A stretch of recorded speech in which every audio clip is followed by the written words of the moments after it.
In this hearing of the Senate Education and Employment References Committee into the quality and safety of Australia's early childhood education and care system. I begin by acknowledging the traditional custodians of the land on which we meet and pay my respect to their elders past and present.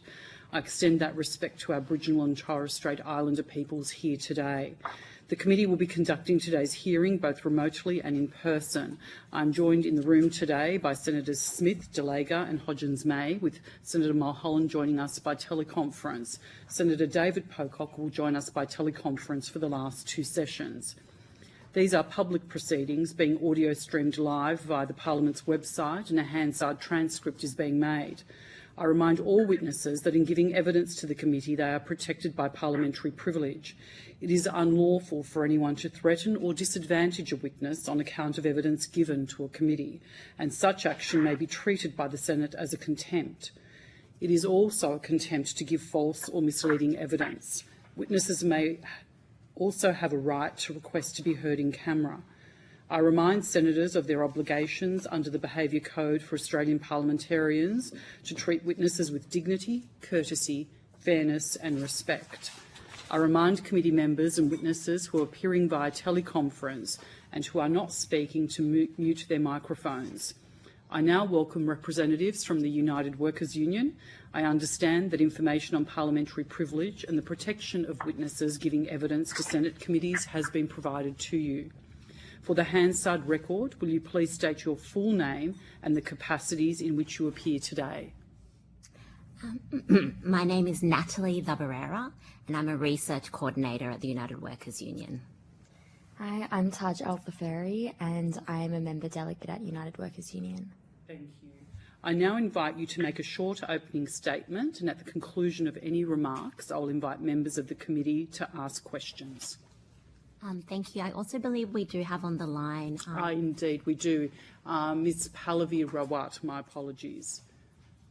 Yes, good morning. My name is Pallavi, and I'm also one of the representatives from United Workers Union. Thank you. Thank you very much, Senators. So United Workers Union represents, thank you for the opportunity to speak today.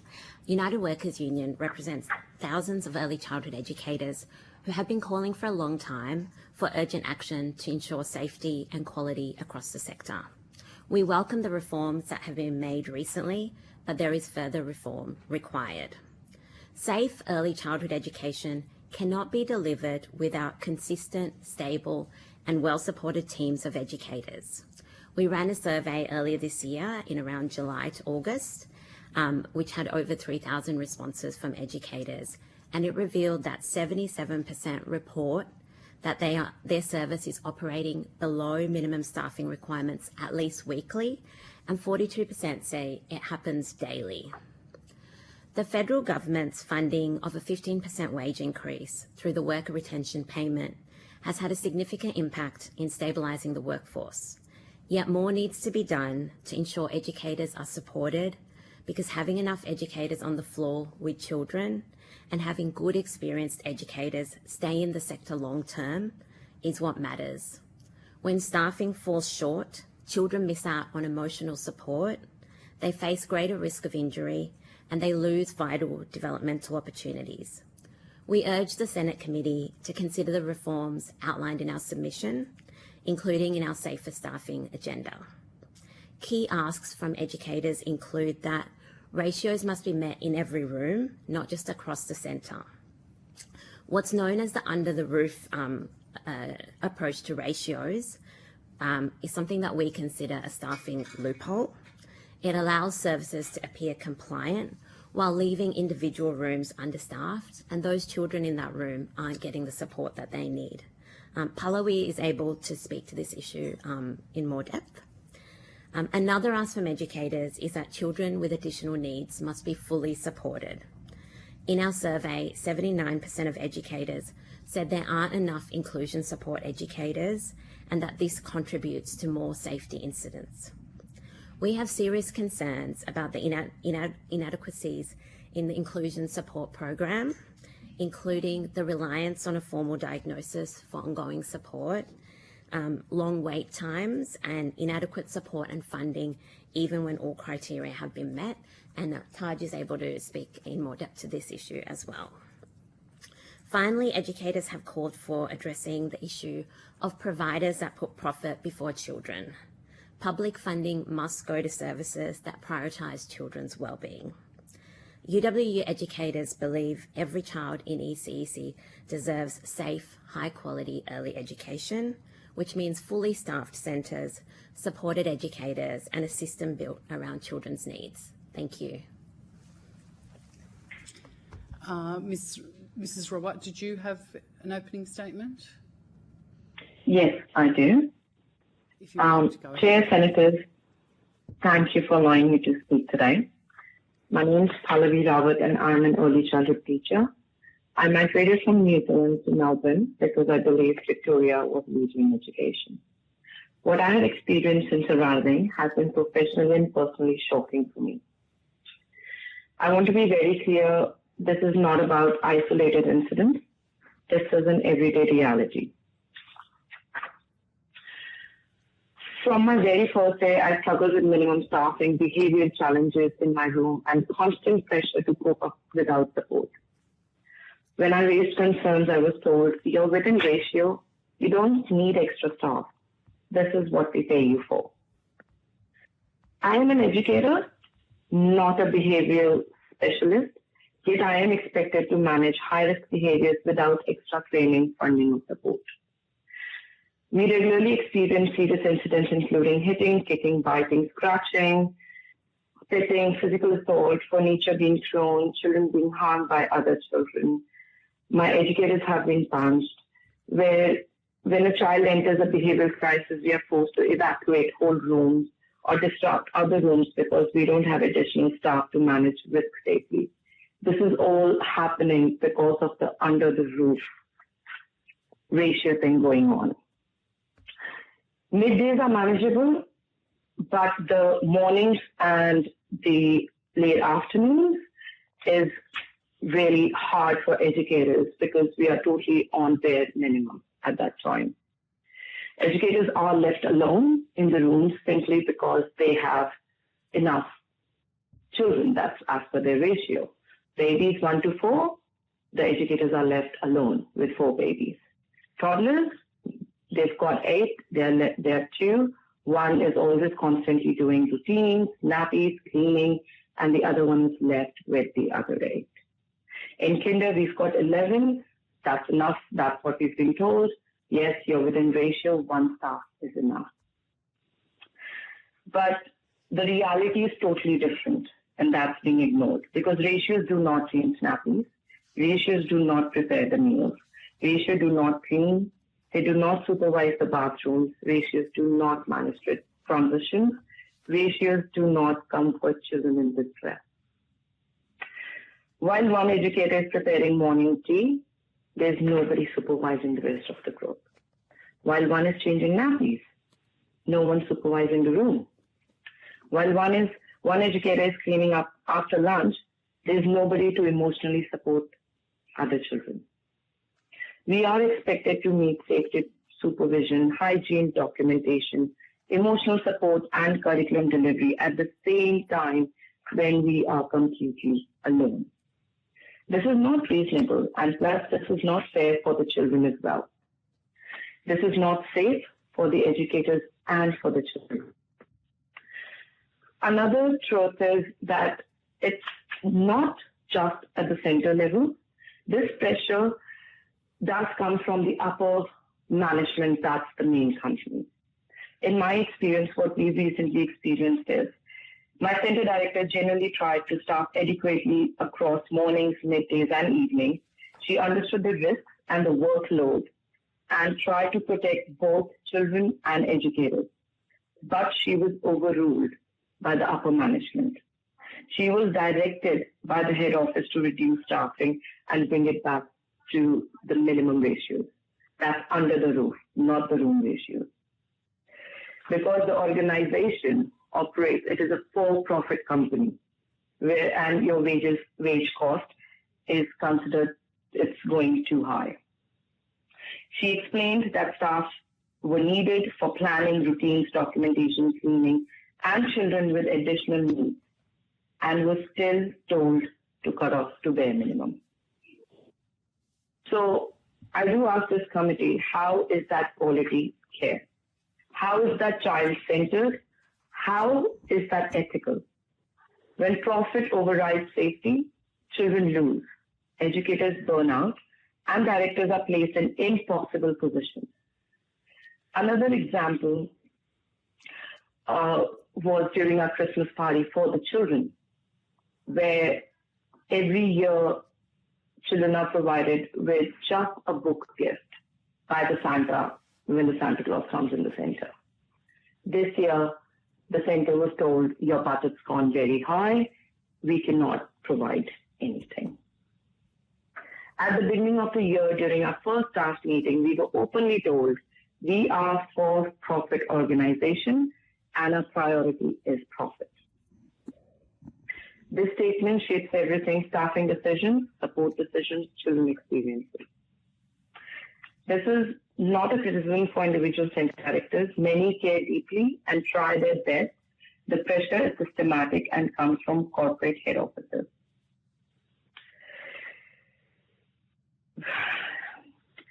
There is no safety buffer. There is no specialist support. There is only risk at the moment. Support funding often cannot be used because of staff shortages and educators are blamed.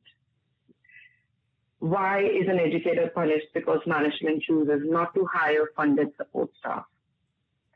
Illness is a part of our profession. We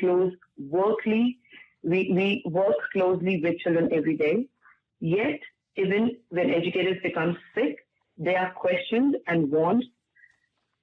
I'll share my example because I have experienced it. After relocating countries and supporting my own family's medical needs, I was formally questioned about my fitness to work despite medical evidence. And this is not support. This is like punishment. We are pushed to complete learning, documenting, programming, observation, and compliance work while supervising children. We try our level best, but they also need to understand we do get sick as well. Even after giving all the evidences, because my children got sick, I got sick, we got hospitalized. Still, end of the year, they had to put me on sick because I had taken a lot of leave for getting sick. Other question comes down to why we do not get any support with cleaning. We do not have 5-day cleaners in our center. We are asked to make sure the center is fully cleaned, sanitized for next day while we are working with the children, and we can't achieve it. We have to stay back end of our shifts just to make sure that our rooms, bathrooms, everything's cleaned. And this has become normalized because we work at a bare minimum staff. We work under the roof end of the day. We have to stay back for these shows. The greatest loss in all of this is for children. We are no longer able to deliver high quality education. We are managing behavior and risk. We are surviving. Children are told repeatedly, I'll come back to you. But we cannot, because the system does not give us that time.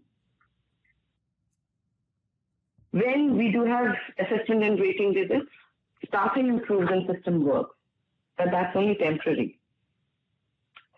That tells me the solution exists. It is simply not prioritized. I acknowledge the upcoming mandated professional development days. That is a positive step, but it does not fix daily understaffing, unsafe workloads, workplace violence, and burnout. Mrs.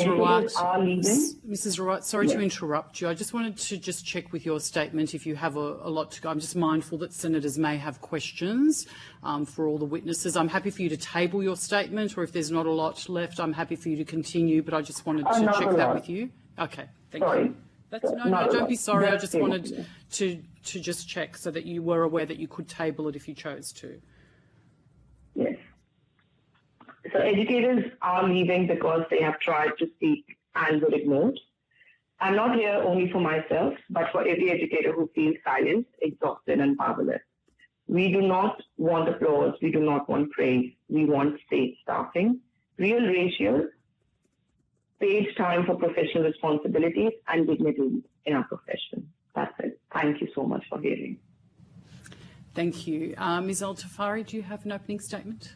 I do, thank you. I just want to thank everyone for giving us the chance to speak and hear our stories because these issues are so near and dear to my heart. So I will be speaking specifically to inclusion support. Just because of how prevalent inadequate inclusion support is in the industry and how much of an issue this is across the entire country and affecting the day-to-day running of the centre.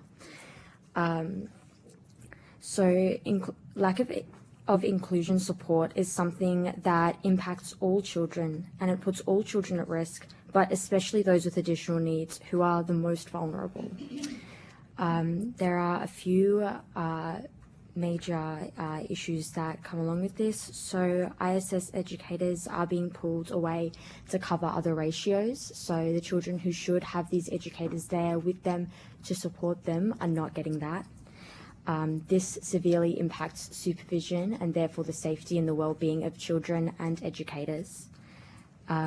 This prevents any learning from happening during the day if educators are so busy just trying to manage behaviours, trying to keep everyone safe. There is no kind of learning happening. This is an education and care centre. We are not babysitters, but that's what the role becomes when these issues arise. And it leads to educator burnout. I personally know many educators who have left centres and the industry altogether due to inadequate inclusion support. There is no structure to how inclusion support is implemented. Agency casuals are often the inclusion support educator. If a child with additional needs who may already be struggling with things like change, with routines, with settling into the classroom environment, is having a different face every day, someone who may have never even worked with additional needs children before, what kind of quality care is that? Where is the education happening?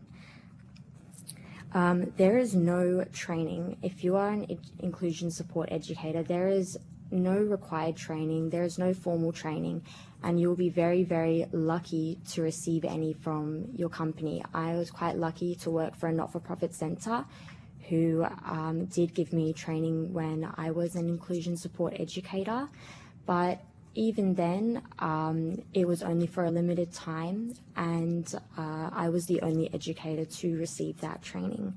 And I would like to just really stress that this was a not-for-profit centre. This is unheard of in for-profit centres.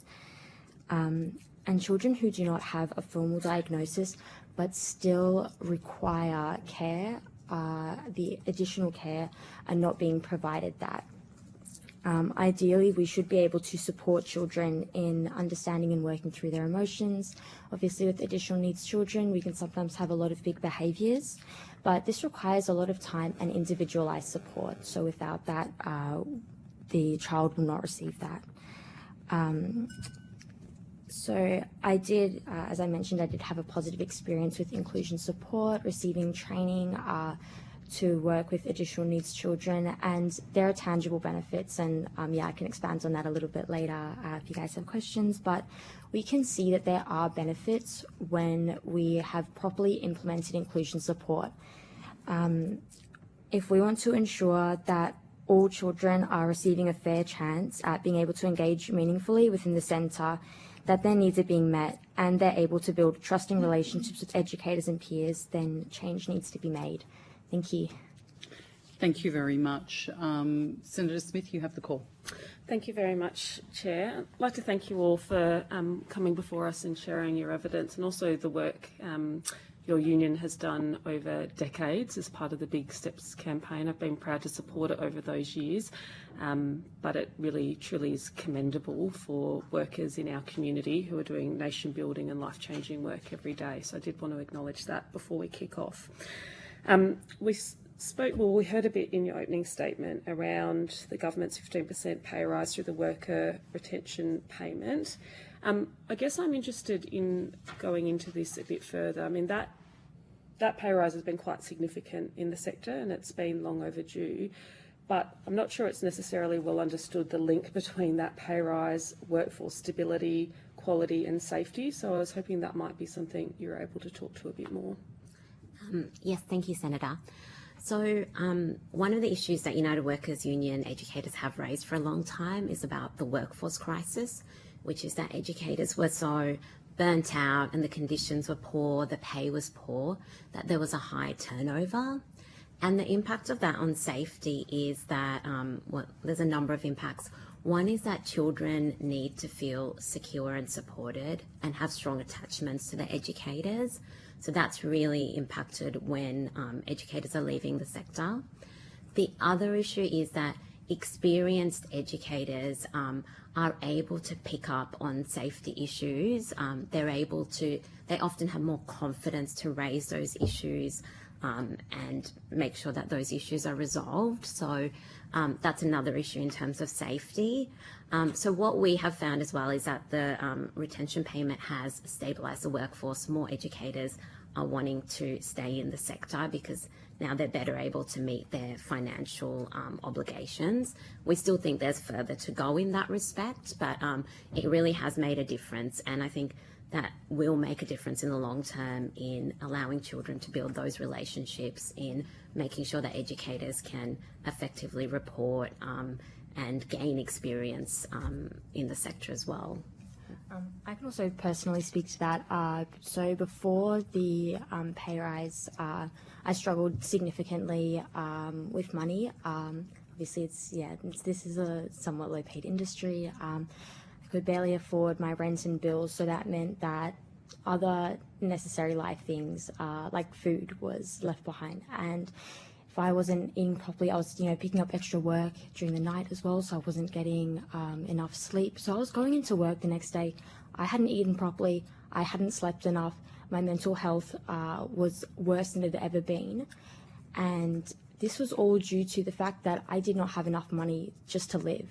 And actually getting that pay rise, it meant that the basic things that I need in life, I can afford. And obviously there's still a ways to go, but just being able to, for educators to meet their basic needs is an absolute necessity. We cannot be at 100% for the children if our basic needs aren't being met. So having adequate pay is extremely important for the children to get the quality care that they deserve. Thank you. It's, I know there's a few of us at this table who have kids in early learning and see every day the love and care you show for our children and how much you deserve to be well compensated for that work, because we couldn't do our work without yours, and that's a fact of my life and I know of others. When we talk about that tenure question, and we've spoken a bit about the stability and the impact of that on children as well, and on the workforce too. But it's also important, isn't it, in terms of being able to spot changes in behaviour of children or potential grooming risks when it comes to those specific issues. Can you perhaps talk through how an educator who might have been with a service or with a particular group of children for a longer period of time plays a role in that safety piece? So being able to identify the needs of children and viewing each child as an individual requires long-term, everyday engaging with them, getting to know them. And this is especially true for additional needs children. When we're having agency casuals coming in every day, the children have never seen them before. They don't know our routines. They don't know the children. It's at the end of the day, it's the children who lose out. Children, but especially additional needs children, they need the stability of seeing the same people, knowing that they're safe, knowing that they're being cared for. And even for us as permanent educators in services, if we don't know who's coming through the door, if we've never met these people before, and we don't even know if they have worked with children with these sorts of behaviours or know how to actually respond to issues when they come, it puts a significant strain on us, and then all the children in the room lose out. We might be so busy just trying to manage one child's routine in their day because, we might be the only permanent staff in the room on that day. Then who is properly supervising all the other children? Who is making sure that every child's need is being met? And having such a high casual workforce in this industry is a major issue. And people who are very passionate, have been working in the industry for a long time and are skilled, are leaving the sector for better things. And another downside of that is then there's no ongoing mentoring from people who've been in the sector for a long time. So we're not having someone who's, been in the centre for 10, 15 years, who's able to then share that knowledge, pass that on to new staff. Instead, someone's out the door, someone else is in, there's no handover, there's no way to continue that quality care. And the continuation of care is something that does really impact the children. Yeah, absolutely. One quick question before we rotate. No worries. I've got a few more. Can I just perhaps seek to come back for one more block afterwards if it's possible? Yeah, and I'll do it in a different chunk. Yeah. Thank you. Hopefully I'll be back with you. And before I rotate to Senator Hodgins, may I just want to note for the Hansard record that we've been joined by Senator Collins. Thank you. Terrific. And thank you so much for joining us and for your work in the sector and with looking after our kids. Really appreciate it. Your submission makes clear that a fully funded and accessible inclusion support program is critical for inclusion and child safety, but it's currently not meeting the needs of children or supporting educators. And the hourly subsidised rate of the ISP is currently $23 and hasn't changed since 2016. How has this affected your members and the services they work at's ability to support children and additional needs? And do you have any recommendation of what that rate should be? Yes, thank you, Senator. So in terms of how it's affected our members, because the hourly cap is less than the award rate, even for a Cert 3 educator, what it means is that the provider has to contribute from their own, funding to pay for that additional educator. And what we find is that often, not often, but sometimes with for-profit providers, they may not want to provide that additional funding for that. They may not want to pay for that additional educator because there is a portion that they need to contribute. And there's two issues with the inclusion support program in terms of that cap. One is that hourly cap, but there's also a cap on the number of hours that a child can be supported for. And if a child is attending for, 40 hours per week, they're not going to have support for all those hours under the current program. So the practical impact we find is that there will be some providers who are just not willing to bring on an additional educator, and then the burden and the workload falls onto the educators. It also has impacts in terms of equity, because we've been told that some providers are turning away children with additional needs or not giving them the hours that they really need, or the parents really need as well. So I think Taj or Pallavi can speak to the practical impact as well on the ground. Thank you. Yeah, and in particular, I really appreciated your comments about a different face every day, and I was shocked to learn in estimates that there's no additional training provided for these ISP workers. That was mind-boggling to me. But has the union done any work on what that figure should be, that current $23, what would adequately cover that cost? I guess what we would say is that it should cover the whole wages of that educator, and we think those educators should have support and training to do the inclusion support work. Yeah, thank you very much. Did you want to add? Yeah, because there's actually a lot of work that goes into inclusion support that happens off the floor.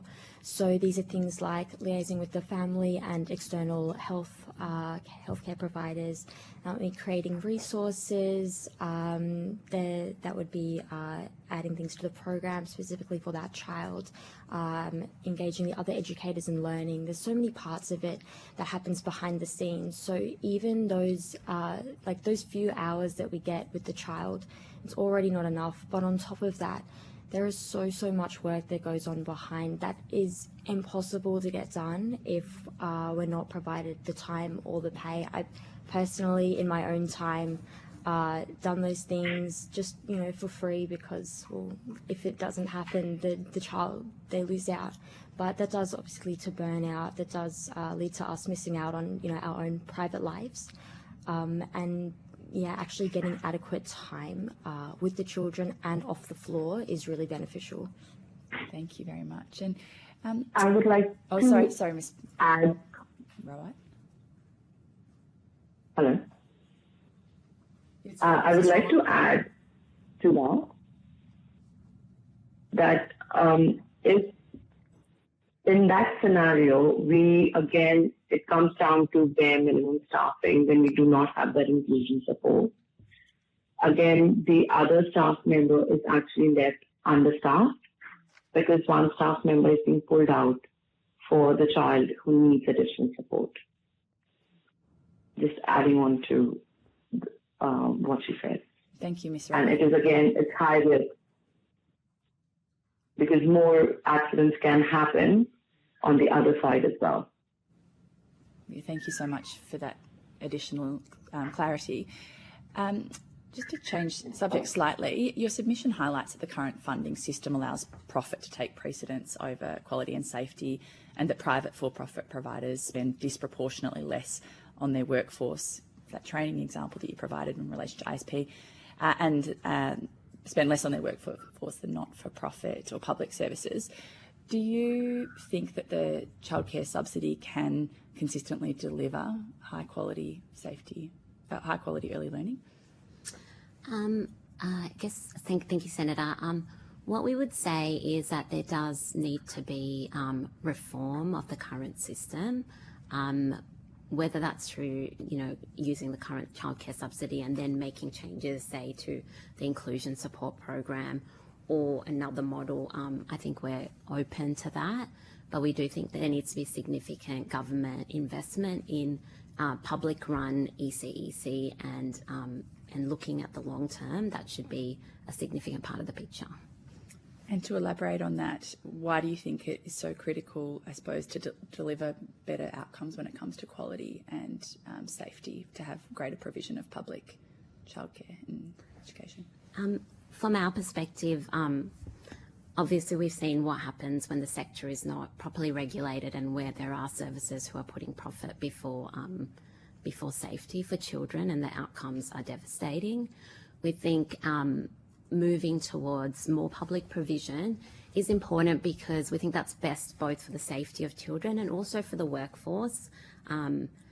There's also a component where this sector is funded primarily through the government, and we think there should be more accountability about where that money is going, and we should ensure that that money is going to support the best outcomes for children. Thank you very much. And your submission makes a range of recommendations relating to staffing and ratios, including consistent ratios across all states and territories. How does this inconsistency across jurisdictions impact safety and quality and educators' experience? Thank you, Senator. In response to that, what we'd say is that there's broadly alignment in relation to ratios, but there are some states that do better in respect of certain age groups.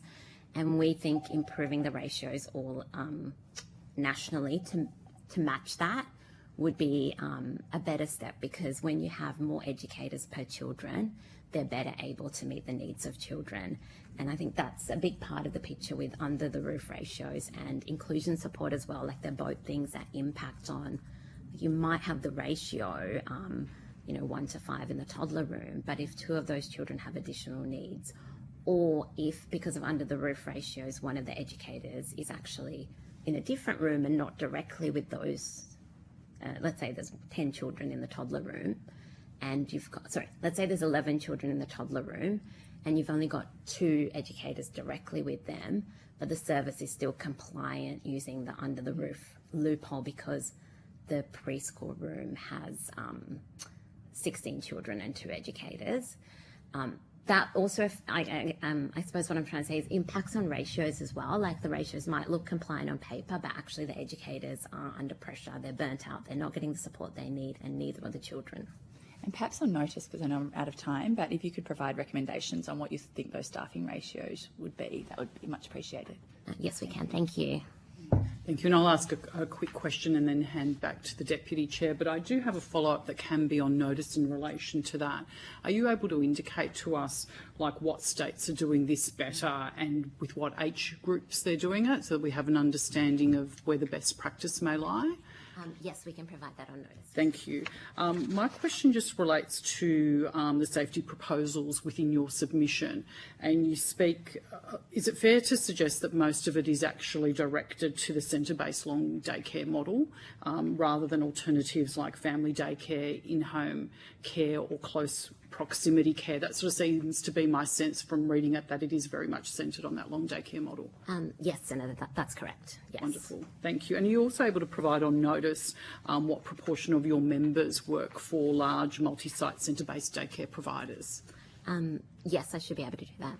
Thank you. Deputy Chair, to you. Thank you so much. I just had a couple of questions about the National Child Safety Package, and in particular the Minister recently announced the new service closures measures, where services can close early, still access CCS funding, so that educators can undertake the PD as a part of that.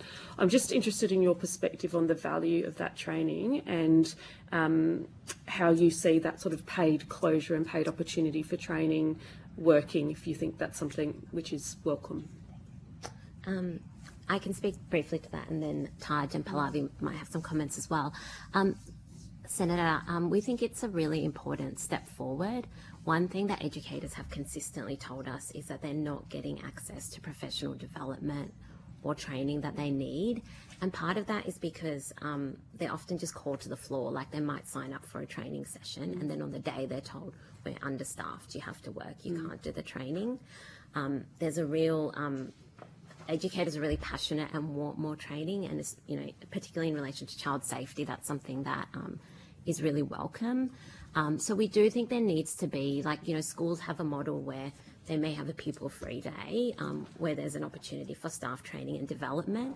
Educators are professionals as well, and we think there needs to be more of those opportunities for them to be able to take on professional development and training during paid time. There's very tangible benefits to the training when it is provided, and unfortunately it is very hard to get that. And even for me in a not-for-profit, finding time to actually get off the floor and do the training is still rare.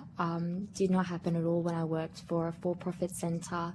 And I think that's something that's quite really needs to be pushed, is ensuring that all centres are actually providing some kind of training. But we see some very tangible benefits.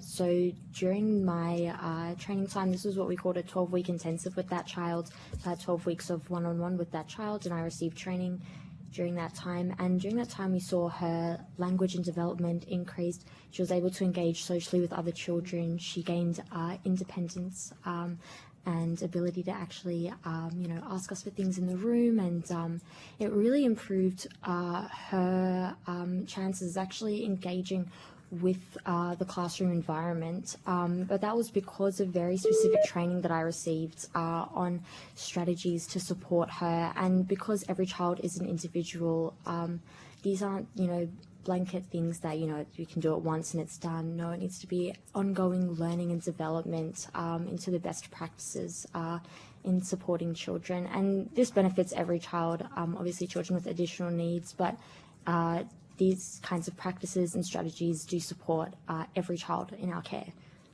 Thank you. And can I just ask as well about the new National Educator Register?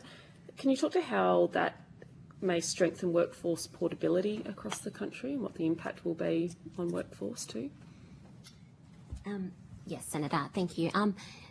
We welcome a National Educator Register, and I acknowledge that the details are still being worked out, but we think there could be value in having a training component attached to it, and that would, ensure that workers are able to get training, which is, like we've talked about, a difficult issue in the sector, and then they could transfer that as they moved across the sector as well. So, thank you. Yeah. Well, look, that's it for me, but just again want to reiterate, I think it's really important as part of this inquiry we have a worker voice here and that we hear directly from you because you're living this every day. And I do want to acknowledge, you know, when we have that consistency of workforce and continuity of workforce, your early educators become an extension of your family, and I'm really lucky to have had that, but we know we only get it if we give you the right support and you're paid fairly and properly for what you do. So thank you for everything, not just over this period, but many decades of advocacy and for being part of our hearing today. Thank you. Thank you. Yeah, and thank you for the important work that you do and for appearing today. Thank you for your evidence today, and if you have taken any questions on notice, if you could please return the answers to the Secretariat by Wednesday the 14th of January. So thank you. I will now welcome, we'll just wait for the witnesses to leave the table, and then we'll welcome a representative from Early Childhood Australia via teleconference. But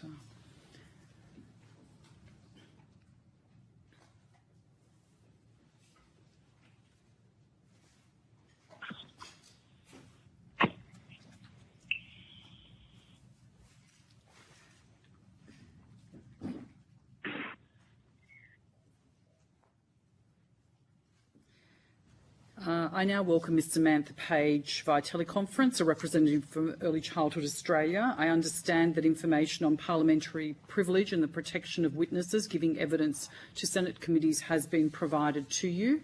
For the Hansard record, will you please state your full name and the capacity in which you appear today? Yes, thank you very much. My name is Samantha Page, and I appear as CEO and spokesperson for Early Childhood Australia. I now invite you to make a short opening statement, and at the conclusion of any remarks, I will invite members of the committee to ask questions. Thank you very much. And good morning, Chair, Deputy Chair and committee members. And thank you for the opportunity to contribute to this really important inquiry on quality and safety in Australia's early childhood education and care system. As the national peak for early childhood, and with a vision of every young child thriving and learning, we are well positioned to provide commentary on the current status of early childhood education and care across Australia. ECA has a very long history of foregrounding children and their families in our work and the early childhood professionals who work with them. Children's safety, rights and best interests are at the heart of everything we do, and we continue to champion the importance of safety and safeguarding, as well as high quality early childhood education and care, and particularly in complex communities and for children at risk of experiencing disadvantage. We're very happy to provide more expansive comments on our submission, and we have been observing the very high calibre of submissions to this inquiry from many others as well. In summary, I was just going to make a few points and then I'm very happy to move to questions. We support the move to make children's safety, rights and best interests as paramount consideration in the national law, and we think that's a powerful guide to drive early childhood reform, particularly around quality and child safeguarding. In terms of how this paramount consideration, can be actioned across the sector, one of the suggestions that we have made is a provider commitment.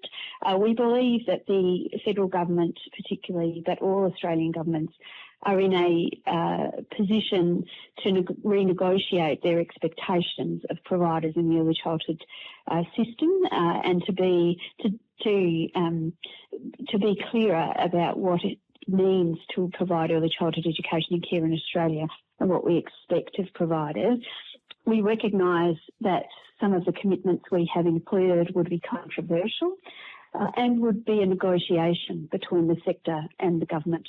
But we have put that work forward as part of our submission because we think that there is an opportunity to reset expectations and to adopt some of the principles that Paul Lesserman has identified in writing about the potential social market of early childhood education and care in Australia. one that is based on outcomes for children and shared values and objectives in the way that services are provided. We do think there is the potential for the federal government to take a much stronger role in stewarding the sector, which includes deciding who is suitable to provide early childhood services. And in saying that, we recognise that there is a provider mix of both public and not-for-profit and private providers, and that there are some very good, high-quality private providers. We don't suggest that they should no longer be part of the mix, but what we do think is the sort of light touch approach to licensing providers in this country has made space for some bad actors and has made it difficult then for regulators to stay on top of quality regulation, and we think that could potentially change into the future. We recognise the work that would be involved in renegotiating a values-based approach to the provider mix and to negotiate changes to governance and transparency, and for providers to make a genuine commitment to quality right from the board level, the governance body, right through the organisation to students and on placement within services. So our provider commitment covers having early childhood expertise on the board, right through to the investment in professional learning and ethical practice, and decisions around when students and trainees would be considered competent to be included in ratios. We think these are the kind of shared values that need to be agreed across government funding bodies, regulators and providers. Apart from our suggestion of a provider commitment and a renegotiation of the provider mix, we continue to champion the importance of the early childhood profession, the professional status of early childhood educators and leaders, the importance of their work, and genuine improvements to pay and conditions that would bring long-awaited parity with similarly qualified colleagues in other parts of the education system. We believe a teacher is a teacher and should be paid as a teacher regardless of whether they are in the early childhood, primary or secondary education workforce. We do see the workforce as the key to quality and the key to children's safety and effective safeguarding. Where we have stable and competent education teams working with children, there is active supervision and children are safe from abuse and bad actors in the system. But we recognise that we have some work to do in terms of workforce challenges, workforce shortages, high level of churn and turnover, some of which is related to unreasonable workloads, and a sense of burden and complexity in the sector which we need to address. We strongly believe that that part of that professional respect rests in the language that we use, and so we promote the importance of the use of professional language, as well as obviously pay increases for educators and investment in ongoing professional learning and support such as mentoring and supervision, particularly for people early in their career. We also we do support the announcements made jointly by ministers across the country to establish an educator register. We have long wanted an educator register for the purpose of supporting professional career development, to allow educators to keep their records in one place of professional learning that they have done, and to build their career over time. We recognise that the register has a different purpose at this moment in time, and will be more about tracking employment patterns, but it's a start, and we're committed to working with that and look to make improvements to that over time. Mandatory child safety training is another welcome investment, although we do think there's a bit more work to do about how that is implemented across the sector. We're pleased to be invited to be part of the evaluation of CCTV while we did trials in the early childhood settings. While we understand the rationale for that trial, we have some concerns about CCTV, and so we're pleased that it is being properly evaluated.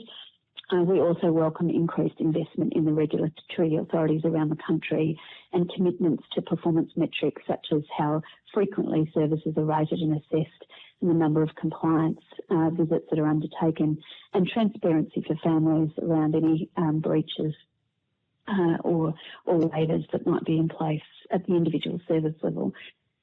So I'm happy to just pause there and move to questions if that suits you, Chair. It is. Thank you, Ms Page. Senator Hodgins-May. Thank you, Chair, and thank you, Ms Page, for joining us today and for your advocacy over many years.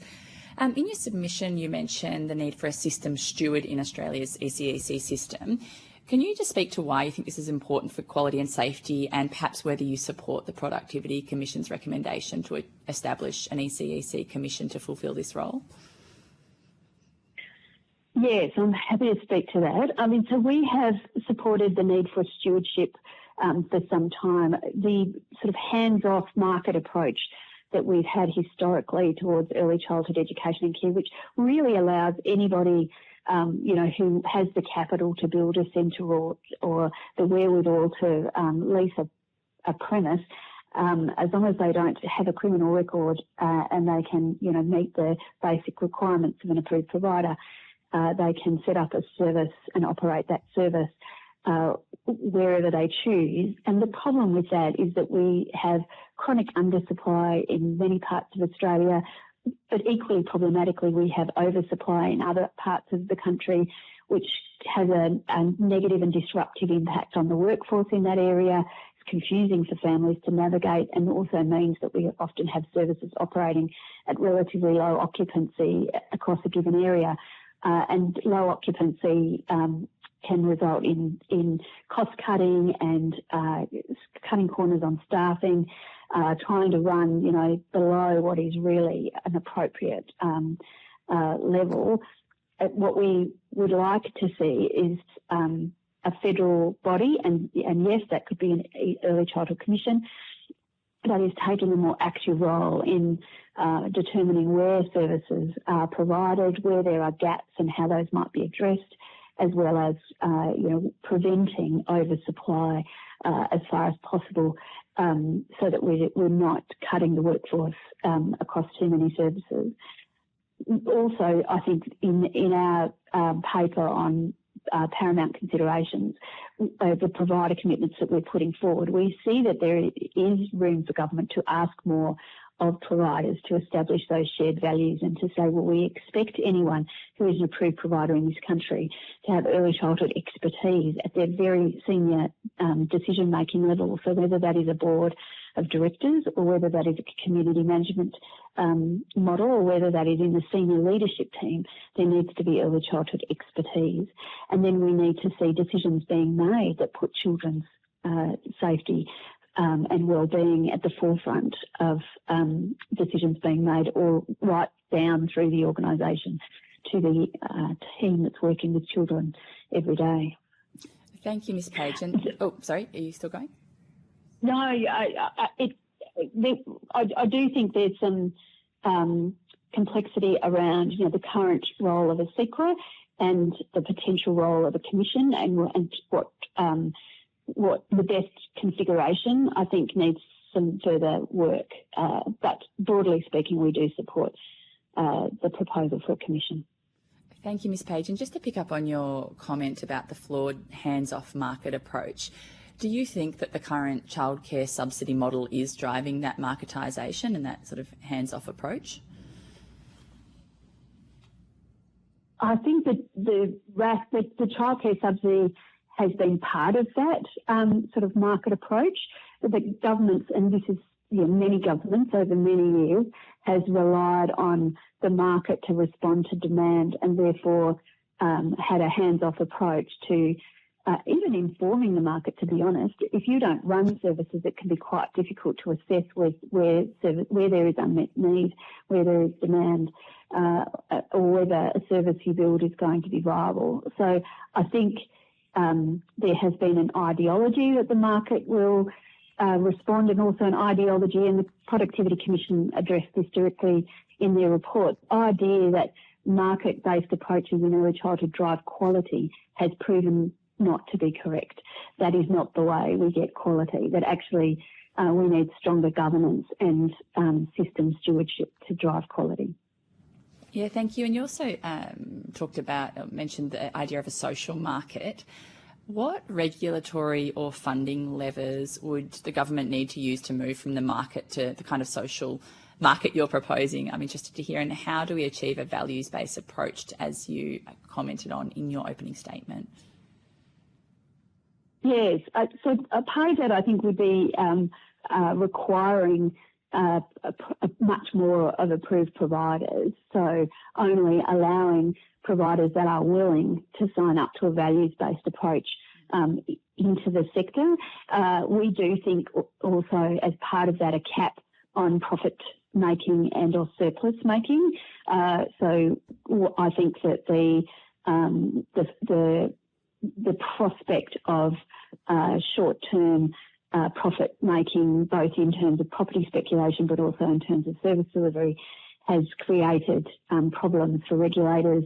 We've seen just in the last 12 months a really high rate of turnover of long daycare centres in particular, and we've had providers that have a very short-term interest in providing early childhood education and care, basically build a centre or take over a centre, make it look profitable as quickly as possible and move on to something else. And we really don't want those providers in the early childhood sector. So I think having much stronger entry requirements and renegotiating with existing providers.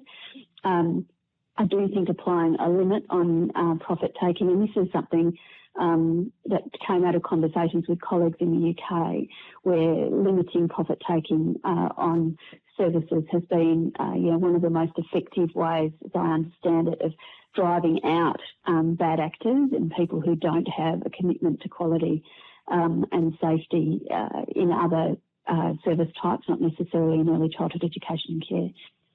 And also we see, even while not-for-profit services, generally speaking, are better quality and perform better on the quality rating and assessment measures, there are some cases where early childhood provision is being done in order to cross-subsidise other activities, and that can lead to poor investment in the early childhood service and unnecessary pressure on staff and low staffing levels that could be strived by limiting the amount of surplus that can be shared across other activities. Similarly, we see a lot of outside school hours care services being charged really unreasonable levels of rent to use premises but before and after school and vacation care, and that also has a negative impact on the quality of those services that are provided. So I think we could put some limits on that, and I think we could require providers to reinvest at a minimum benchmark level in their staff team, professional learning and professional development. So those are the kind of things that we think would move us from a market-based approach to a system, a proper universal system of early childhood education and care. Thank you, Ms Page. And finally, just moving to worker pay and conditions, in your submission you flag your members' concerns about the uncertainty of the worker retention grant beyond the 2-year time frame. Can you just speak briefly to how this uncertainty has impacted your member bodies applying for the grant and what impact it potentially will have if it's not fully funded after that 2-year period? Yes, and look, we were involved in initial conversations between the sector and union representatives and employers about how to deliver quickly a significant pay increase to early childhood educators. And I recognise that the multi-employer bargaining process, backed by a grant model to fund those increases, was the best alternative at the time. So I'm not critiquing that. Just want to be clear about that. But I do have concerns that there are some services that have not signed up for that, because they are concerned about the short-term nature of the grant and what might happen when that runs out, and whether wage increases will be built into either a change to the childcare subsidy or a replacement financing mechanism to the childcare subsidy. And of course, as we get closer to the end of that grant, those anxieties are also present for providers that did apply for the grant and did sign up to the multi-employer bargaining agreement. So I just think it's something that we need to be very cognizant of.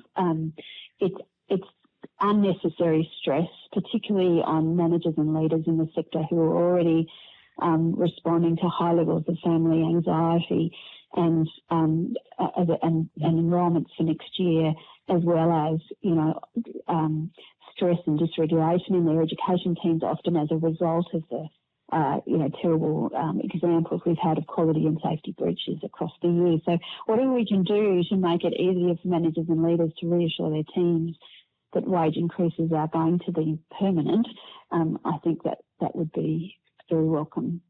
Thank you, Ms Page. Thank you. I'll need to rotate the call, Deputy Chair.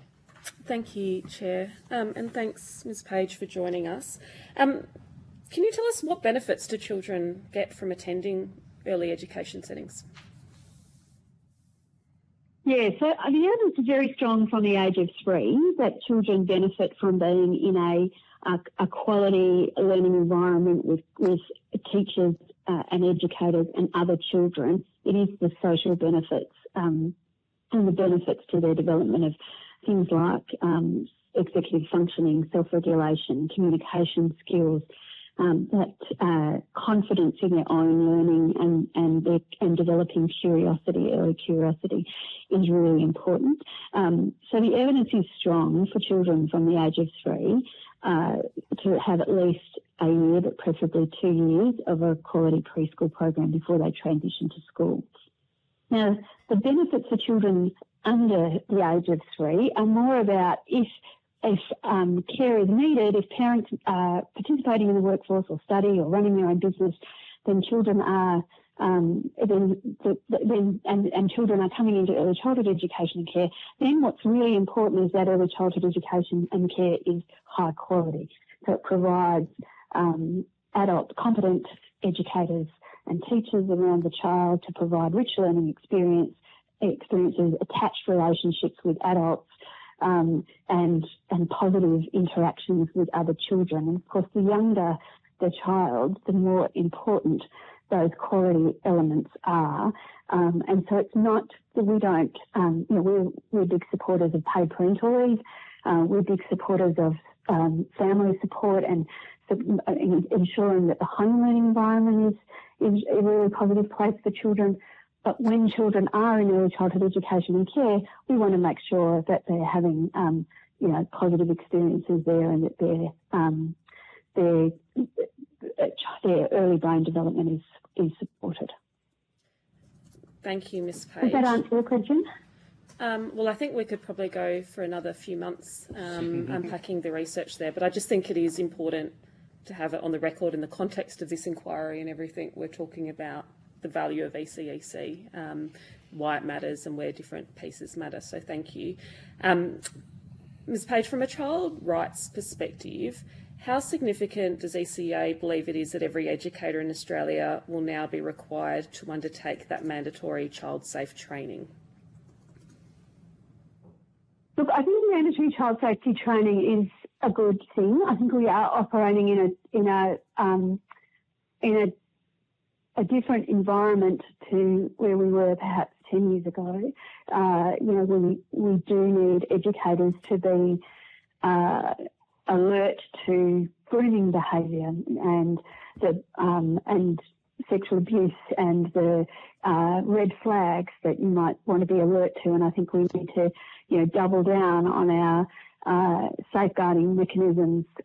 It's not just about staff to child ratios, it's also about ensuring, particularly in a centre-based setting where there are multiple people working with children and there are shift changes through the day, that there are always 2 educators with eyes on children, that we don't have staff left on their own with children, that there aren't opportunities for people to isolate a child or take a child into an area that other educators can't see them.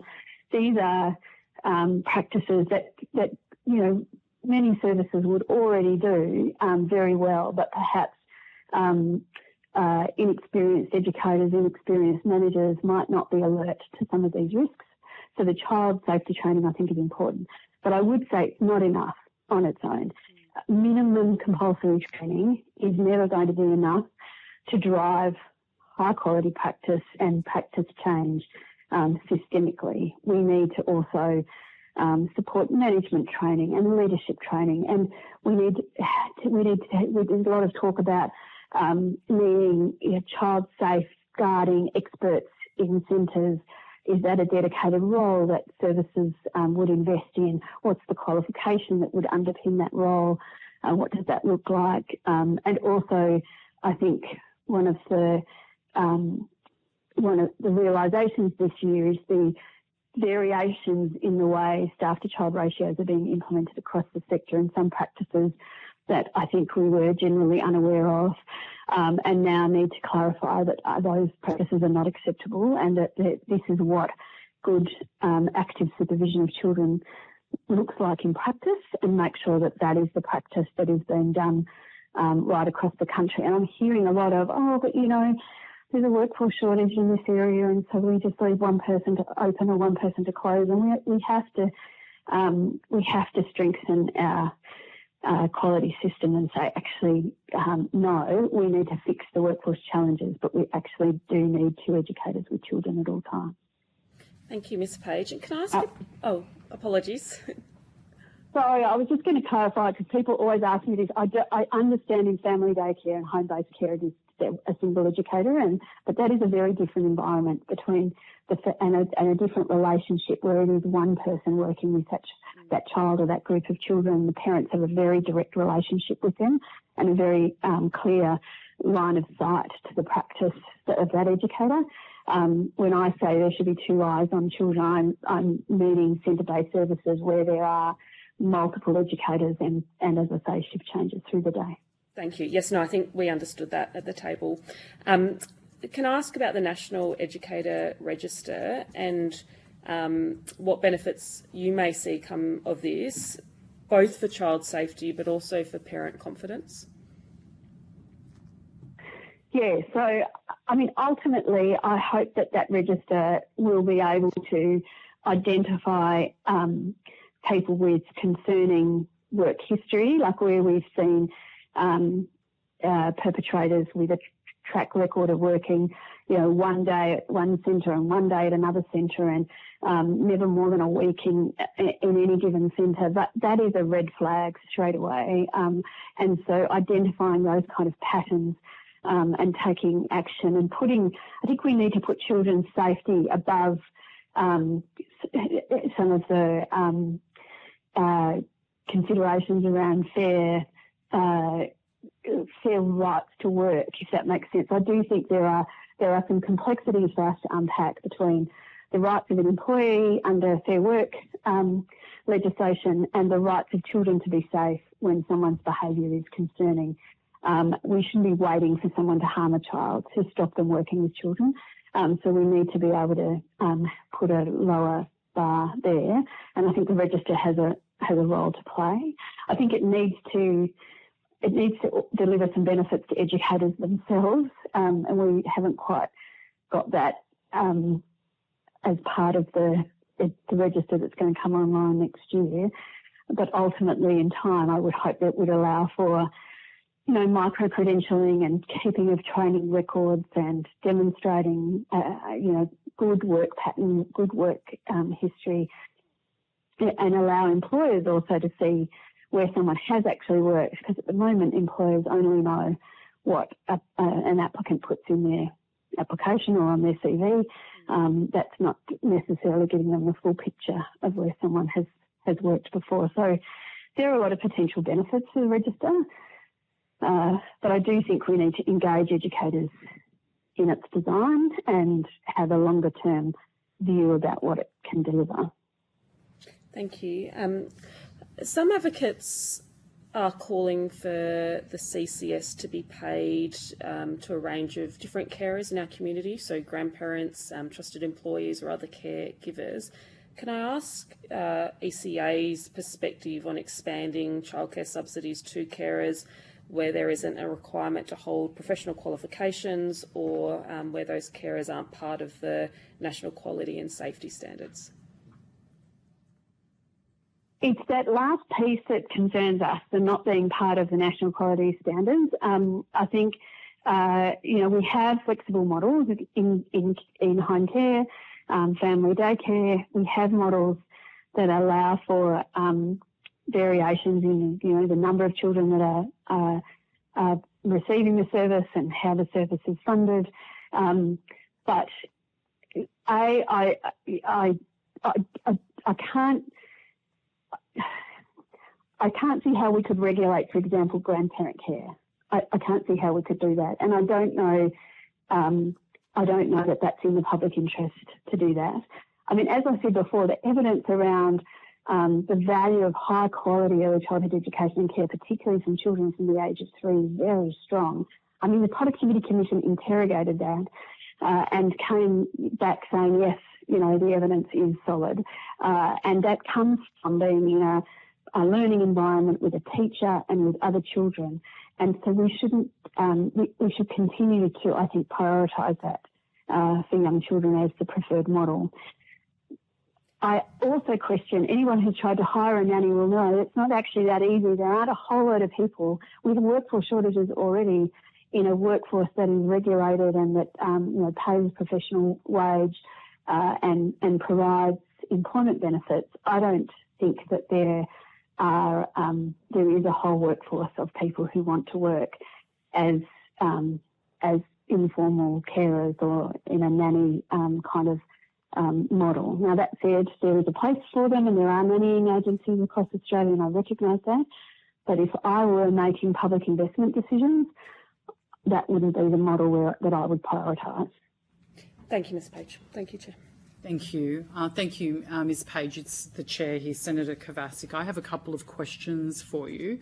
One of them is a follow-up to an answer you gave to Senator Hodgins-May in relation to high-quality education, or the research suggesting that high-quality education is important for children over 3.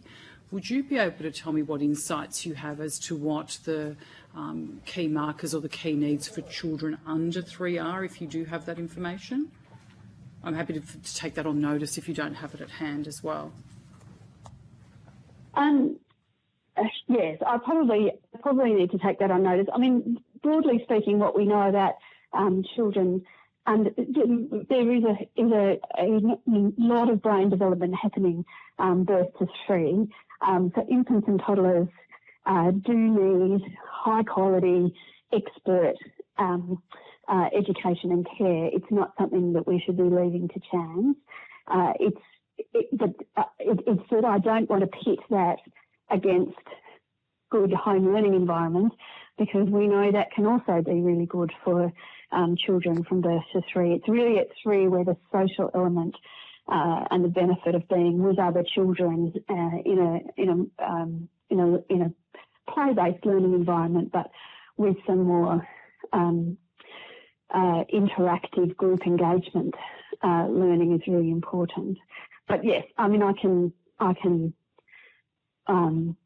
go back to the literature in terms of... That would be great. On notice is fine for the balance of that. Sure. And also your answer to Senator Smith in relation to, as an example, grandparent care or care outside the standard centre-based daycare models. Do I then take from your answer that ECA would be more comfortable if there was a way to incorporate a wider cohort of care into the national quality standards? Is that where your concern sits? I mean, we have flexible models that are under the national quality standards, but I don't know how far we can extend or expand that. I would like to see more consideration given to models like in-venue care, particularly in rural areas where there is an undersupply of early childhood education and care.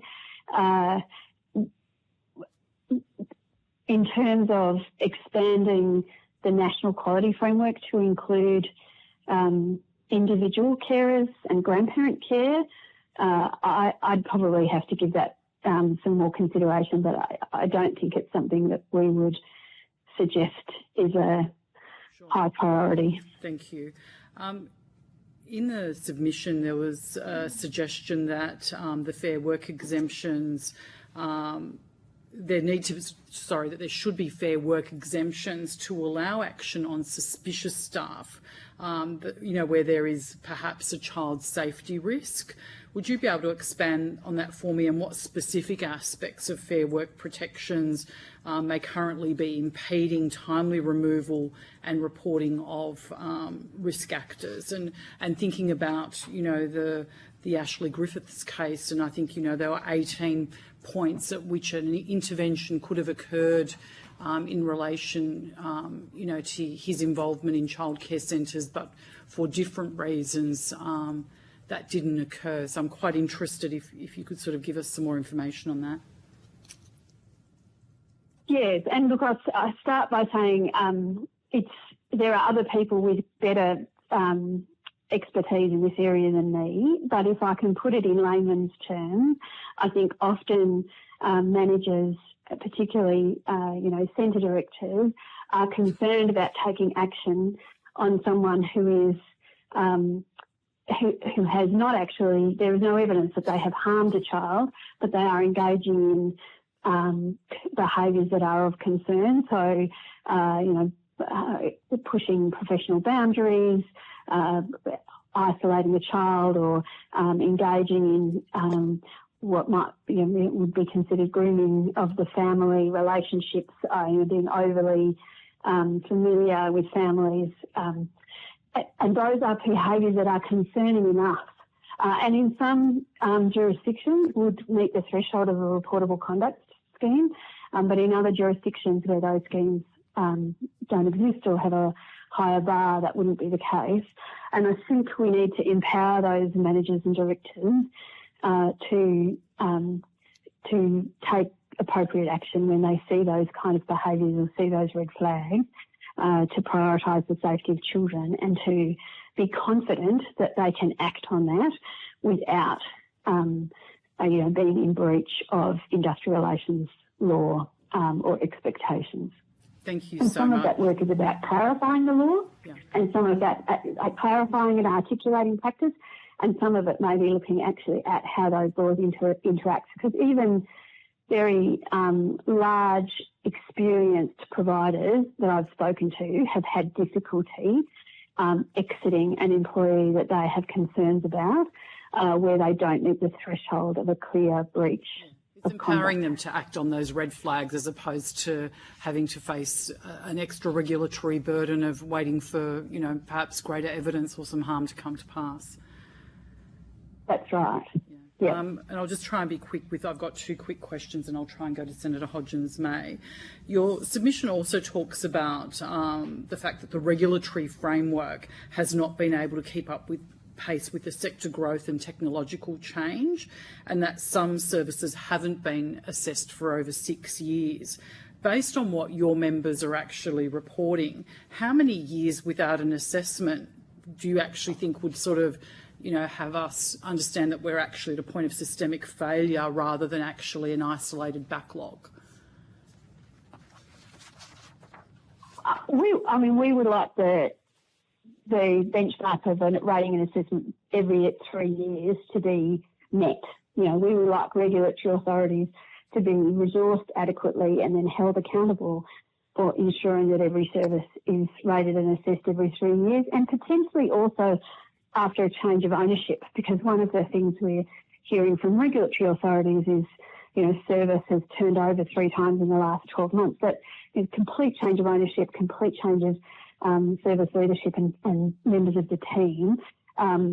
So that kind of invalidates the rating and assessment that might have been done. So at least every 3 years and after a change of ownership, and then of course, spot checks and compliance visits and responding to any concerns that might be raised by families or staff in the interim. I do think this is partly a matter of resourcing the regulatory authorities, but it's also partly a matter of having clear performance expectations and accountability. Thank you. And very quickly, finally, your submission notes allegations that ECEC services have used non-disclosure agreements to move concerning or, those red flag individuals on in order to avoid the industrial action that you spoke of. How common is that practice based on what your members are observing? And can you expand on what formal barriers currently prevent services from sharing substantiated concerns about staff conduct with children? Yes, I don't have hard data on role as well. If they've got some concerns and someone's going to move somewhere else, how do they actually articulate that? That's right. It's actually really troublesome because essentially they can't. If they've signed a non-disclosure agreement on both parties, then they can't share their concerns about that individual with a provider where they know that person is now working. Thank you. Senator Hodgins-May, thank you. Very briefly. Do you think that the current level of federal funding for state and territory regulators is adequate, noting that the PC recommended that the government set up an independent review to determine that resourcing? Do you support that recommendation?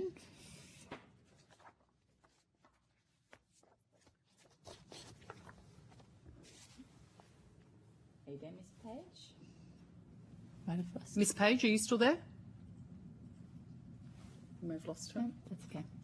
I can put it on notice.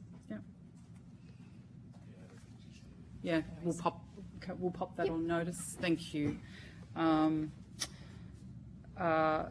Thank you, Ms Page, for your evidence today. If you've taken any questions on notice, could you please return the answers to the Secretariat by Wednesday, the 14th of January 2026, and if the Secretariat could let Ms Page know that. I will now welcome representatives from Community Early Learning Australia. I understand that information... Oh, please, sorry, apologies, you're in the room.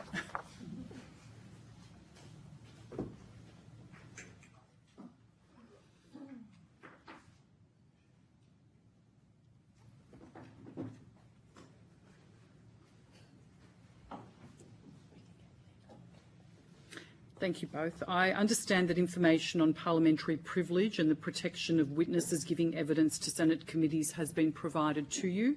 For the Hansard record, will you please each state your full names and the capacity in which you appear today?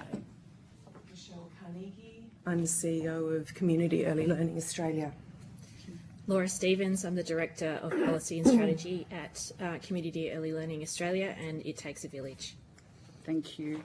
I now invite each of you to make a short opening statement. At the conclusion of any remarks, I'll invite members of the committee to ask questions. Thank you, Ms Carnegie. Thank you. CELA is a member-based national peak body. We support over 1,800 community managed and small providers of early education and care who employ more than 27,000 educators and teachers across all early education and care service types. Our mission is to deliver effective and expert support for our members and to influence policymakers and government by amplifying the voices of community managed and small providers. We promote the value and importance of community managed, not-for-profit early education and care.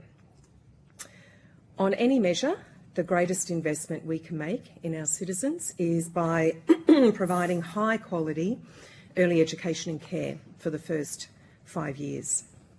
We can never lose sight of the critical value of high quality early education and care to children and families delivered by capable leaders and qualified, experienced educators and teachers across Australia. I urge the committee to focus on 2 priorities that will drive an urgent, effective uplift in the quality and safety of our sector. Firstly, investment in prevention is the most effective lever that a government can use to put children's safety first. We know that it's the people around children that keep them safe. A stable, skilled and valued workforce is the single most important safeguard against harm to children.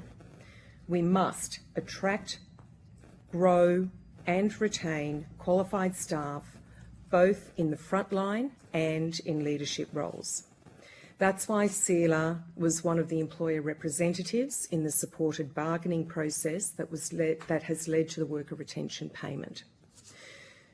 Services that have a track record of high quality and child safety design staff ratios that enable high quality supervision and care.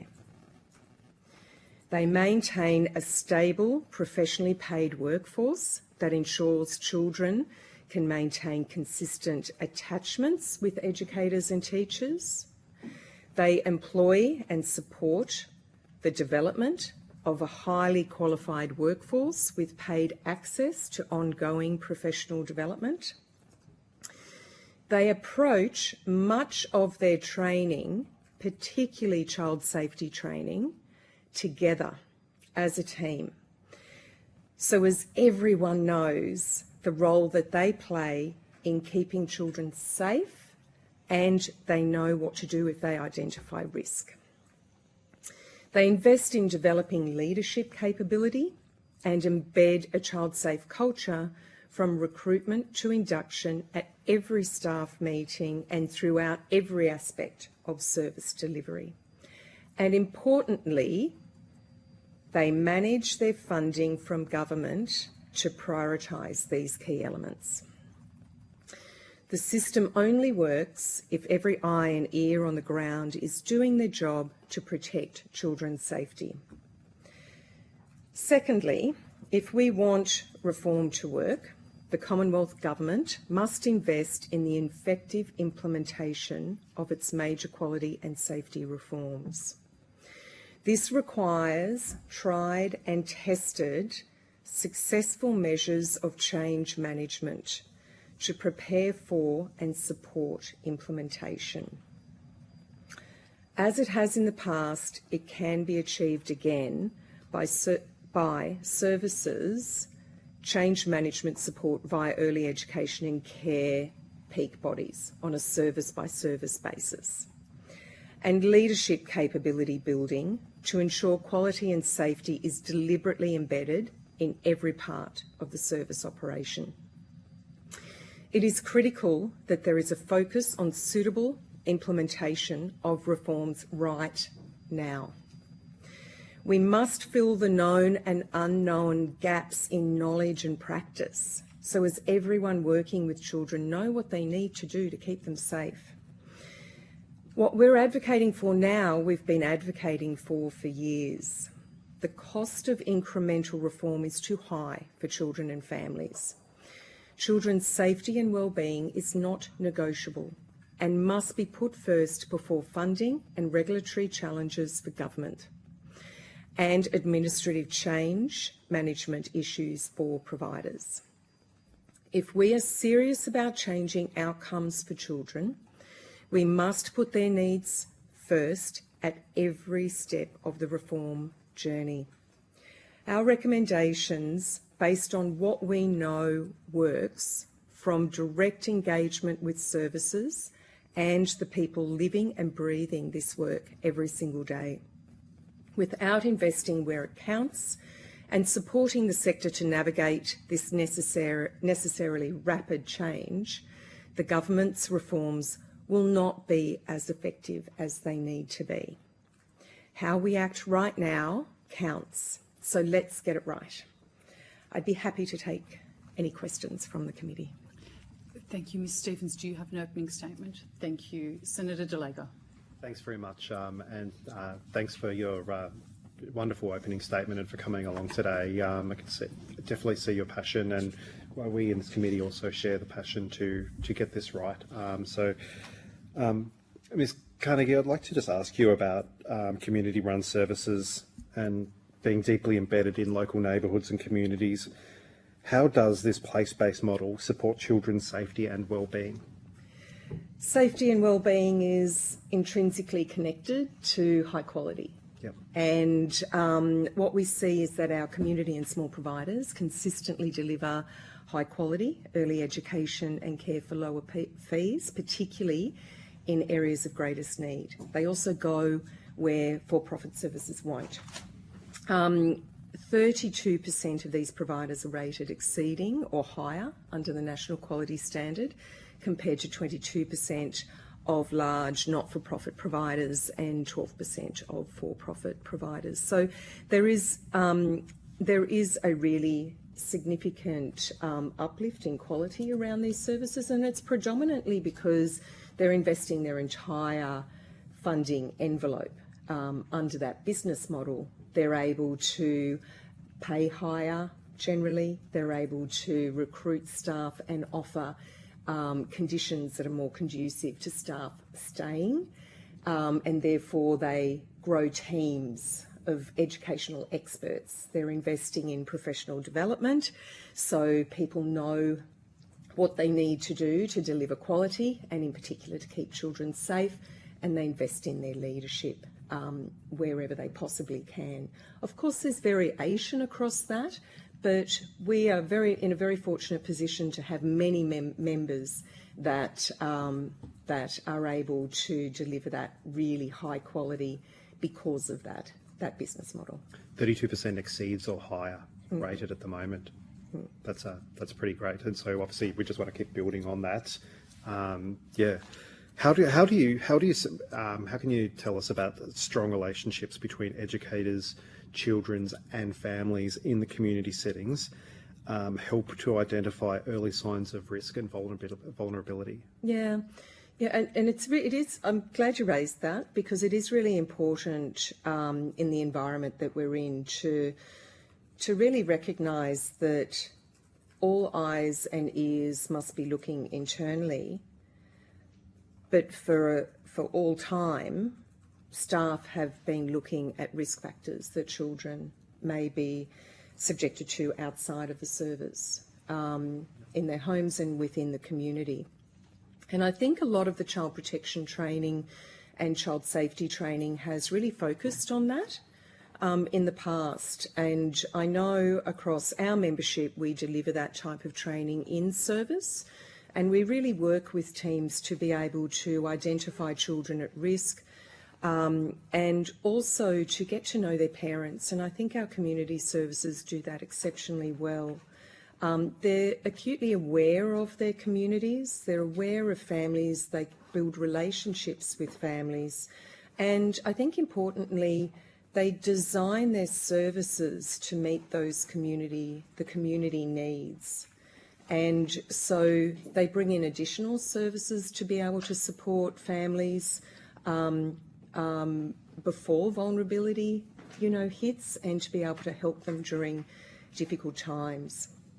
And even environmentally difficult times as well, fires, floods. They're all the things that happen across a whole period of time that creates that sense of togetherness and that sense of connection. So when something does go wrong in a family or is challenging in a family, they're usually the first there. Yep. Thank you. And just going back to what we were talking about, or what you were talking to us before, with the sector having a strong reputation for delivering high quality, safe ECEC, what features of the community sector would you say really contribute to that high quality? The number one thing is the investment of the entire envelope. It's incredible what you can do when you're investing your whole funding, which may be the whole CCS funding, the whole state-based preschool funding, plus the fees and the occasional grant that might come your way. And so the first thing the services do is they design for the community that they're in, and they look at the children across that cohort and what do those children need to be successful. And so they employ enough people to be able to deliver the programs that see that success for children. And then they layer that professional development to build that competence and capability. So as they're really working at a level that is needed, to keep children safe, but to be delivering really high quality programs. And because they they're invest in leadership. Yeah. And because they're investing everything back in, would you say the workers are much happier and they're getting paid a lot more, and they're able to then provide a better caring service as well? So higher pay shows that value. Yes. That connection to community brings that reward. Yes. They're the things that really count, and it is what builds early education teams that do stay. Yep. They just do. And what we see consistently in services who are at that exceeding level, which is has been found by the recent area report linking quality in child development, is the level at which we get the benefits of early childhood education. Is we see that investment really is measured through the higher pay that community services are more likely to be offering their staff, higher than minimum ratios. They also offer professional development, and they also offer greater than minimum planning time and resource support. And I might just ask you, because I'll probably lose the call very soon, do you see the National Educator Register helping small providers recruit safely, and particularly when they have limited HR resources available? Yeah, look, the register, I hope, will grow into a place where it is easy, and it needs to be easy for anyone who is recruiting to see the qualifications of the person that's coming and their work history.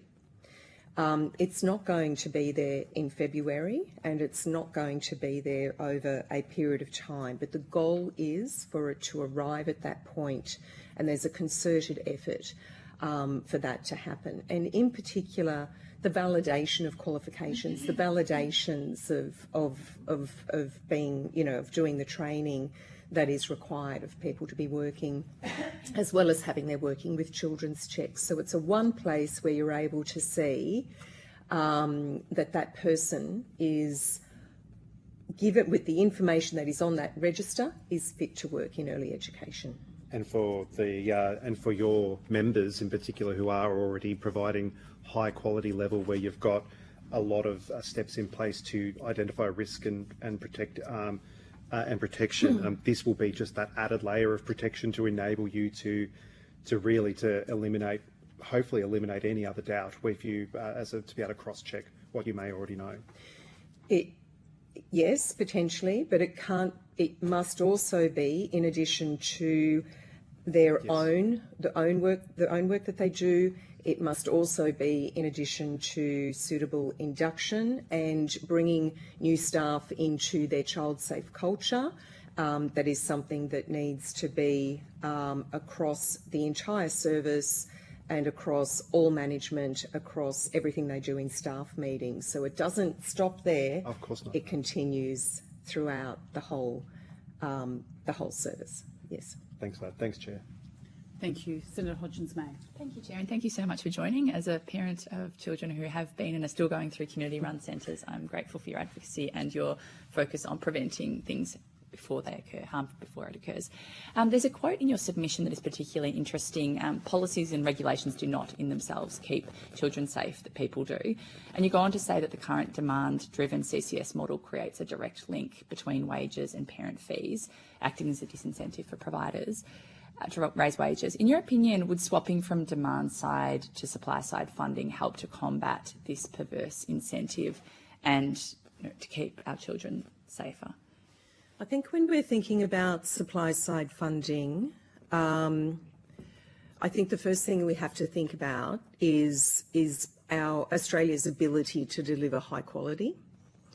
And so supply-side, it's an interesting sector because it is just so diverse. And because services step into their communities and they meet the needs of the communities, it means that those services are different. Most services operate, there's very few services that would operate in exactly the same way.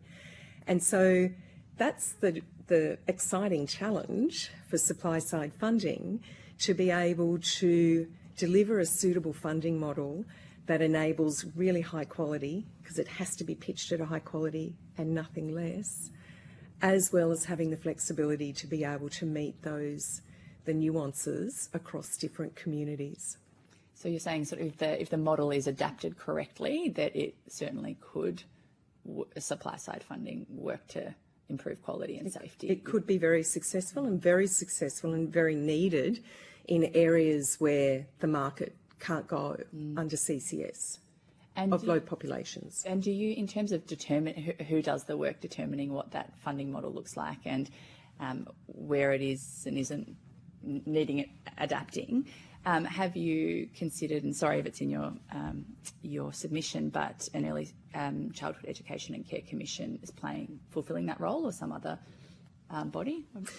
Well, there is work being done that's been commissioned by the government to look at service delivery price. So that's the first step in looking at the cost of a range of different ways that services are currently delivering early education and care. In terms of a commission, I feel that a commission would benefit from considering a number of pillars, and funding is one of them, child safety would be one of them, quality is another one, deciding on what those really key pillars are, deciding as a nation as to what we want for Australia, for children in Australia and for families, and what we want early education and care to do. And then for that commission to be the steward, to be able to get everybody there and to tackle those jurisdictional issues that are very interesting. Thank you. One of your key recommendations in your submission is the need for a well-structured and funded and coordinated national system that puts children's needs first and enables providers to deliver services that support quality and safety. Is there anything else you want to expand on what such a body might look like, and what putting children's needs first looks like? So that could be the commission. Yeah. And can you describe the governance model for a system and how you think it can and should operate with state regulators? Do you have that sort of level of detail? In terms of how regulators could work with that, like interact with that commission? Would work with that, and maybe that's something you can take on notice. Yeah, I guess an initial thought around how the regulators can operate. They need to be, a regulator is funded to the level that a decision has been made as to how much money they can receive, so to be able to do the job that they need to do.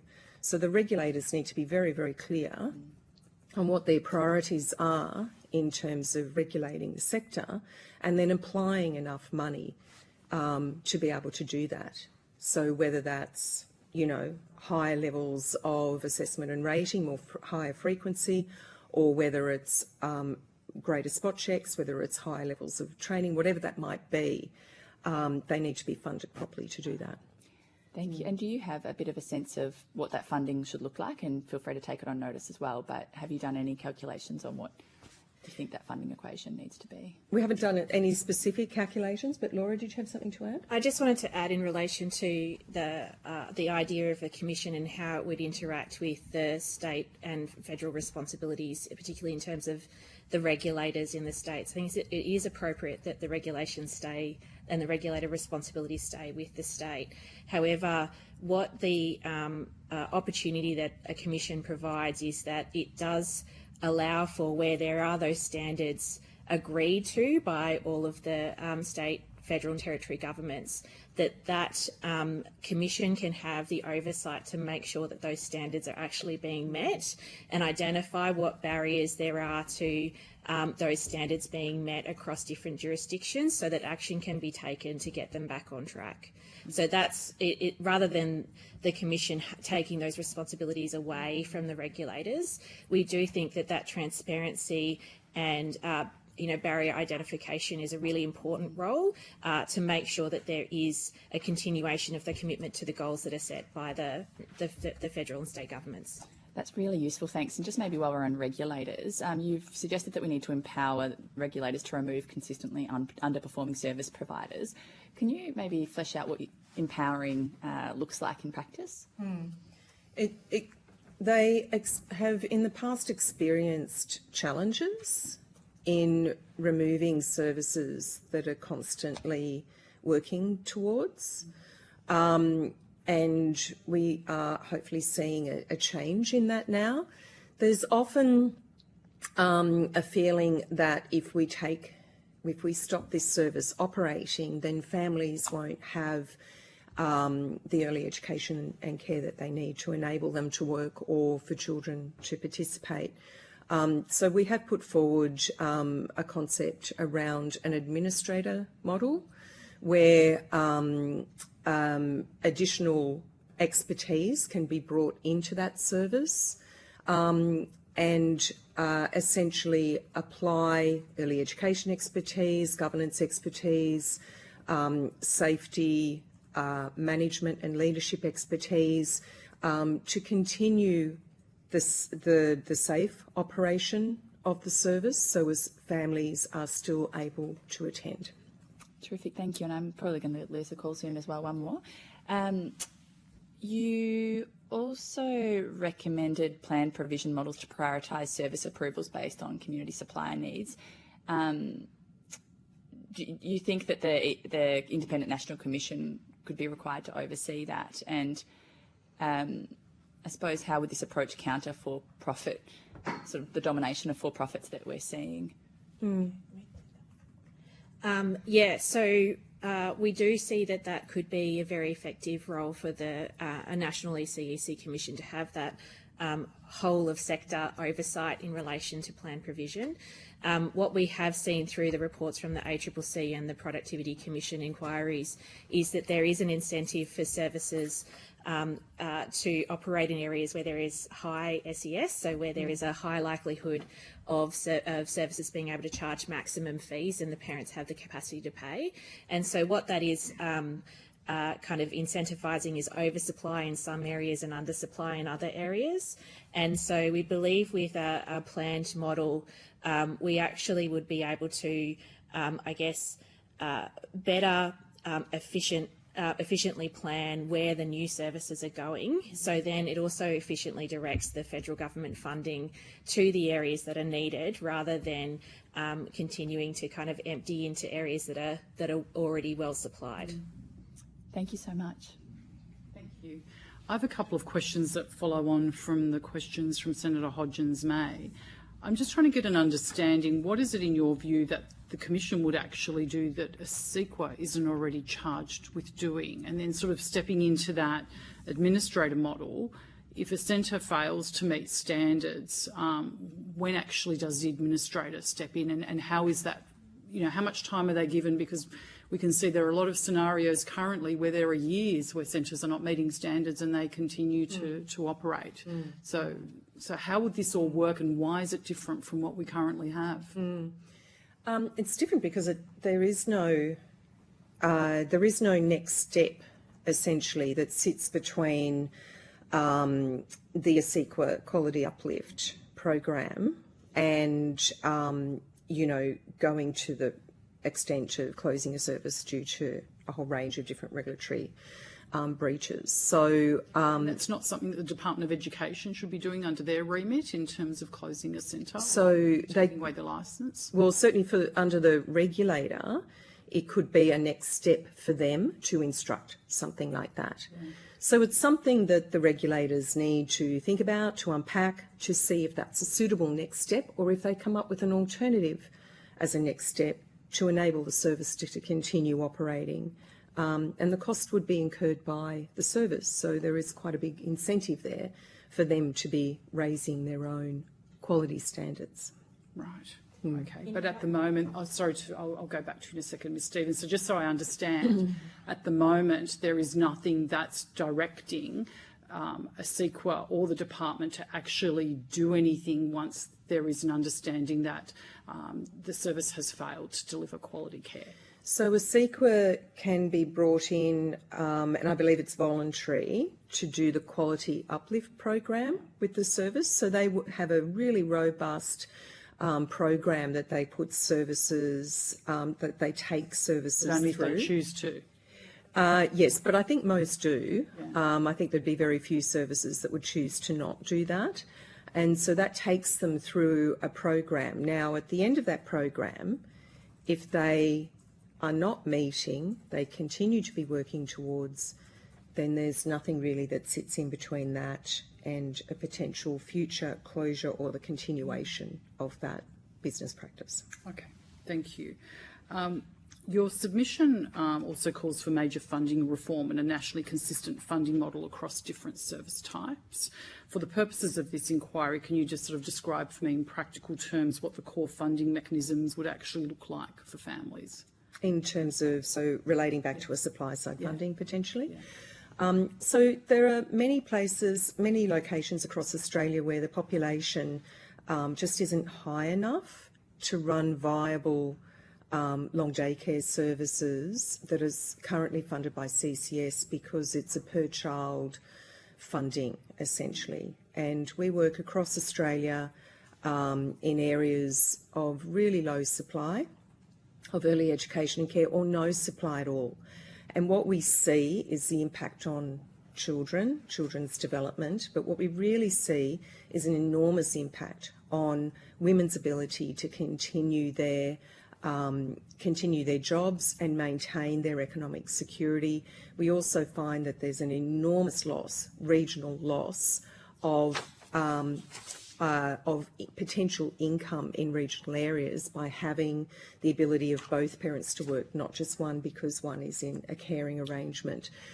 So being able to deliver small supply side funded services for, let's say, 20 children, 20 to 30 children, would see an enormous difference. And that's where a market won't go, and it requires capital, which the federal government has started to move into that capital area with the Building Early Education Fund. And then it requires that supply side funding that enables that service to be able to operate at a level of high quality in areas of low population. So in the structure you've described, where would sort of a regular, episodic and non-standard care, such as in-home care, perhaps care that's required by shift workers for their families, family-based care, where would they structurally sit within that model? I'm glad that you asked that because I benefited from that when I lived regionally in a remote area of New South Wales, and I think I have my career now because I was able to continue my career because I had in-home care way back. And I think that we have built models, we have designed models where the small service that we're referring to can also be the custodian of that in-home care. So they're trained early education and care professionals, they have worked in the service, and they can also provide that outreach work. So they're known to the service, and that gives a surety when they're on their own with children that reflects back into how they have been working in the service, and that's then managed by the small service in those regional areas to be able to do that shift work or that outreach work. I would flag, though, it is traditionally very difficult to recruit those types of roles. They are very challenging to recruit. But as a model, it is entirely possible, and there are ways to safeguard children through having people work in service and doing outreach. Thank you. Has CELA done any analysis on whether the universal centre-based policies like building the Early Education Fund are shifting power away from the smaller community operators towards large capital-backed providers? So the Building Early Education Fund is only for not-for-profit provision. It is currently only for existing approved providers. We would like to see community managed providers that haven't had the opportunity yet to become approved providers to be able to be part of that. But we have done a lot of work in this space, and there is absolutely potential for existing regional approved providers under the community model to be able to have another campus in another location. and to be providing the governance and the approved provider role in that other location. And we have a large number of community managed services that are very interested in doing that. So your concerns would be allayed if they continued the pattern of the Building Early Education Fund being not-for-profit, to ensure that it isn't then taken out of sort of scope and replicated by larger capital-backed groups. Maintaining that not-for-profit community provision is the most important thing it can do, because success in regional areas of early education and care services come from the place-based solutions and the place-based design of those services. So when we go into areas and we do this work, we do very deep community consultation, we do very thorough demographic work, and we design the service, co-design the service with the community, and we put that model out to an approved provider to deliver. What we don't want to see is approved providers, not-for-profit or for-profit, coming in and delivering what they intend to deliver. Thank you. That might answer your question. It does. Thank you. Senator Collins? Oh, thank you, Chair. Thank you for all the work that you do. I also had children that went through the community-based daycare, and it was just absolutely wonderful for them. Just a couple of quick questions from me, and I think the first one you might have to take on notice, but I was just wondering about the trend, just following on from that question, the trend and communities, early learning centres. Are there enough? Do we need more? Where are the big gaps? Obviously out in regional areas, I think there are huge gaps there, but where I am in Sydney, it was the only one for miles, I felt. And, I just thought we needed more of that around in the cities too. So I'd just love to maybe get that on notice, but if you have any reflections on that now. We need more. Yep. We need more. We need this model. This is how early education and care started in Australia. And it has absolutely moved through every change in society, every funding requirement, every governance requirement. It just stands up and it rises to the occasion, and it delivers well above what is expected, across the entire sector. It just delivers. And the reason it delivers is because it knows its community and it designs for its community. It's a community, it's a community within itself in terms of its staffing and the children, and the importance that it plays in bringing families together, young families together when, they're at their most vulnerable. This is the space where they come together for working bees, for social events, and all of the incredible moments that mean that they're often friends for the rest of their lives. They're magical places. So they do need to expand, and it is certainly our mission to ensure that they do. And you're right. Many of the ones I'm thinking of are in inner Sydney. And they need to expand across Sydney, and they need to expand across regional areas as well. Okay. Well, thank you for that. And my second question, you brought up staff. And, I think one of the magical things about the centre that my children went to was that the staff have been there for 15 years, maybe more. Pretty remarkable to have that sort of retention. Yeah, isn't it? And which, has a huge impact on quality. So I'm just wondering whether you have any stats on, the staff retention across Australia at the community-based early learning centres and compared with other types of daycare. Yes, we don't have any researched evidence, but certainly our anecdotal evidence is that staff stay longer, and it's generally because of the conditions within the workplace, and it's generally also because of their connection to community. There are other areas that do find it really challenging, as you know, because they're transient communities. So, you know, it depends on where you're located as to whether or not you can achieve that. But on the whole, we find that that's what, you know, you go in and you see up on the wall people that have been there for 10 or 20 years, you know, and they're now educating and caring for the children of the people that they get educated for. So we do see that a lot. But then there are other areas where we really have to work with the service to be able to build workforce plans because of the type of area that they live in and they operate in. And some of them are very, very challenging and very transient. Okay, well, thank you so much for your time today. Pleasure. We have time for one quick one if anyone has one. Okay, I think. Yep. Okay. All right. Thank you so much for your evidence today. I believe you have taken some questions on notice. If you could please return the answers to the Secretariat by Wednesday, the 14th of January.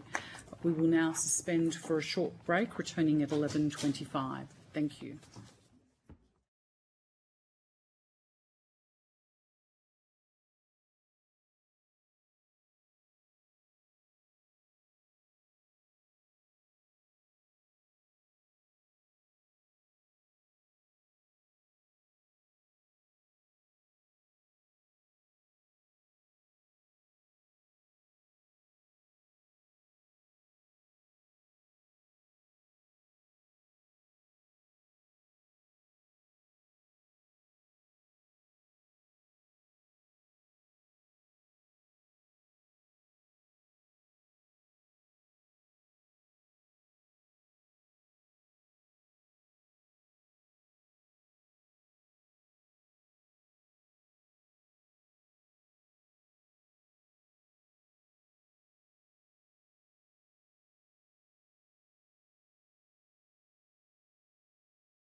In person and via teleconference, representatives from Social Ventures Australia.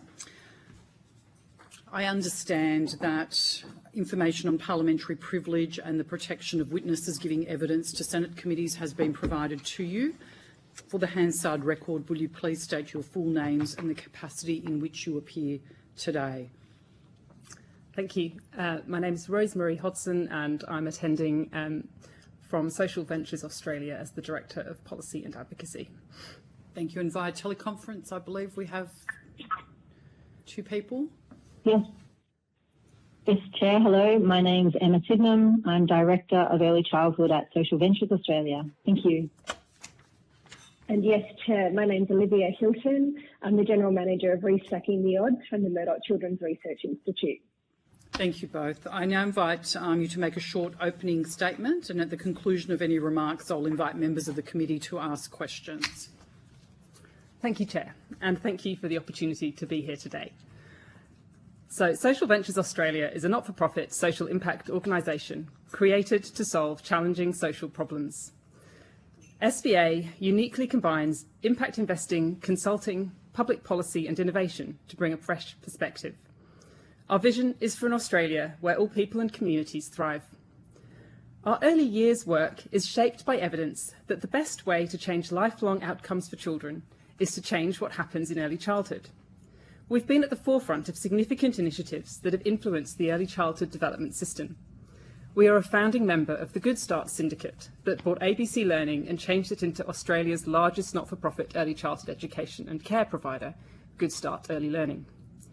We have been leading work to scale integrated early childhood models, including early childhood hubs. These hubs provide access to key services, including early learning, health checks, family support and allied health services, as well as a safe space for families to build connections and social networks.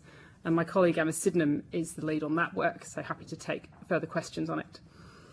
We are part of Restacking the Odds as well, a collaboration between the Centre for Community Child Health at the Murdoch Children's Research Institute and Bain and Company.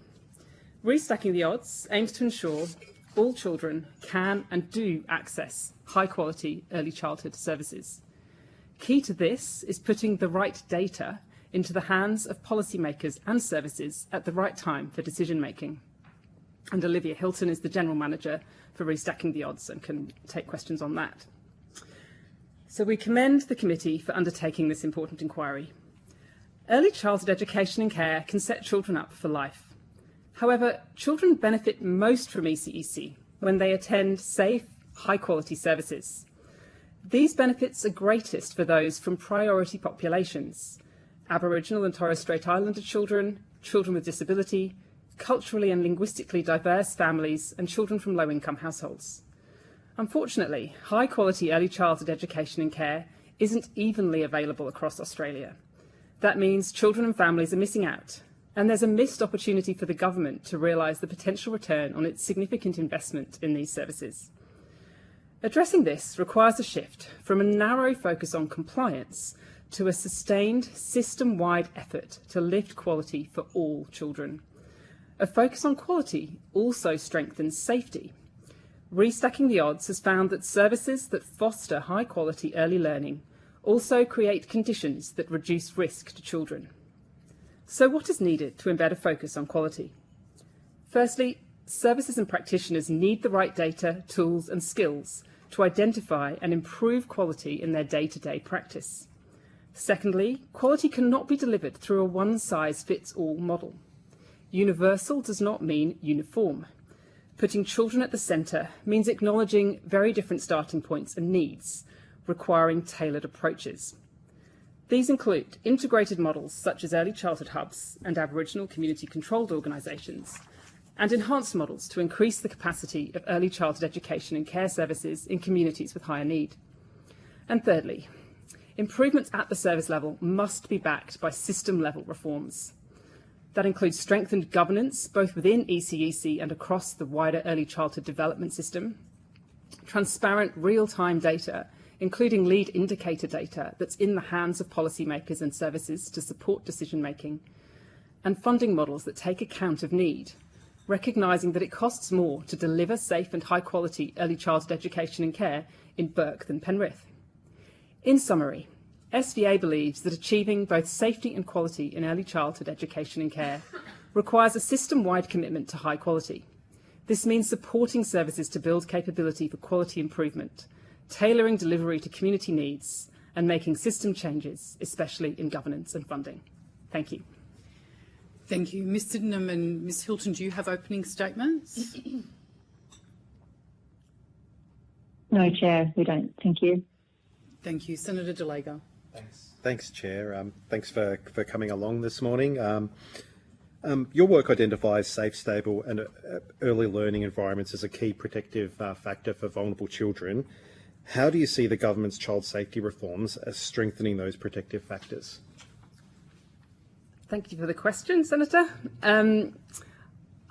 Obviously, the government's reforms for safety are incredibly important in terms of providing a safe environment in early childhood education and care, and it's essential to take that initial action. I think, though, what we want to emphasise from our work at Social Ventures and with the Restacking the Odds is the other aspects that are also important, as well as that immediate focus on risk and safety. And so, that's why I guess I talk about the need to drive quality across the system.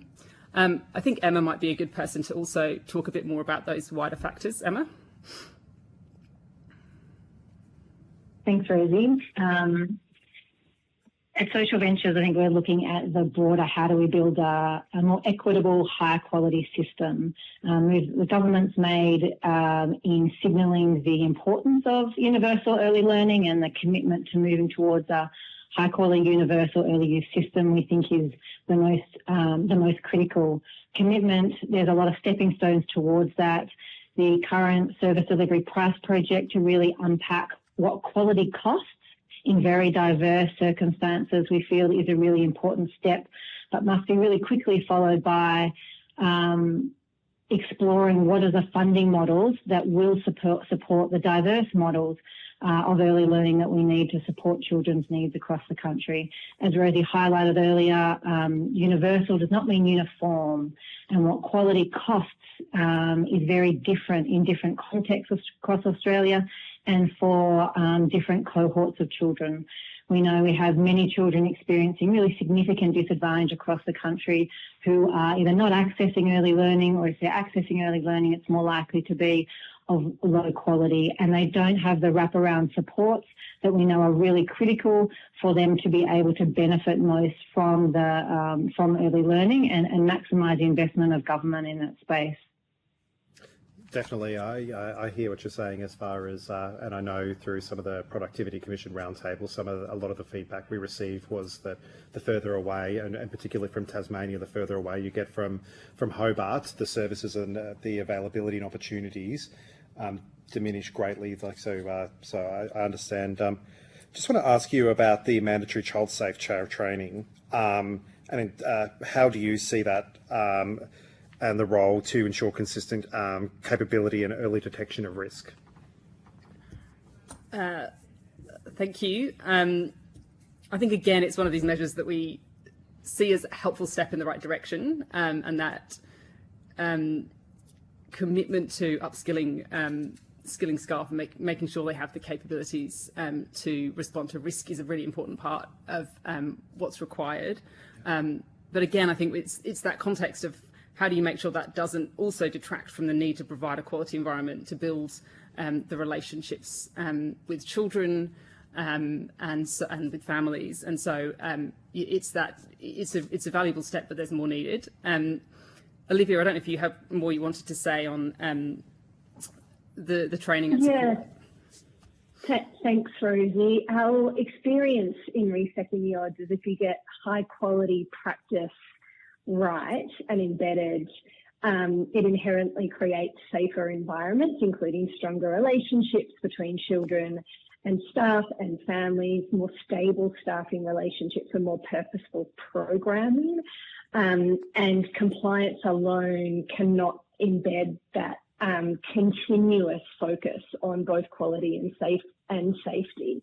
The work that we've been doing in Restacking the Odds is supporting sites in a diverse range of settings, remote all the way through to metro, to focus on an uplift of quality by focusing on key domains in the quality framework and supporting them to do that through an uplift in continuous improvement methodologies. So working with practitioners to identify areas of quality that they want to strengthen, and then identifying how they might do that. And that's through a whole series of using different tools such as plan, do, study, act cycles, where they're bringing in different data to identify what a barrier might be in improving a particular quality domain, which may include safety or others, and then really working across the centre with children and families to understand how to address a gap, and then implementing a range of activities to see whether or not those activities are actually having an uplift in quality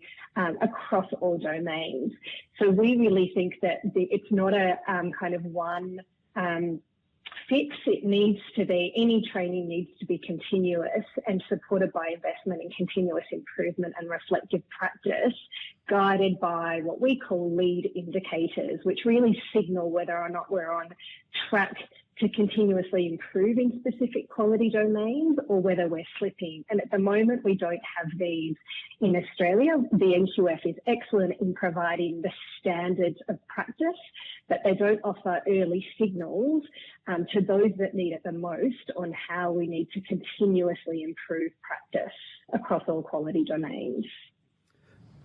Thank you, and I know, and you've referenced data, and using data wisely and better through your submission and through your early statements. How does using that consistent, comparable data across jurisdictions support better decision making for vulnerable children and families? Thank you, Senator. Yes, the data is a really key focus of our work. And I think there are some different levels to where we see data being needed across the system. So there's the sort of data Olivia has just referred to in terms of what's in the hands of people on the front line and how they can make decision making for children.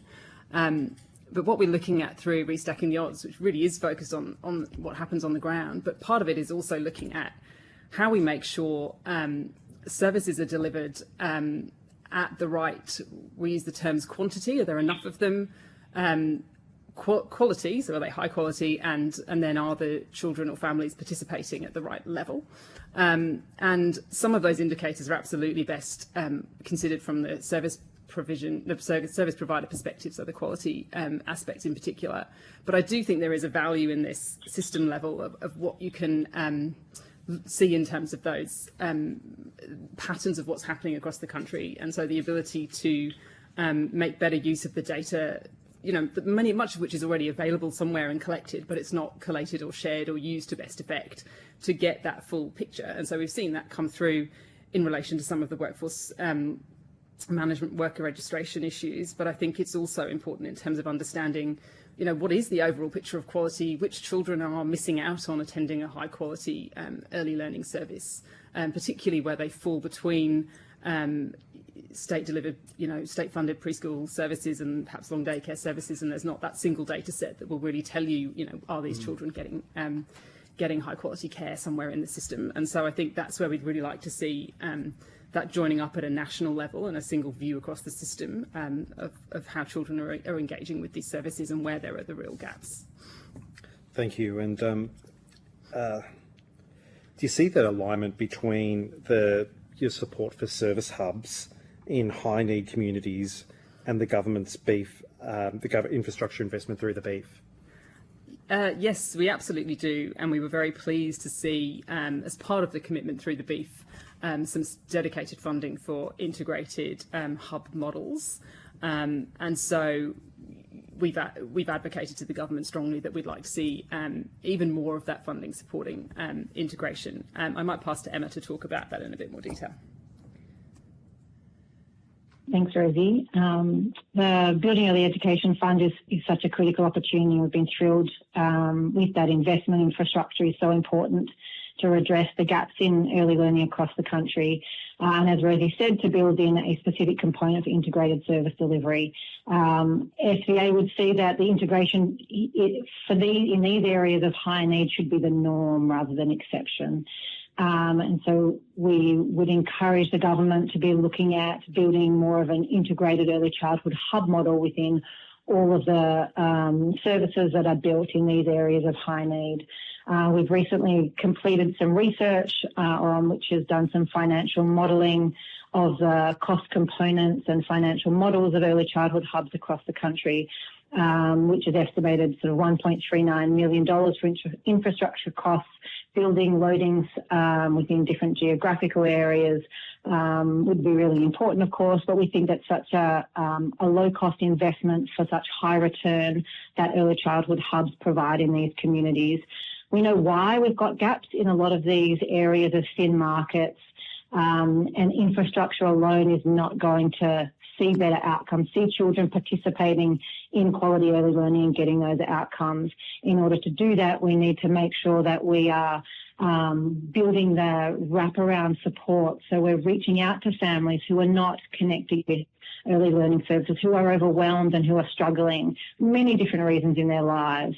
So first, building that connection and building trust with families, dealing with some of those immediate concerns, whether that's food, whether that's unsafe housing, so that they can turn their attention to early learning, identifying additional needs of children and make sure that we're able to provide support to occupational therapists or speech therapists or paediatricians, so that children who are attending can actually learn and benefit from the outcomes. So we know in these areas of thin market there's a lot more that's happening. We need a much more holistic model like the hubs, are perfectly aligned for these communities. So also add that it's so important to build on what exists in these communities and build on the strengths. So we really do need to be partnering with communities, building on the strengths of communities, and also making sure we've got the operational funding to go alongside the infrastructure. The beef is infrastructure only, and we're deeply concerned that unless it's accompanied by operational funding to fund both the gap, currently under the current childcare subsidy model for operation of childcare in these communities, as well as the conditions for integration, which we informally call the glue, which is so important to be able to bring together, to work closely with families, to bring together different disciplines within an early learning context to wrap around the child. Thank you. And just finally, as losing the call, how important is it that the sector has that strong regulatory settings with clear transparency for parents and a safer workforce before further expansion?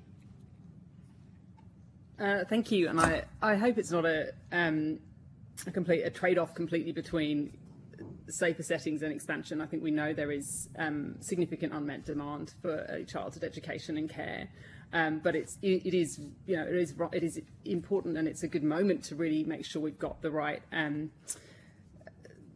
governance and regulation in place to support the sector to succeed and achieve the outcomes for children, which is, I think, what we're particularly care about from SVA's perspective. So I think there are sort of steps on the journey, I guess, and to set the system up for success. And so along, and I think it's looking at the different levers that support quality and safety through the system. So yes, the role of regulators, I think really looking at the accountabilities in the system, and so the challenge of things falling between different levels of government and what can be done to address that. And there are different ways that could be done, but I think just being really clear on who's on the hook for achieving that safe environment and that quality environment is a crucial thing that would really make a difference.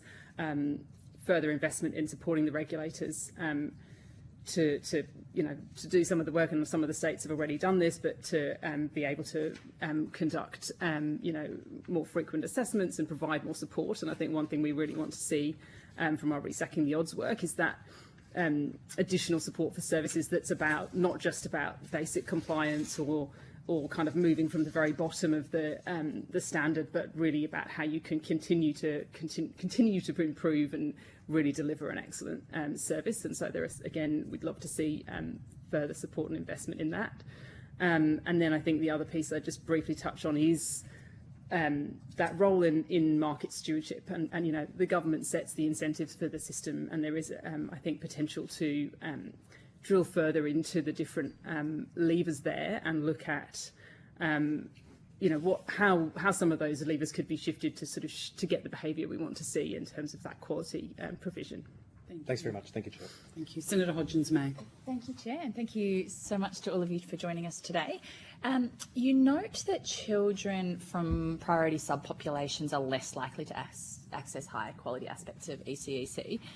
Can you expand on some of the barriers and what access of funding and or service design are creating them? So what are some of those barriers and how can we address Yes, thank you. Olivia, is that one you want to take? Yes, thank you, Rosie. We've done some detailed research on barriers to both access and participation in early childhood education and care, particularly for families in more remote areas. Some of the common barriers are around transport, also a lack of understanding around what education is provided and what sort of skills can be provided to children in an educational care setting. So families, particularly those from different cultural backgrounds, can often assume or perceive ECEC as a child-minding service. Also funding is another common barrier. What we do with centres when we try and help them understand kind of what's happening, particularly by looking at their detailed participation data, is really try and break down the barriers that are relevant for them and their centre by understanding and engaging with families to better understand the issues, and then to try and implement activities to address some of those participation gaps. And we do that through continuous improvement cycles. So we're continuously monitoring whether activities have had an impact or not, and either scaling them or changing them up. And that's why this work is so critical to invest in, because a lot of the time we don't know until it's too late when we look at kind of lag indicators, or we don't look at participation or access details at all. Thank you. And yes, please go ahead. Sorry, through the Chair, if I could just add to the Senator's, in response to the Senator's question in terms of what are the models that we have been researching that look at how we overcome those barriers. SVA has done some significant research in recent years looking at what are those spectrum of models, moving along a spectrum to more intensive to respond to sort of higher needs of children. So we have sort of very light touch models like navigators that help families to overcome some of the barriers that Olivia mentioned. We've then got sort of more what we call ECEC Plus, which is it's an enhanced early learning model that directs extra capacity across ratios, professional development, leadership and wraparound support. So it builds into the existing ECEC system but provides that additional capacity to support children who are experiencing early childhood disadvantage in particular. We then have a sort of more of a wraparound, more of a deeply place-based response called early childhood hubs, which, as I mentioned before, is really a place where families build trust. They feel it's their own, they belong, and through that, they then access early learning and other critical integrated supports that respond to their needs. We've also got Aboriginal and Torres Strait Islander community-controlled services, which have really led the way in terms of holistic service provision in Australia in the early years, and provide a really important cultural responsive services to Aboriginal and Torres Strait Islander children. And finally, we have more intensive early childhood education and care models like the Early Years Education Program that's currently being replicated by Parksville Institute, for example, which provides really much more intensive therapeutic supports to children who've experienced significant family distress and trauma in their early childhood, and really helps to heal the brain from trauma, works very closely with families and supports children to be able to operate within a mainstream setting then by the time they start school. So there are a range of models out there that do have a strong place within an equitable and high quality early learning system. We think there are reforms possible through this next period to the current funding system that could really enable and support these models to be provided at greater scale across Australia. Thank you so much. And just to elaborate on that funding model, you have called for needs-based funding and investment. Would you be able to elaborate on what you think that looks like and how it might improve outcomes for those children from disadvantaged backgrounds that you've spoken of? Thank you. I'll start with this one and then maybe hand to Emma to add to that. So I think as Emma's outlined there, I think it's quite apparent that children with higher needs and communities with higher needs, and indeed communities that are in more remote locations, the cost of delivering high quality care in those environments is higher. And so currently, whilst there are some top-up payments that account, or some funding aspects that consider some aspects of that, there's not an overall funding model that looks at need, and particularly the child's need, and adjusts according to that. And so that's really what we would like to see, and we think the service delivery price work is hopefully laying some really important groundwork and better understanding the costs in the system at the moment, so that there's potential to move towards that. But really, there's possibly different ways of doing it, but it might be something that looks not, in some ways like the school funding model, for example, in terms of equity loadings or something, as a way of getting that additional funding into those places where it's most needed. And then, as Emma says, some of the work we've done on, for example, ECEC Plus, then unpacks some of the ways that might be used, as well as the work Olivia's referred to in terms of how centres are focusing on improvement. But Emma, was there more you wanted to add? Thanks, Rosie. I guess just one point around the Australia's school education system has adopted the schooling resource standard, which includes equity loadings based on student and community characteristics. So I guess we've got a precedent there in a standard that we know works. The same considerations are not yet applied widely to early education. We have some needs-based funding within the preschool funding at some state levels. However, we know that the gap within children starts by the age of 2. So reforming the funding model to more of a needs-based funding from birth, we think could have really significant outcomes for children in those early years, and really see more thriving by the time they start school. Thank you very much. And I think the call will be ending, so I might just ask, who is currently responsible for data linkages between state, federal and service level data points, if anyone? Are you able to enlighten us? That's a good question. I don't believe anyone. I'm going to ask Olivia if she knows if there's a different answer to that question.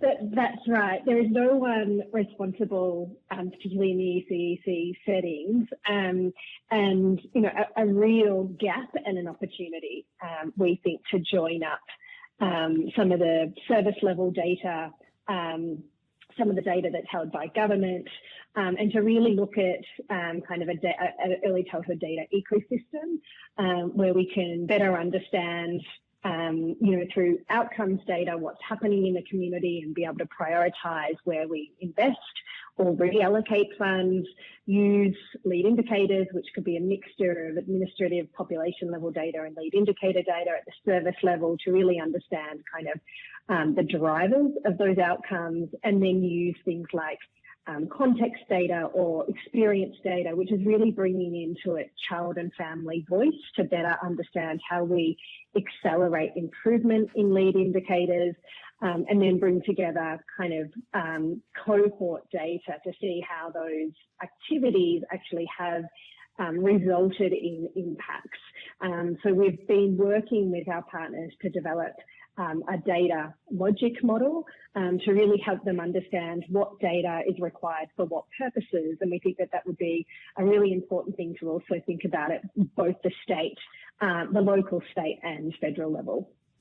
Terrific, thank you. And just to say, I'm curious to know whether you think an ECEC Commission might be best placed to handle this, or if there is another potential model or research. I'd really be grateful if you could put that on notice, or respond very briefly. I can briefly respond. I think an ECEC Commission absolutely could be given the responsibility for providing that role, and that could be a really valuable role.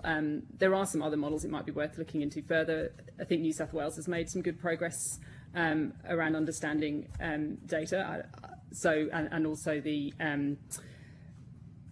New South Wales IPART, and I'm sorry, I'm forgetting what the abbreviation stands for at the top of my head, but the work they've been doing on their market monitoring review as well has been really powerful, I think, in terms of looking at where the gaps are in the ECEC market. So there's also some good work to build off, I guess, in terms of what's required at the national level as well.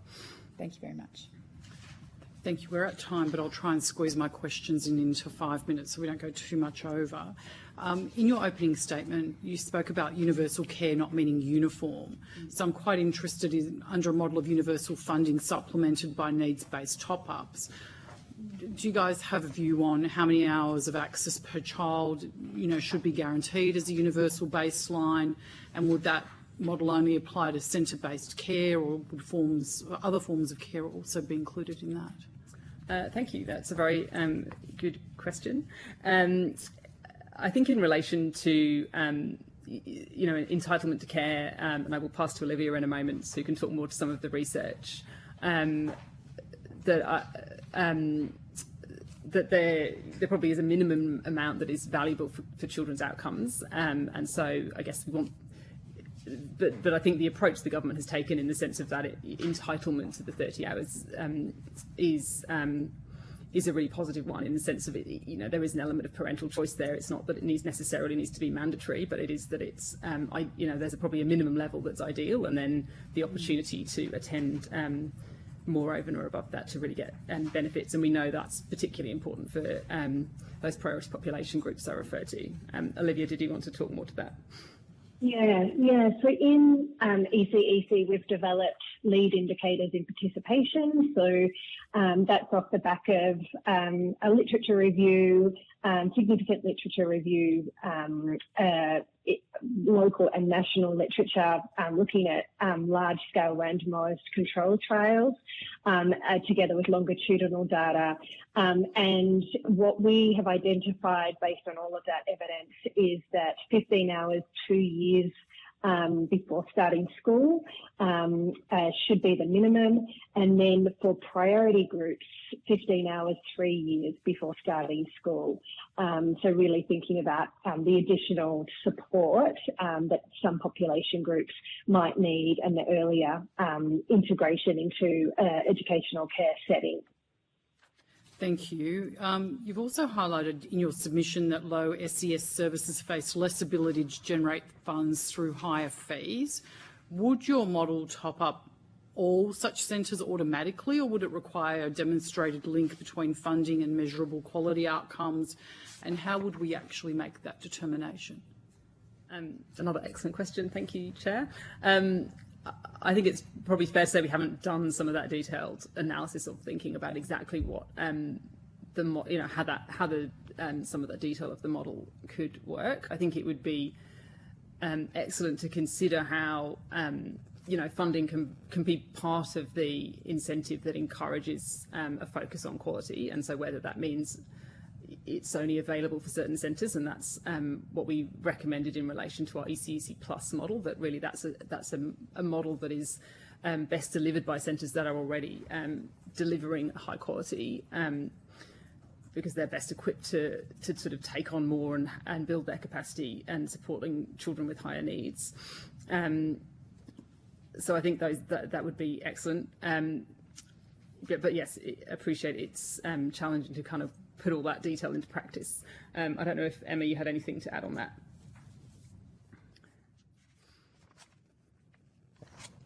No, not at this stage. Thanks, Rosie. And then just I'll finish up with this one. You note that workforce shortages are a binding constraint, particularly outside of our metropolitan cities. Can you sort of give us any effective workforce local solutions that you've seen, whether they be, training pipelines, shared staff models, or service partnerships that have actually really worked well in small or remote communities to address these shortages? Thank you. I think Olivia can probably refer to a good example or two. Olivia. Yeah, thanks, Rosie. We see lots of different innovative models being trialled in centres. One of the key models is that we've been supporting partners with, and relevant to the work that we've been doing around quality uplift, is nominating quality improvement officers within a particular centre. And so usually that's someone that's working on the floor but gets a couple of hours out of each week to work across the centre and across all the rooms to focus, to work with those different practitioners to uplift quality.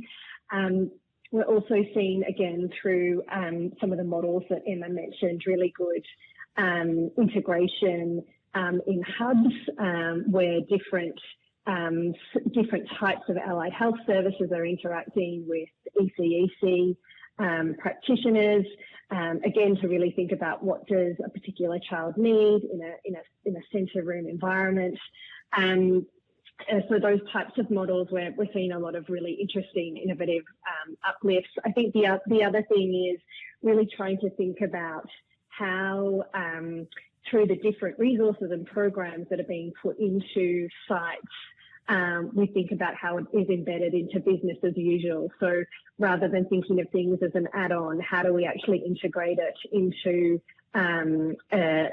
current practice? Thank you so much for your time.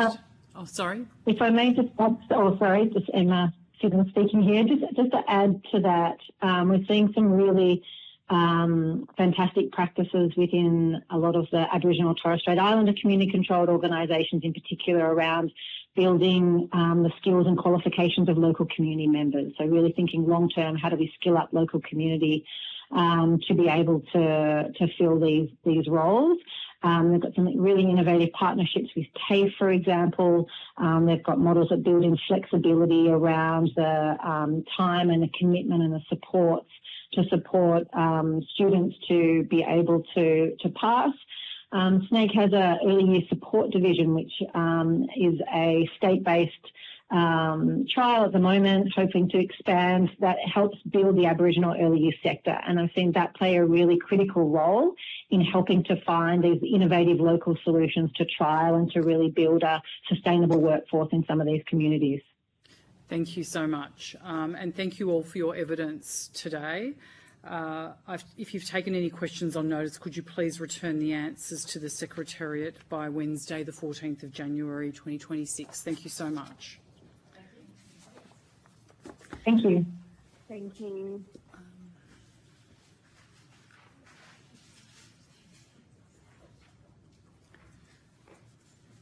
I will now welcome via teleconference officers from the Australian National Audit Office.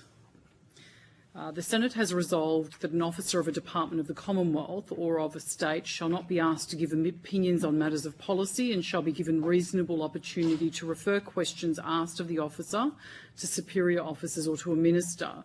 This resolution does not preclude questions asking for explanations of policies or factual questions about when and how policies were adopted.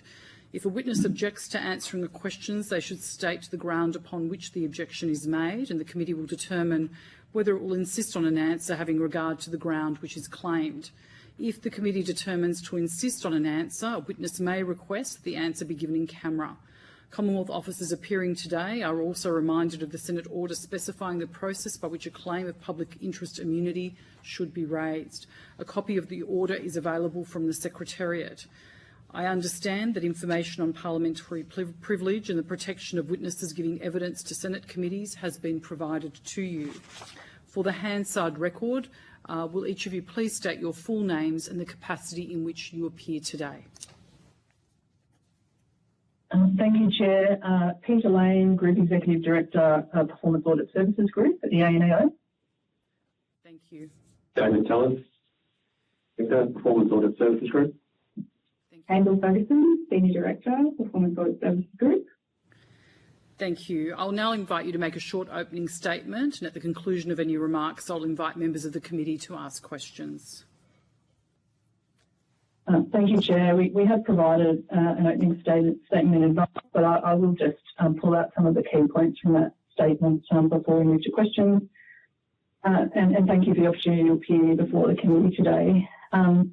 We are appearing in the context of the Auditor General's report undertaken in 24-25 into the management and oversight of compliance activities within the childcare subsidy program, which highlighted important considerations for all Australian government regulators, including effective oversight when different entities are responsible for policy and service delivery, taking a holistic, coordinated approach to regulatory policy and practice, the importance of appropriately evaluating the effectiveness of regulatory activities, and monitoring performance to provide assurance that those activities are delivering outcomes. The objective for this audit was to assess the effectiveness of the management and oversight of compliance activities within the childcare subsidy program. The audit examined governance arrangements and the approach to compliance activities. The conclusion of the audit was that the management and oversight of compliance activities within the program was partly effective, and this is because governance arrangements did not provide the Department of Education with whole of program oversight, and evaluation arrangements were only partly implemented. And while Education and Services Australia had comprehensive arrangements to prevent non-compliance among providers and families, deficiencies were identified in relation to monitoring, investigations and enforcement. The audit made 7 recommendations. Both entities, Education and Services Australia, agreed with their respective recommendations. State and territory regulatory authorities are responsible for assessing and approving early childhood education and care services and providers to provide care, including their compliance with quality and safety requirements. These regulators assess applications under the National Quality Framework, which is administered by the independent national authority, the Australian Children's Education and Care Quality Authority. As a result, the audit did not assess the management or oversight of childcare providers and services quality and safety. Under the Family Assistance Law, Education is required to suspend or cancel CCS or childcare subsidy program approval if the approval is suspended or cancelled by a state or territory regulator. Our audit found that Education's process to action these cancellations and suspensions was not efficient. In terms of Education's own monitoring and detection to identify provider non-compliance with the legislation, the audit found their focus was on incorrect reporting and claiming, but it did not have assurance that providers and services met certain other requirements for ongoing approval after the initial approval had been granted. This included fit and proper person requirements and requirements to notify Education if the provider entered into administration, liquidation or bankruptcy. Happy to leave our opening statement there, Chair, and answer any questions that the committee might have. Thank you. Deputy Chair. Thank you, and I apologise, I'm not sure if it's just me, but I found some of that audio a bit difficult to follow, so if I ask something you've come to, I do apologise. But could you just step us through the status of the 7 recommendations you made as a part of that audit to improve the management and oversight of compliance within the activities of the CCS? We do know that all, as I mentioned, that both of the entities agree with the recommendations. I'm not sure that we're in a position to provide an update on how that implementation is progressing. We do occasionally undertake follow-up audits. That would usually be within a couple of years of an audit report recommending certain actions be taken to assess how entities are progressing that implementation, but we have not yet decided the upcoming program of work, and there is not currently an audit on the program to do that with respect to this audit. I'll just check if my colleagues have anything they want to add to that. David Tellis, I'd just add that we were following up with Education. Okay, yeah, I'll put it to the department later on. That's not a problem at all. Can I ask, a number of submissions to this inquiry call for the CCS to be paid to a range of carers outside the more formal settings, so family members, nannies or other forms of informal and unregulated care. Appreciate you're not in a position to provide opinions on these sorts of policy matters, but are you able to offer us anything in terms of a fraud, compliance and risk management perspective?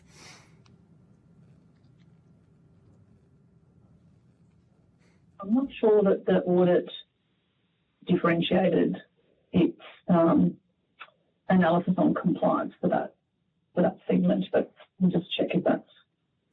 Yeah, I guess I'd only add that the types of care that we did look at were centre-based care, family day care, outside school hours care and in-home care. So we have nothing to add on other unregulated types of care. Okay. Can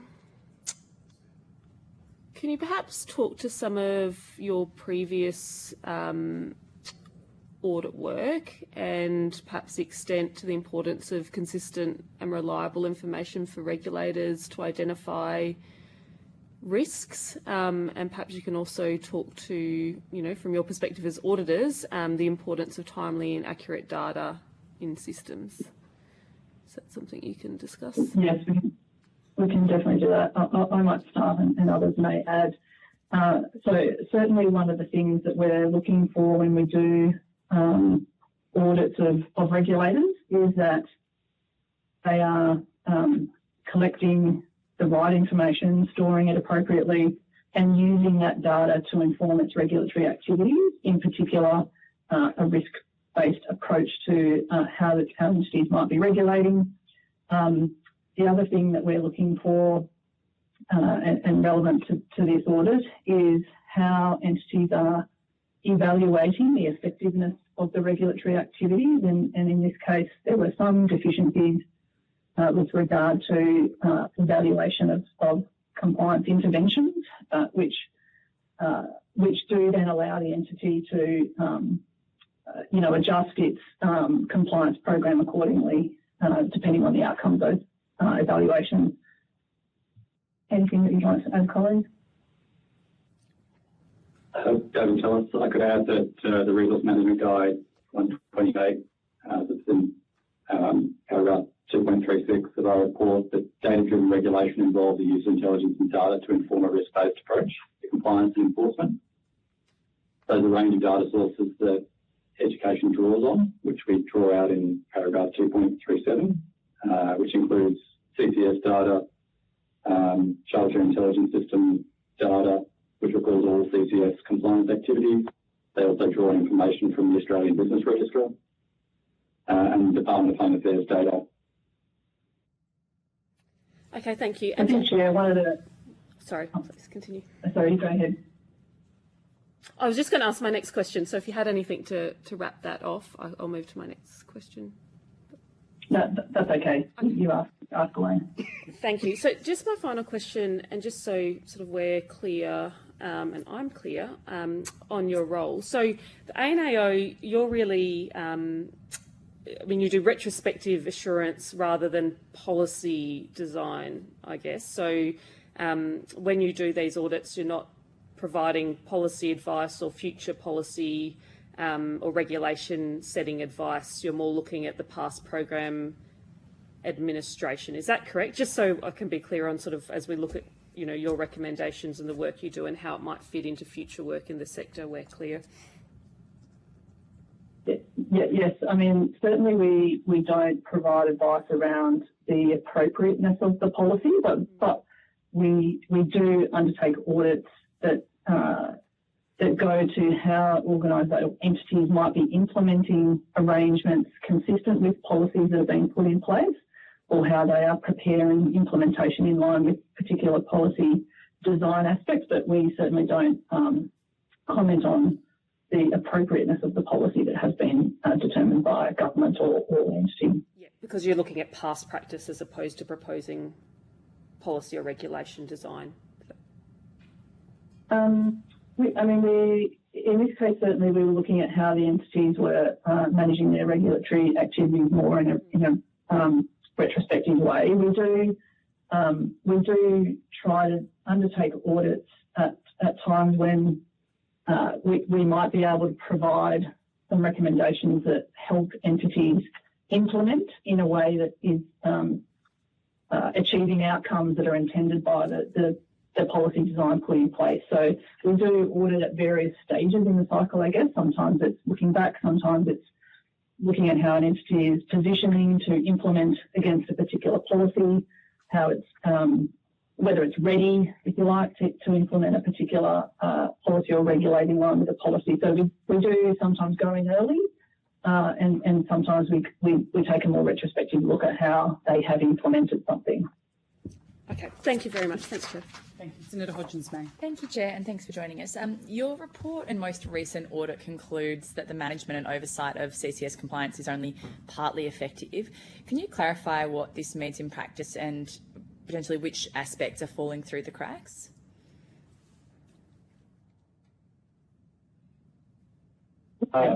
Yes. So we did conclude that the management and oversight compliance activities of CCS is partly effective.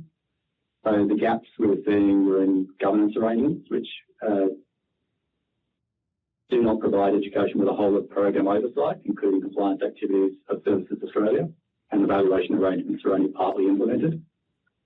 While Education Services Australia have comprehensive arrangements to prevent non-compliance among providers and families, deficiencies were identified in relation to monitoring, investigation and enforcement.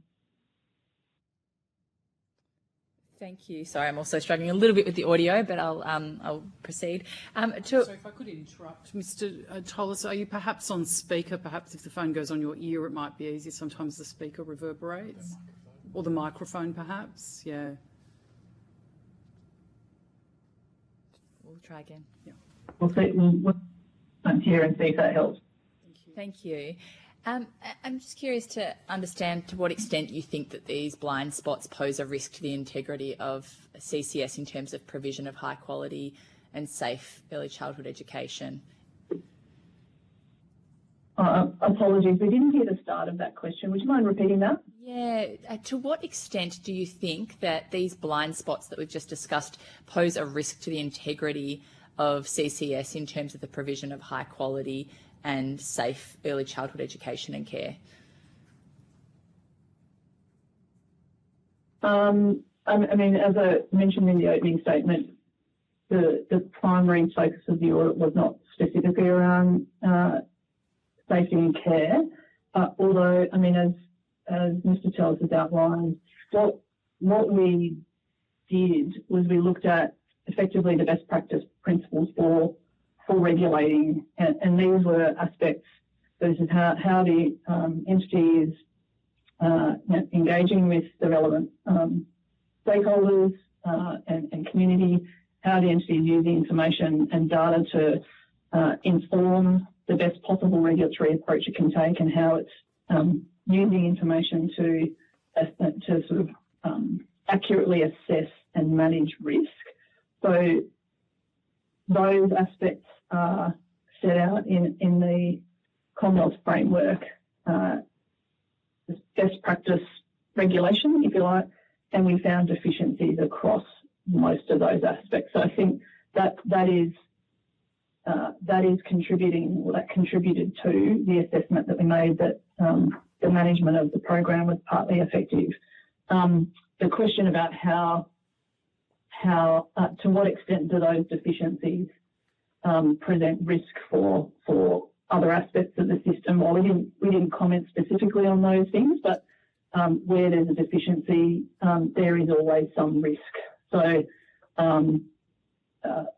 there's certainly aspects to our audit report that if entities implement those 7 recommendations in accordance with how we've advised, then their regulation will improve significantly, and that an intent of regulating according to best practice is to ensure that systems work as they're intended and the outcomes are achieved as the system is designed. So that's a very broad answer to your question, and we didn't quite go to the specifics of what you asked, but hopefully that's helpful. Thank you. And just finally, pardon me, some of the bilateral agreements between the Department of Education and Services Australia were found to be insufficient. Are you able to explain these and how they could impact on the integrity of the CCS?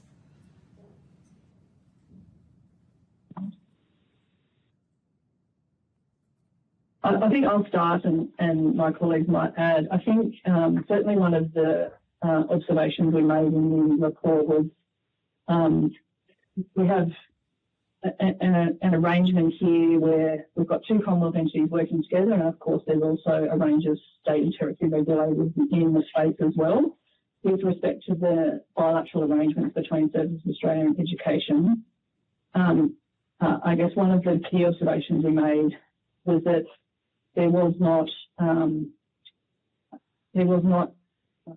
good visibility, I guess, of shared risks between the two entities, and that is something that is, well, certainly that understanding of the shared risk and treatments to mitigate those risks are pretty important when you've got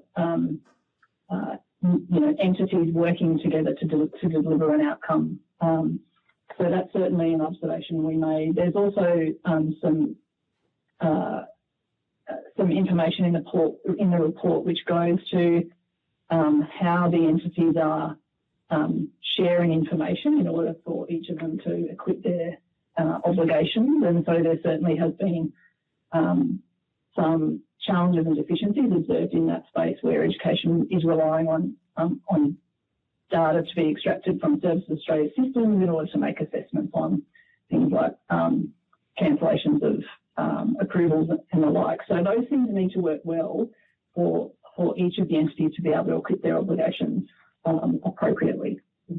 I don't know, did you want to add anything, Jason?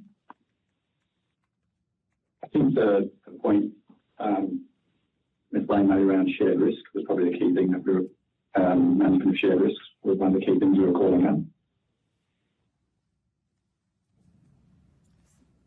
Okay, thank you. Sorry, I missed that last comment, but I had no further questions, Chair.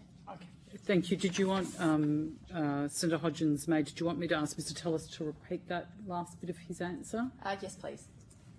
If you could do that, Mr. Tellis, we didn't catch the end of your answer.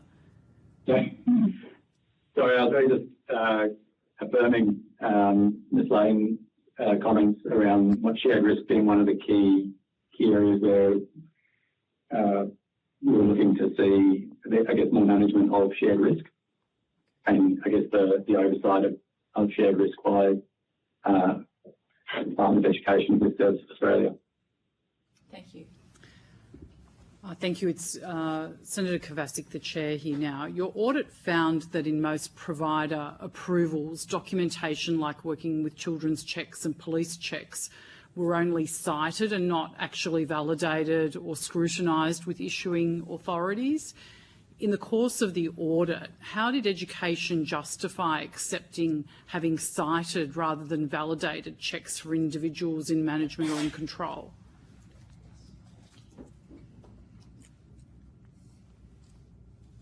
Helen Ferguson, don't know that education provided a justification of that specific matter. I would note, though, that we may be talking about document verification, I should say, and that we saw 96% of application assessments had all mandatory documentation verified. So we're talking about one item out of 26 that we saw had not been verified. Is that what you're referring to? Yeah, I would just wanted to understand, like, what justification they provided to that, particularly the working with children check. But obviously, if they didn't provide a justification, then what your analysis of that was, and why that is occurring, and is that now continuing to occur? Has that changed since? I think there were two deficiencies which we identified, which were largely around the monitoring of continuing access requirements. So there are sort of two stages at which education would be reviewing these sorts of documentation, like the working with children check. The first being when they initially approve a provider or a service to access CCS. And we found that was working relatively well, where there were very few deficiencies we identified in that space. But then when we went to the monitoring of continuing eligibility, and that's a little bit later in the audit, we found that education did not have assurance that those continuing eligibility requirements were being met. So in other words, it wasn't conducting checks to assure itself that the information being provided by services and providers remained valid and correct. So once they were in, and that was basically it, effectively. On some matters, yes. Okay. Outside audit activity, which would sometimes identify anomalies, but there was not an overarching assurance program where those checks were validated post-approval. Correct, yeah. And in terms of an ongoing risk management process, are those gaps and those deficiencies still in play as of today, to your knowledge? That may be a question for, we have not gone back and assessed that's one for education, what may have changed since the audit. Yeah. Maybe a question for the department this afternoon. Sure. Education is empowered under Section 195G of the Family Assistance Law to reassess provider suitability. But according to your findings, they don't actually do that proactively. Are you able to give us an explanation as to why, and again, how this omission, like yet another one, creates further ongoing risk management? I was going to add, David, at paragraph 340, we go on to talk about that education advised the ANAO on 28th of April that its approach to assurance over these requirements for ongoing approval after initial application, after initial approval, risk-based, and that from 1 July 2025, a provider declaration of compliance with the Family Assistance Law is coming into effect, but the accuracy of the information in the declaration will not directly be tested by education. Right. So just so I understand, they've put a mechanism in place from the 1st of July to manage that risk. However, they're unsure whether the information being provided to manage that risk is actually accurate. Is that correct? Essentially, I think that effectively they will require people to declare that they meet certain requirements, but that the accuracy of that information will not be further examined, as we understand from the department. And I guess the further advised statement from the Education Department is it's intended to be used as a non-burdensome method to establish non-compliance history, enable an opportunity for education, and more informed compliance activities such as audits and compliance investigations.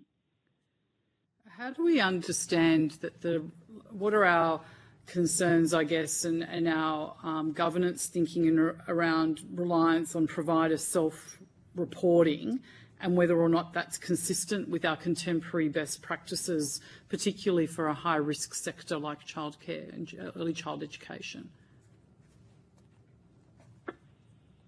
Well, certainly not necessarily specific to this sector, but we would expect that regulators are, well, certainly they will take a risk-based approach to managing their compliance.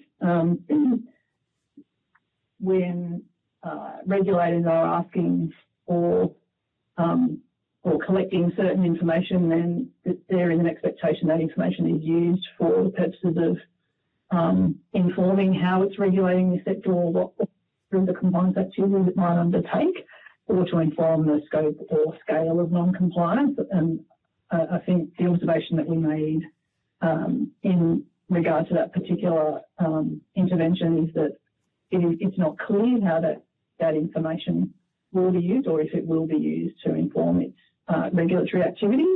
As a regulator, best practice suggests that entities should be continuously assessing the data that they have about the market or sector that they are regulating, and pivoting and adjusting the regulatory activity according to the risk that emerges through the analysis of that information. Okay, thank you.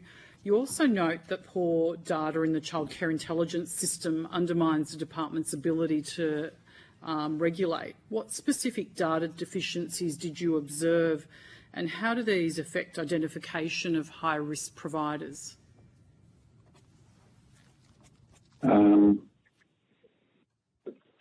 Paragraph 360, I believe, we identify what we observed as the gaps in the data.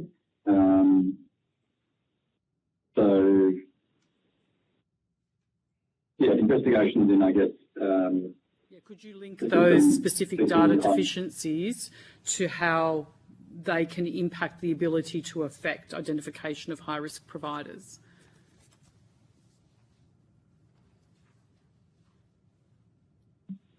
Helen Ferguson. What we observed is that I'm happy to take that on notice if you're unable to answer now, but if you're able to answer now, that would be great. I can take you through what we have now, and then maybe we can take it on notice if that doesn't give you what you need. So CCIS is essentially used to record fraud and compliance matters right through from tip-off to resolution. It's the single source of truth that education has to rely on to track its handling of non-compliance in the CCS system. We observed that information in this system was often inaccurate or missing elements. There were incorrectly saved documents and incomplete data fields. It is not integrated with other relevant systems. So, for example, civil penalty management system, which education uses to issue infringement notices, was not integrated with CCIS, which meant that analysis across the systems had to be done manually, cross-checking, and that there had been consultation with users of CCIS in 2022 where a range of concerns were reported, including slow access, delayed updates, information fields not being completed as required, and data extracts not being used in analytics. When ANAO went to analyse investigations using this system, we identified out of a number selected 15 items that had been categorised as investigations, which were not actually investigations. That is, they didn't meet the definition for investigations, and education did work with us and agreed to that. So the system itself is not working effectively, and we do note in the report that it has been in place since 2008, and at the time that we tabled the report, it was being considered for replacement. Thank you. And just to finish off, would you then view that from an audit perspective that these administrative control gaps have a safety as well as fiscal implications?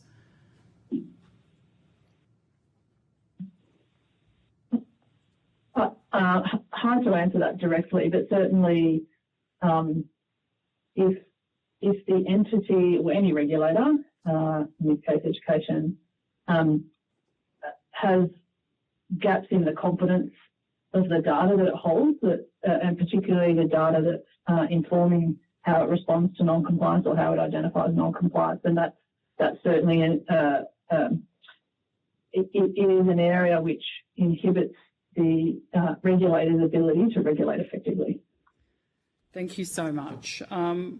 I thank you all for your evidence today. If you've taken any questions on notice, if you could please return the answers to the Secretariat by Wednesday, the 14th of January. We will now suspend for the lunch break, returning at 1:25 p.m. Thank you.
welcome in person and via teleconference representatives from Early Learning and Care Council of Australia. I understand that information on parliamentary privilege and the protection of witnesses giving evidence to Senate committees has been provided to you. For the Hansard record, will you please state your full names and the capacity in which you appear today? Thank you, Chair. My name is Anne Hollins, and I'm here as the CEO of the the Early Learning and Care Council of Australia, and I have with me online Sally Madison, who is our Senior Policy Manager. Thank you. I now invite you to make a short opening statement, and at the conclusion of any remarks, I'll invite members of the committee to ask questions. Thank you. Thanks, Senators, for this opportunity. I recently completed my term as National Children's Commissioner at the Australian Human Rights Commission, so I'm a fresh and new CEO of ALACA. And I just thought I'd just start by saying that as National Children's Commissioner for 5 years, I saw the power of evidence-based early years policy to address the unmet needs of children in vulnerable circumstances and to help prevent harm and to prevent the escalation of serious problems later on. This was evident everywhere I worked over that 5 years. And this information about this is available in a report I had tabled in Parliament last year called Help Way Earlier, and the supplementary report launched in late October of this year. The Early Learning and Care Council of Australia has 17 members, and we are completely committed to providing quality early childhood services with the safety, rights and best interests of children as the paramount consideration. What we've seen revealed this year is that ECEC providers and the children they care for have been let down by systems failures and the failure of governments across the Federation to act much earlier on recommendations from royal commissions and inquiries over the past decade. As you know, this has been publicly acknowledged by Commonwealth and state and territory ministers who are now fast-tracking some overdue child safety reforms. While much of the media attention has been on individual perpetrators, the problems are much broader and demonstrate systems-wide failures. This includes the capacity to hire the right people and to operate services in accordance with the evidence of what promotes the safety, development and well-being of children. The revelations during this year have exposed the fragmentation and serious gaps in the regulatory scaffolding that underpins the ECEC sector. We've seen that there are multiple potential points of failure and excessive complexity with different systems and requirements operating in each state and territory. These systems failures have caused harm to children that could have been prevented if governments had acted earlier on the evidence of what is needed to keep children safe. Systems failures have also harmed educators at a time when the sector is already under-resourced and under stress. Research shows the flow-on negative impacts on children of stressful working conditions for educators. We need government accountability to fix the gaps in the scaffolding, to build national consistency across the Federation, and to ensure that we have an ECEC system for Australia that is focused on the key elements based on evidence that will promote the safety, rights and best interests of children. An independent national commission should be considered to provide this kind of stewardship and to build a more effective system. Importantly, the system needs to focus on preventing harm before it happens. And making child safety and wellbeing a national priority comes with a cost. Governments have important choices to make. Thank you. Thank you. Senator De Jager. Thanks very much. Good afternoon there, Ms Hollins. Just wanted to start off with just clarifying that I understand that you represent mostly large child care providers in your membership. Mm-hmm. Can you tell me what expectation that you have of your membership in terms of quality and safety standards? My expectation of the members? Yes. Well, and the members' expectations of each other are that we prioritise child safety rights and best interests as is required. So that is the commitment that we make, and we'll have more to say about that in coming months. Really that is the top priority. Yeah. And that's it. That's because you also represent a group of for-profit and non-profit large organisations. 50-50. 50-50 and exactly the same standards across Absolutely. every... Yep. And your submission recommends that recruitment practices include face-to-face interviews with a panel of interviewers and a minimum number of questions about child safeguarding to examine the candidate's awareness of child safety and culture.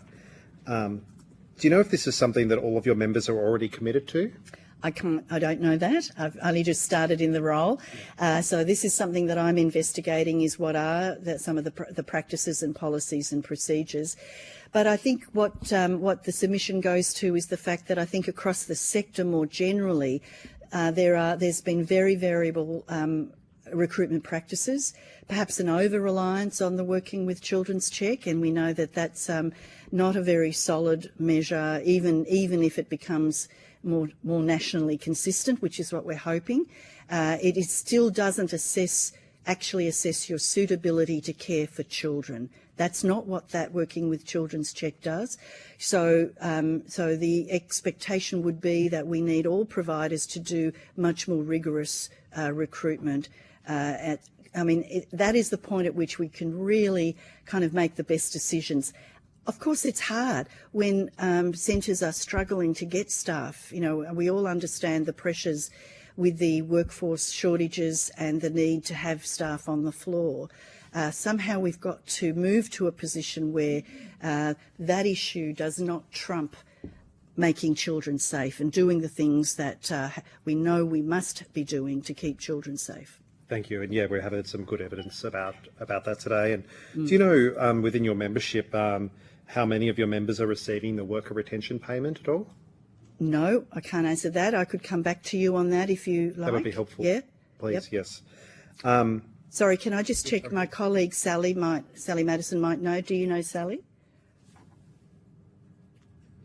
Is she there? Hi, Anne. Hi, committee.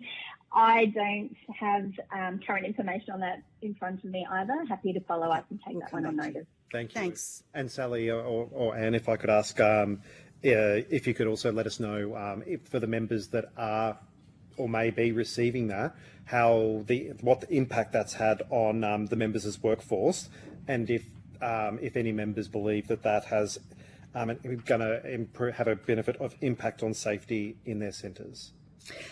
We can certainly come back to you on that. I've certainly, what I've heard anecdotally already is that has meant the retention of staff is improved. They're losing fewer staff. Yes. Right? But I don't know what the view would be about impact on quality and safety. Is that your question? Yes. Yes. And there's been a lot of community interest in how for-profit centres ensure that commercial pressures never compromise children's safety. What sort of safeguards are your members putting in place to guarantee safety outcomes always come before as their first priority? So again, that's something that I'm exploring through the members that I am meeting with, but I can reiterate again that all members have committed to making safety their number one priority. So, I guess the issue is that all providers have choices to make in terms of achieving that. Yes. Whatever your business model. I mean, I've run large not-for-profit organisations where we've sought to retain a surplus for uses that we need. I'm not in early childhood per se, but just generally. So not-for-profits also try to have a bit of surplus there to work with. But we have choices. Everyone has choices about how they use the funds that they get in, and the expectation would be that I would hope that with the regulatory reforms that we're able to support all providers to be able to really do this well for children now. I think it's the time has come where we need to transform how we work in this sector. And you believe that it's going to take regulatory to get for-profit providers to up the game, do you? All providers. Yeah. All providers, I believe, have been failed by the holes in the regulatory scaffolding. And we've seen a variety of different ways in which that's played out across the sectors. A lot of the media attention has been on for-profits, and there are some for-profits, obviously, who do need to lift their game. I'm not walking back from that, but I think really the fundamental problem is that governments have allowed the system to develop the way it has in this mixed market, with the dominance of certain providers over others in certain areas, and we need to make sure that whoever is providing education and care for children, that they're doing it at a standard that we as an Australian community expect. Absolutely, and today we've heard some really good efforts from community, from groups that represent community and focused centres, and who are investing 100% of their funds, their grants, back into their business, and they are saying that they're getting higher outcomes and better safety outcomes for children through that. So that's just something to consider. And this, I understand you're very new in your role, so if you need to take this one on notice as well. Your members operate large networks. How are your members ensuring child safety practices are consistently strong across every site, not just in high-performing sites? Well, I think they would have a variety of ways of doing it, so I'm just basing now on what I've heard already from my interviews with the members. But a lot of them already provide child safety training, for example, for their frontline workers, their educators.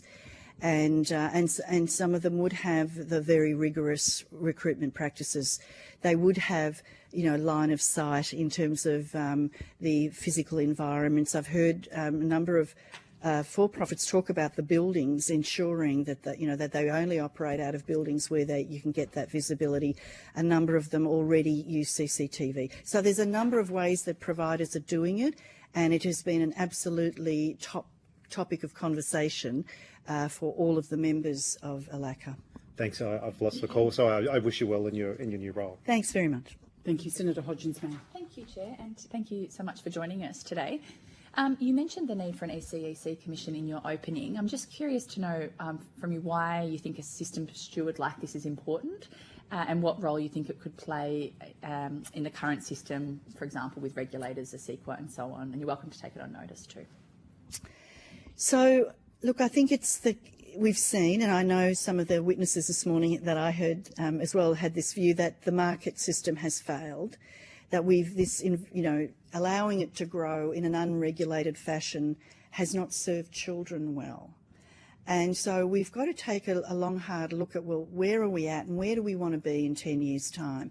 And I think the best way to design a system that is effective at all levels, not safety being the number one, but at all levels of quality and affordability, all of those things, is to have some independent oversight. And that's what's missing at the moment. We all know that in Australia we have the Federation.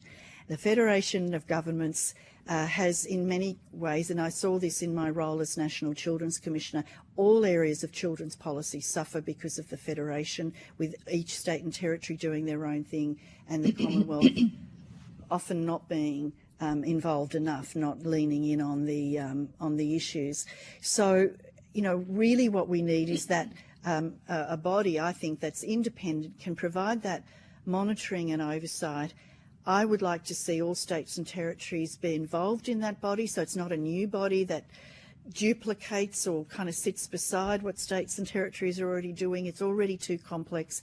I think it needs to pull together existing bodies and to create a mechanism that is properly able to provide the capability to design the system we need in the future. There's a lot of work to be done. And I don't think governments alone are going to be able to give it the sustained attention that they need, and they need advice on how to do this. And we need all the factors that you've heard in the hearings that you've held and in the submissions you've received. There are so many complex factors to consider, And given the failures that we have seen, that no one can deny now, no one is really denying it, I think, you know, if any system needed a National Oversight Commission, this one does. Thank you, Ms Hollands. In relation to workforce, you note the worker retention payment has reduced educator vacancies, but which is great, but does ALACA or your members in your consultations so far, have they raised concerns about what happens after the payment potentially ends next year and how they'll go retaining that educated workforce? Definitely that issue has arisen, and it would be our hope that that payment, that additional salary does continue. Sally, do you want to say anything more about that? Thank you. I'll just add that certainly it is an area of concern for our members and their workforce, that there is an end date to the current grant. It is very welcome investment from government. We would love to see some funding certainty signal from government that will be continuing beyond the current grant end date. And ALACA and our members will continue to advocate for pay parity for our workforce with the school sector. That's a very very topical and very keen area of concern from ALACA and our members. Can I just add to that, Senator, that in terms of when you're talking about safety and quality, it's the human elements that matter the most. And if we're not able to retain our best educators because the salary is too low, they can get more somewhere else, we're never going to get on top of this. So this is an absolutely critical factor.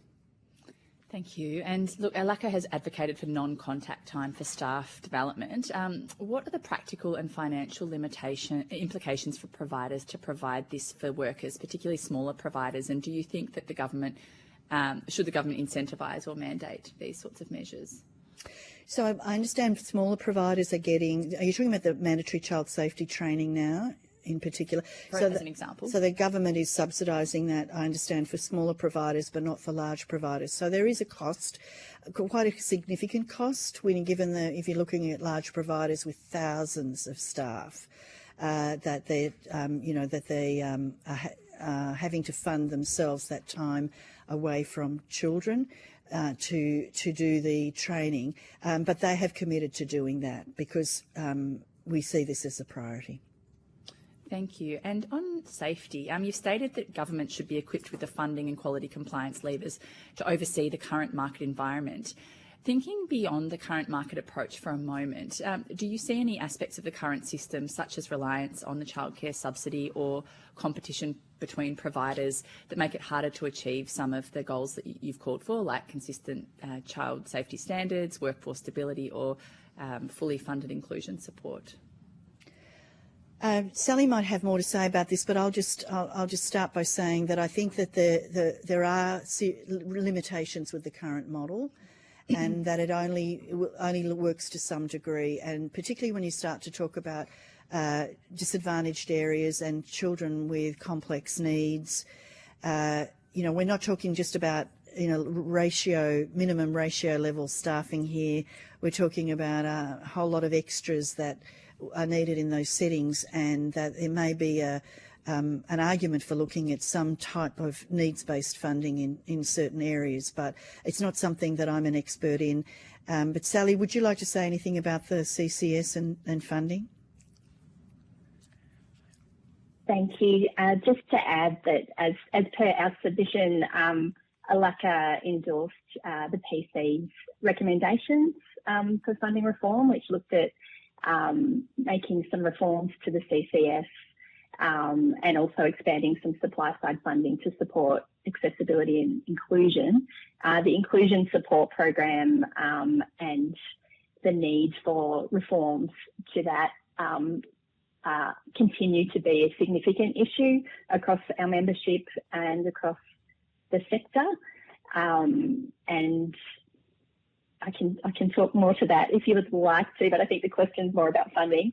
The service delivery price project that the government is currently overseeing is something that we are strongly involved in, and it's really important for government to understand the true costs of quality early childhood education and care, and our providers are well placed to inform what those costs are and how they vary across different demographics. I think that, sorry, I totally lost my thought then. The implications for quality and how that is funded going forward needs to be understood through this project. And the legislative reform that is currently being introduced in a staged approach across the country and in different states also needs to be built into the understanding of how service delivery is priced. Thank you for that. And maybe just with relation to child safety standards, workforce stability, do you see different challenges experienced by your members who are for-profit and not-for-profit? Are the challenges different, varied across those two? In terms of child safety? Yeah, child safety, workforce stability. So I can't comment on the workforce stability. I don't know whether there's variation. I mean, I imagine there would be variation, but I wouldn't be able to comment on what's causing the variation. Look, I think all providers have the same, they have to set the same standards in terms of child safety. I think one of the issues has been, I think, about the ratios and the numbers of staff, which obviously that's the primary cost. And I just don't think we can compromise on having the right number of staff that's required to keep children safe. Thank you very much. And I've just moved to regulation, and this is sort of my last set of questions. You've expressed support for the National Quality Framework, but note ongoing inconsistencies across jurisdictions. Can you give examples of how these inconsistencies affect compliance, service delivery or child safety? Mm-hmm. I'll throw that one to Sally. Thanks. Thank you. There are a number of inconsistencies across jurisdictions, notably working with children checks and reportable conduct schemes. So ALACA and many other parts of the sector have long advocated for a nationally consistent working with children check. In fact, we have advocated for and continue to advocate for a national working with vulnerable people check to stop or to have better oversight of bad actors who may be crossing different parts of the services sector, i.e. from the disability sector into the early childhood education and care sector. There's also differences across regulatory authorities, and increasingly over the past couple of months, new legislation that has been introduced in different states that slightly deviates from the national law. That is legislation that's been introduced in New South Wales and in Victoria. Where possible, we strongly urge for national consistency. It's something that particularly we have providers operating across different jurisdictions, and the certainty of having really consistent regulation and policy is something that can't be understated. Thank you, Ms. Madison. And perhaps on notice, if you'd be, invite you to provide some examples, practical examples of how those inconsistencies might be impacting operations for members across different jurisdictions, and anything else on how workplace laws interact with child safety legislation in practice, particularly when allegations are made against staff. I'm running out of time, so I might pop those ones through to you on notice, if that's possible. Sure. Thank you so much. Appreciate your time today. Thank you. Thank you. Can I firstly ask, are you able to share any trends in relation to enrolment and attendance that your members are experiencing, especially since the widespread reporting of alleged and substantiated sexual abuse in childcare settings since late 2025 or late June 2025? I can't. I don't have that information. Sally, do you have any information about enrolments since the I don't have that information before me, so that might be one that we need to take on notice. Great. And also if your members are reporting any shifts in enrolments for next year or patterns of withdrawal of students, that would be really good, or changes in patterns of attendance. In terms of general attendance, and this one might also be on notice, how many of the enrolled hours are usually attended by children in your members' organisations? For example, if a child is normally enrolled for 10 hours or a 1 day of care, how much do they normally attend? Is it, what percentage attends the full amount versus reduced amounts? That would be useful. We can get that data for you and on notice. Thank you. Lovely, thank you. Interestingly, I noted that your submission didn't adopt the language of universal childcare, which many of the other submissions did, and instead used the Productivity Commission's language of fit-for-purpose funding system. However, many of those used the alternate, the universal childcare, and I'm wondering whether is the choice of language deliberate? Is there a reason for it? And does ALACA have a position on funding system reform? Well, I've commented on funding system reform already. I'm not sure about the language difference, whether perhaps Sally would have more to say on that. Sorry, just to clarify the question, is the question that ALACA's submission doesn't explicitly back in universal ECEC? It wasn't about backing in. I just noticed that most of the other submissions talked specifically about universal childcare, and ALACA's didn't. It spoke about a fit-for-purpose funding system. So I was just curious whether that was deliberate or whether it was just a different choice of language for no particular reason. Yeah, definitely the latter. That wasn't a deliberate choice to avoid that terminology. We strongly support the Productivity Commission and its report, Pathway to Universal ECEC. So that's just a language display of different language, I guess, for want of a better word. Sure, perfect. So you recommend investigating the 4 Eyes model further in your submission. Are you able to give us some insights on what empirical or pilot evidence would ALACA need before endorsing this model? And is there a is there a service scale threshold below which the principle becomes practical? And do you actually have any concerns with the model itself, or you just want to see more evidence in relation to it? I suspect we want to see more evidence. Sally?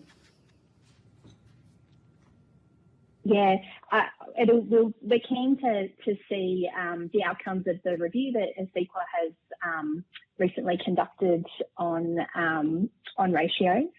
And from a 4 Eyes perspective, we're keen to work with government on the practicalities of that. So looking at working with providers on how that could be implemented in every service, with some of the challenges that we have before us, including workforce shortages and buildings that may not be currently fit for that purpose. So they're the kind of things we would like to see and work with government on further once we are able to have a look at the recommendations that have come through from ASEQA. Certainly we know that the best way of keeping children safe is having the eyes of qualified quality educators on them, and that's something that we certainly support and endorse. Thank you. And one very last quick question. You note innovations such as CCTV or design changes in terms of what the centres look like could partly meet the same aim. In your members' experience, where has technology been able to demonstrably reduce risk, and what limitations have been identified, particularly around privacy and staff behaviour change? So I haven't been briefed on that by members as yet, but what I would say is that many of the members are using CCTV, but many of the members would say that you shouldn't be relying only on CCTV, and so that relates to your earlier question about the 4 eyes.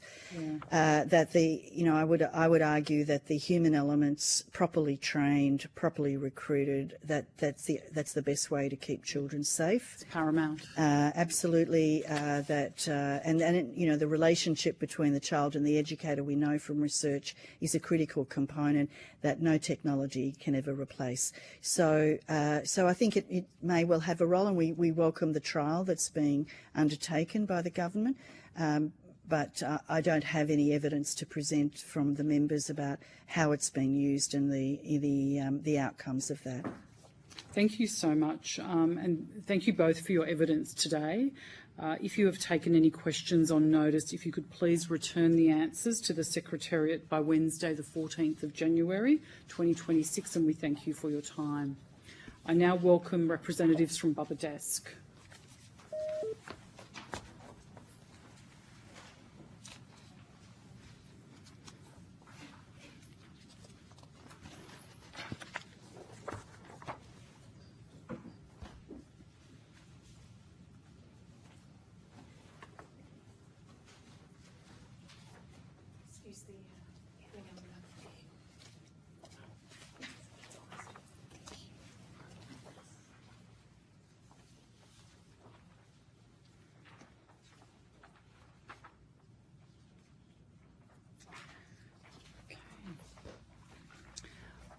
I understand that information on parliamentary privilege and the protection of witnesses giving evidence to Senate committees has been provided to you.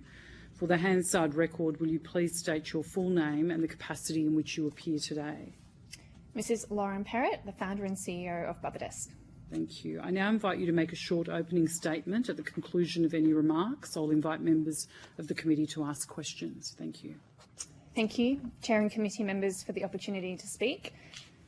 I appear today not only as the founder of Bubba Desk, but as a mother who has navigated the return to work transition and the heartbreaking reality that the current system required me to be separated from my 5-month-old baby, Charles. And as someone who has now witnessed thousands of families face the same challenge, our message is simple. Australia needs more than one pathway for early childhood care, because children and their parents are not all the same, and the first 1,000 days are too important for a one-size-fits-all system. Today's childcare system is built almost entirely around full separation models. For many families, particularly those with babies and toddlers, that structure simply does not work. Not because parents do not value early education, but because their child is not developmentally ready for full-day separation, because they are breastfeeding, or because transparency and safety matter deeply in the wake of high-profile failures, or because they need more flexible options that work with the demand of their roles or business. Yet when families choose an evidence-aligned alternative, close proximity care, where parents remain on site and children are supported by qualified educators in small, transparent environments, they are penalised. They receive no childcare subsidy and are placed into regulatory categories that treat this model as incidental care, no different from a gym creche. But the evidence is unequivocal. In the first 3 years of life, secure attachment and responsive caregiving shape the brain more than any structured program ever will. Babies thrive when caregivers can respond quickly to their cues. Close proximity care enables exactly that: safe, transparent, structured care delivered by qualified educators with low ratios with the parent nearby to breastfeed, settle, or just simply to reconnect. This reduces distress, enhances safety, and strengthens attachment, the foundation of every later developmental outcome. We are not here to replace long day care. It is essential infrastructure, but it does not meet the needs of all children, nor should it be the only model eligible for public support. Every day, families tell us, my baby screams for hours at daycare but settles the moment I'm close. I'm exclusively breastfeeding and I can't force into full separation. After everything in the news, I need transparency. I need to know my baby is safe. I want to keep my career, but not at the cost of my child's well-being. You can then read thousands more in the document that I've shared with you today. These are not fringe cases. They include premature babies, babies who refuse the bottle, children with high separation anxiety or medical complexities, families needing slower transitions, parents experiencing postnatal depression or anxiety, and parents who simply want to remain emotionally connected and in close proximity during the months that matter most. And the months do matter. The Commonwealth's early years strategy calls the first 3 years a critical window for brain development and emotional well-being. It emphasises the primacy of secure attachment, responsive caregiving, and frequent nurturing parent-child connection, noting these are the foundations for lifelong outcomes. It directs government to support policies that enable strong, secure relationships between young children and their families. Close proximity care directly supports these priorities. It allows parents to breastfeed on demand, to respond quickly when their child is distressed, to maintain attachment and to support emotional regulation, all while enabling them to participate in work. It honours the developmental science, it aligns with what families are asking for, and it reflects exactly what the early years strategy identifies as a national priority. Yet families choosing this safe, more developmentally aligned models still receive no subsidy and no recognition and remain bound by regulatory categories designed for shopping centre creches, not for qualified educators and parent proximal environments. The demand for Bubadesk, more than 10,000 parents registered so far, makes one thing clear: the system is missing something critical. Families are asking for a safe, responsive alternative for children aged 0 to 3, and when attachment, breastfeeding and caregiver responsiveness matter most. Our requests today are clear and targeted. Number one is funding parity through CCS eligibility. If a model with higher transparency, lower ratios and parents on site receives zero subsidy, while far less transparent models receive full subsidy, that is a structural inequity. Families should not be financially punished for choosing the option that best supports their infants. Number two, a new national regulatory category for close proximity care. This model cannot and should not be retrofitted into long day care rules due to the parents being on-site and readily available at all times, nor should it sit in the same category as incidental care. A dedicated framework is essential to embed safety, ratios and transparency as this category grows. And state-based reform where outdated rules in Queensland and Victoria block access. In Queensland, for example, parents are explicitly prohibited from accessing adjunct care if engaging in paid work, making it impossible to use this model for its intended purpose. At its heart, this is not a debate about business models, it is a child-first question. Are we willing to recognise that different children need different forms of care to thrive? If the early years strategy is to mean anything, if secure attachment is truly a national priority, if we want mothers and fathers to return to work without compromising their baby's well-being, then our funding and regulatory systems must evolve. Bubadesk stands ready to co-design a world-leading framework for this new category, ensuring safety and transparency and quality from day one. Because Australia's childcare system is currently forcing infants into a one-size-fits-all model. A model that was never designed for close proximity, never designed for the developmental realities of the first 1,000 days, and never designed for the needs of the modern families. Thank you. Senator Smith. Thank you, Chair, and thank you, Mrs. Perrott. In your submission, you say the co-working component of your service may be tax deductible, but can you talk us through, do you have an hourly rate or a daily rate? How do you charge for your service? Daily or half daily. Okay. What are your rates per day? It ranges, so it's dependent on the daily average of what a traditional daycare might be in the area where our Bubadesk would be. Could you give me some examples? Yep, so it would range from $155 per day up to $175 per day in our neutral base site.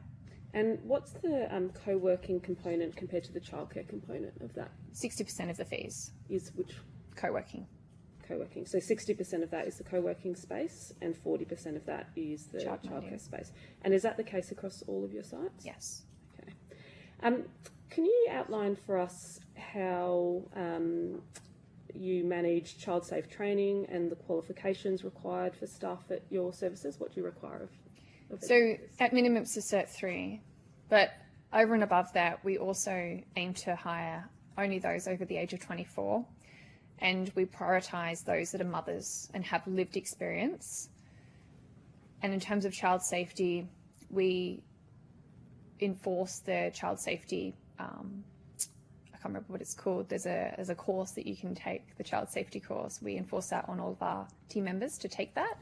But we believe in the stopping it before they even get into our environment, right? Like it's at the hiring process. I believe actually it should be at the moment where people are trying to enter and gain access to even do a Cert 3. That's where it should be, that we're doing the checks and stopping people from even doing the Cert 3, because many providers will see Cert 3, working with children's check, boom, they're in, because those are the things that are mandatory, right? We believe in rigorous interview process.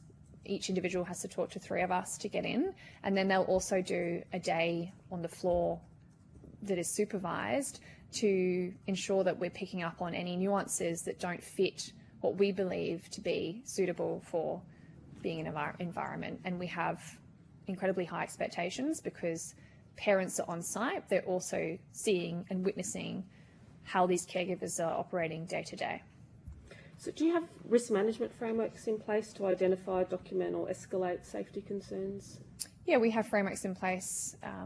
Are they the same as what traditional daycare is? No, they're Barbadesk's own bespoke frameworks, but we do have policies in place. We have a very open communication. So you'll see within our sites, we have posters up that literally say, you know, if you see anything, tell us. That's for staff and also parents. It's very transparent. It's very, we want open communication. So if they see anything that doesn't sit right with them, people speak up. There's a huge speak up culture in our practices. And do you provide training for your staff in things like identifying grooming behaviour, mandatory reporting, early signs of child risk, that kind of thing? Not currently, no, but we have, many of our team have, even just the 4 that provided a statement within the documentation that you have in front of you, they have a combined experience of over 100 years. So we hire people that have lived experience, 20, 30 years worth of working in this environment. We have people that have worked in the child protection space that bring in their skills and their knowledge in that area as well, which then would seed through the rest of our team. Okay. I mean, your model currently sits outside of the national quality framework. So do you impose your own external checks or oversight mechanisms in your services to ensure children's safety, given you sit outside the national framework? Yeah, look, from us, we're a service-based model, and a service-based model is all about the experience you provide, and it's all about who's providing the experience, which is the individual people, which is why it always comes back to us is how we hire and who we hire, which is why we put these additional measures of age, because then they have lived experience, and also they're a mother, so they have experience of being a mother themselves as well. And also we have an orange flag strike and you're out. So if we see someone that even has a tone that isn't correct for our environment, we won't invite them back. They won't be part of our workforce anymore. But sorry, did you say there were external checks or oversight mechanisms? Yeah, I mean, they're working with children's checks, which is... But once they're employed, sorry, like how do you actually then check or audit or make sure that everything is still okay? Do you have any kind of external check or engagement? Because in the National Quality Framework, that's part of the regulation of the sector and your services. No, we don't currently, no, which is what we're asking for, right? Like we're asking for build a framework for this particular type of care, taking into consideration the close proximity of parents and them being on site for the whole duration of care, which in my opinion and in the opinion of the thousands of people that use our service, dramatically reduces the risk to children. So do you think services like yours should be subject to the National Quality Framework?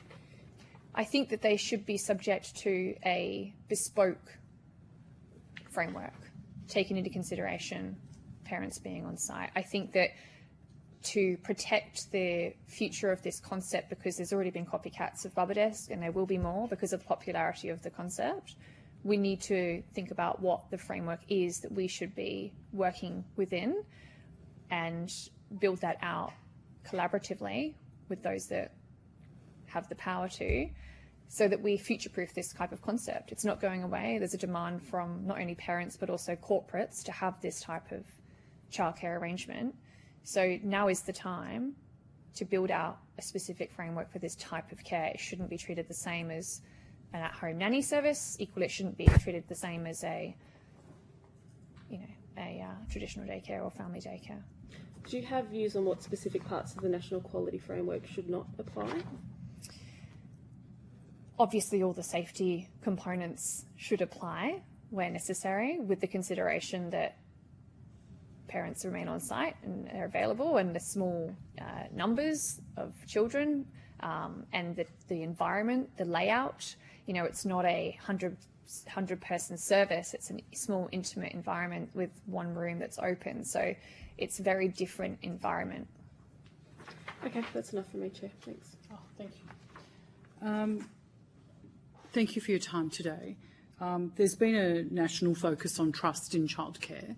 How does having parents physically close change the safety dynamic that you've spoken about, both in terms of transparency for parents, but also in terms of well-being for children? So if you can sort of give us a lens of the way that you operate effectively, a parent can walk in at any point in time. Is that correct? Correct. Yep.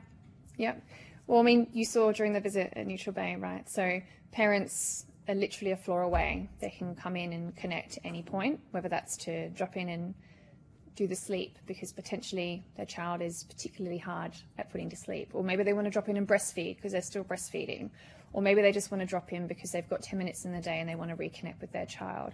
I think having the the frequency of interaction with our team members throughout the day builds rapport back and forth between team members and the parents.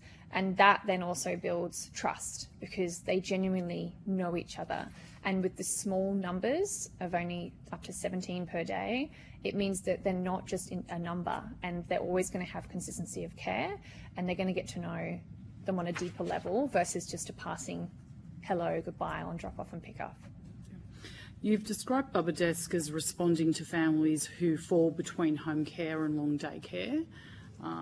What kinds of parents or working patterns do you see most often in that gap? If you're able to give us sort of just some insights on that. And what does that help you understand about what you're seeing as being the limitations of the traditional centre-based model and the popularity of your model? So typically, the type of individual that would use our service would be white collar. That's mainly due to the accessibility because of the childcare subsidy is not applicable. And then the tax deduction element of the co-working space, it's quite an attractive concept. Their demands from their work does not work around a set day daycare model. They might have to be in the city on a Tuesday, but they don't have a daycare day for Tuesday. So the ability with our model is to flex your days as you need, depending on your working schedule. Plus, they don't also have to sign up for an ongoing subscription. They can just use it casually, which you can't do in traditional daycare. You also can't do half days. So if you're studying, for example, and you have, you need a half day just to focus, the daycare model really does prohibit that for getting women back into the workforce or upskilling women to even achieve that, and men. Many parents cite lack of flexible childcare as one of the single biggest barriers to returning to work. What evidence are you seeing that models like yours directly boost workforce participation, particularly among women and self-employed parents? Women are able to return to work or to run their business sooner than they probably would have anticipated if they were using traditional daycare models because they don't have to be separated from their baby. So there's no impact on breastfeeding and there's no impact on their own mental health that they might be experiencing at the thought and then the actual physical separation of their baby. So we see, and I have verbatim and conversations all the time from members saying that they have returned to work a lot earlier, meaning they're able to progress their careers, or they're able to purchase that home quicker because they've been able to return to work earlier, and also building equity within the household. So being able to share that role. So when baby gets a little bit older and less reliant on dad can then come in and do the role of coming to Bubba Desk, and mum can be getting into the city more and progressing her career or whatever she might need to do in a business sense. Senator Hutchins. My questions have been covered, so thank you very much. I appreciate I'll it. ask, thank you. Then I'll ask one very quick one. Your submission says that Babadesk sits between current regulatory definitions of childcare and co-working. Could you detail, and this sort of goes to some of Senator Smith's questions, what specific elements of the National Quality Framework and family assistance law make it difficult for your model to fit into existing categories? And you've spoken a bit of the challenges that you have in both Victoria and Queensland in your submission. If we were to retrofit what we do into the model of the existing framework of traditional daycare, it wouldn't make sense for us to operate. Going back to being, we want to be a sustainable offering for families. If we were to go down that route and the requirements that are set in stone for that particular type of model, then our model would fall over because of the space required. It's double the floor space that you would normally need for a childcare because of the co-working component. So that in itself would throw the model over because traditional childcare leases are not prohibitive to run a model like ours, whereas we work with landlords in a far more collaborative sense, whereby we operate a revenue share model, meaning that the capital and the capital required to entry and to set up these childcare spaces is far less, meaning that we can have smaller numbers. We're not trying to run a 100-person space because that is the number that is optimal to ensure that a traditional daycare can be sustainable. We can work with smaller, building owners and existing co-working operators and corporates like Canva to put Babadesk where their people are. And if we were to retrofit it into traditional daycare, the whole concept would fall over and it would defeat the object. It's all about having parents on site, readily available. It's very parent collaborative. They're in and out throughout the day. They're shifting their baby's routine based on how their baby might be feeling that day, because babies aren't able to be fitted into, exact timeframes and strict kind of, daily activities. So that's why. Thank you so much. I don't have any further questions, if we're good. Thank you so much. Thank you for your evidence today. If you have taken any questions on notice, if you could please return the answers to the Secretariat by Wednesday, the 14th of January. Thank you.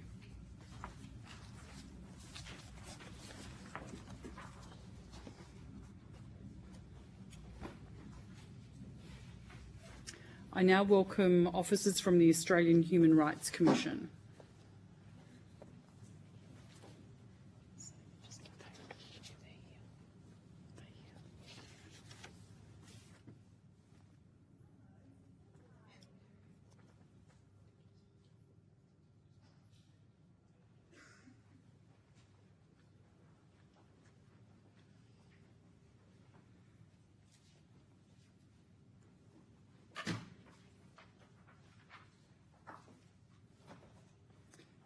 Good afternoon.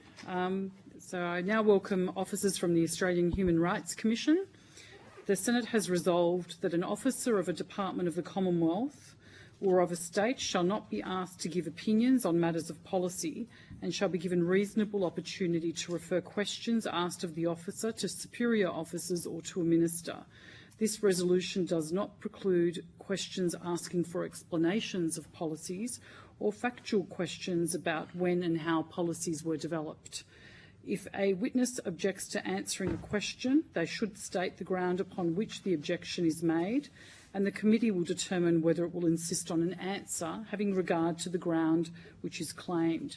If the committee determines to insist on an answer, a witness may request that the answer be given in camera.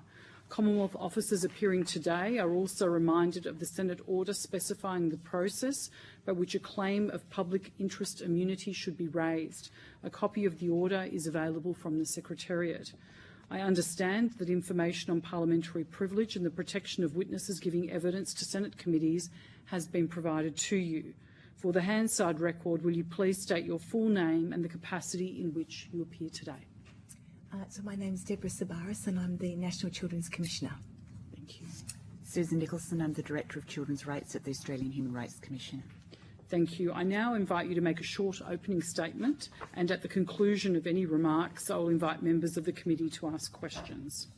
Thank you, Senators. It's lovely to be with you this morning, and I want to also acknowledge that I'm on Aboriginal land, and I'm sure you've heard lots of that this morning. And the Gadigal lands are particularly special, and it's the weather's particularly beautiful here today. I also want to acknowledge that we are talking about some fairly serious issues here. I'm a Victorian, and so I'm well aware of the hurt and pain that many children and their families have experienced as a consequence of the revelations of child abuse in our early years settings in Victoria. But I also want to acknowledge there have been, these things have occurred in other settings in other states here in Australia, and it's always important to talk about these things before you, and just acknowledge the pain and suffering of those families before we talk about how we're going to make the improvements in the system that they potentially have lost faith in. So thank you. So I'm about 16 days in to this role, so please forgive me if I can't answer all of your questions, and I'll certainly take them on notice, and Susan is here with me should we be able to answer them. But this is a really important role, and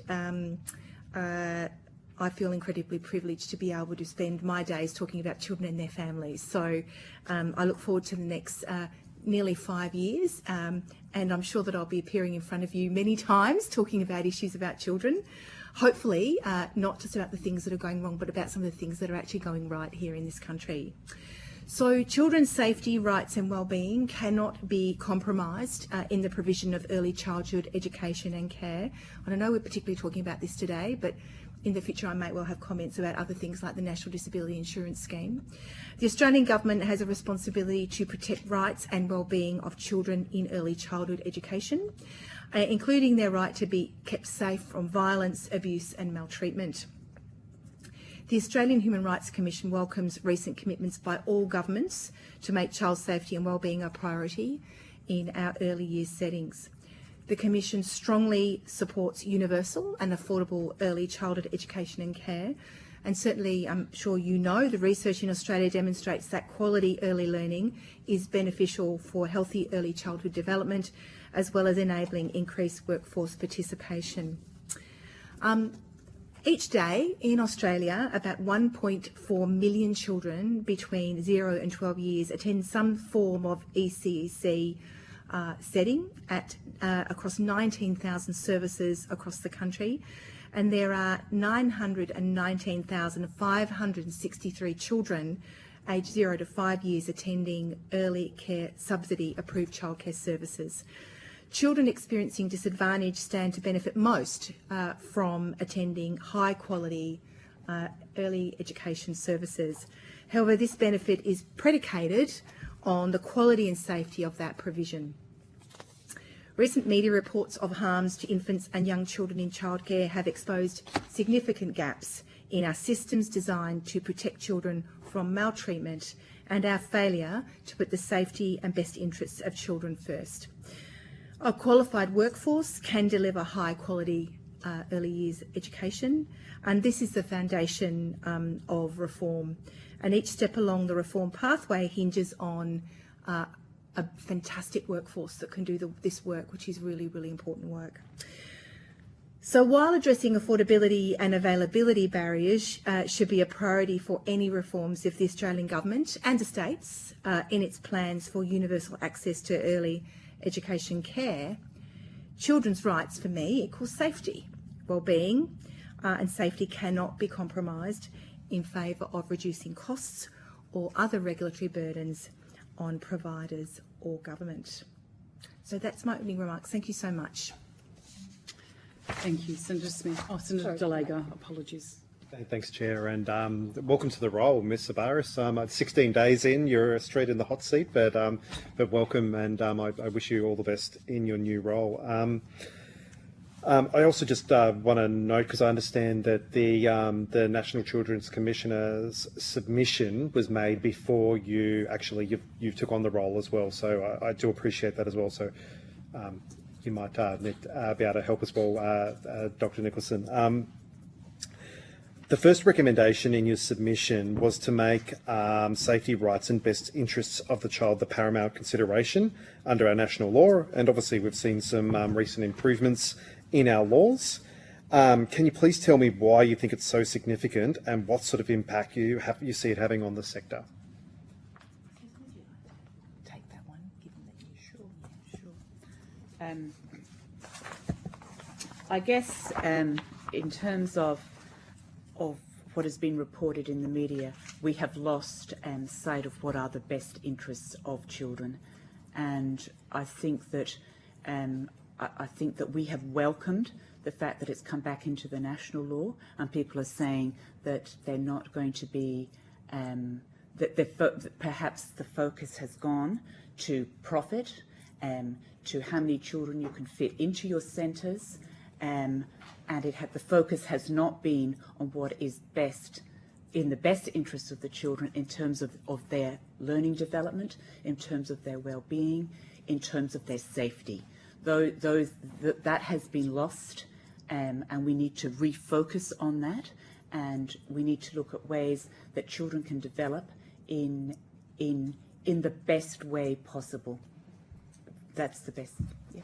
Thank you. And from the children's rights perspective, how significant is it that every educator will now complete mandatory child safe training each year? Well, it's a right for children to be safe, and anything that we can do to empower workers to do the right thing by children means we are achieving that right for child's safety. Now, if you look at the child safe principles that have been around for some time now, they haven't been fully enacted across the country in every state and territory.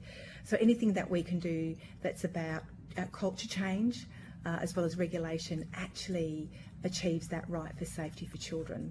And Susan and I believe in we would say pragmatics and tangible ways of achieving children's rights for safety. And so all of these things, we believe, contribute to that. And mandatory training is something, Absolutely. yeah. Absolutely. And we welcome the training that's been developed in South Australia. In South Australia by Professor Leah Bromfield. Yeah. Mm-hmm. And how does the child safe culture in the early learning support children's broader well-being and development and a sense of belonging? So much is written about the lifelong harm to children in this country from both the Royal Commission some years ago, but also the more recent study undertaken by the Queensland University of Technology, which talks about the extent of child maltreatment in this country. That study particularly talks about the connection between harm and early onset mental illness. So we know in this country there's a relationship between harm in any context and what might happen later in life. And you know, in my own world, I'm sure in some of your worlds, we do know people who were hurt as children and the impact that that's had on their employment, their psychological state, etc. But it is profound when a child is hurt in a space where they think they can trust. And so both the trust bond and the sense of belonging are both impacted when a child is hurt. And, you know, we have adults in our community today that continue to help seeking. They're going to their GPs, they're trying to get services to help, and they do have lifelong mental illness as a consequence. So the earlier we can create environments that are safe, that are open, that are transparent, and that the workforce understands that the child in front of them is their priority, not the co-worker, these will be better places for children to be. Yeah, trust is, I think... Trust is vital. And I think, you know, we would say that we would like our families across the country to feel that they could trust these settings. For some parents, that trust has been broken and they're probably quite afraid of sending their children to some of these settings. We would say, as a Commission, ask lots of questions as a parent. Seek out all the answers you need before you place a child. Find out as much as you can about that environment, no matter what environment it is. Ask about the record of the centre. Have there been complaints? Are there two eyes on a child, etc. So, you know, in many ways, what has happened for people like us it puts this back centre stage about keeping children safe in this country, no matter where they are. Yeah, thank you. That's really, really great. The way you've just described that, and we all acknowledge that there are so many families that are hurting right now after all the recent revelations and that have come out. So your words will be very reassuring to a lot of people. I think it's important to make it concrete for people too, because we're all responsible for the improvement in these settings. Governments, NGOs, civil society, the Human Rights Commission, your good selves. We can all play a really big part to get out the other end of this and know that we've changed some of these environments in which children are in, made them safer. And maybe, could you just also tell us why is early learning such an important environment for identifying early signs of risk or vulnerability in a child?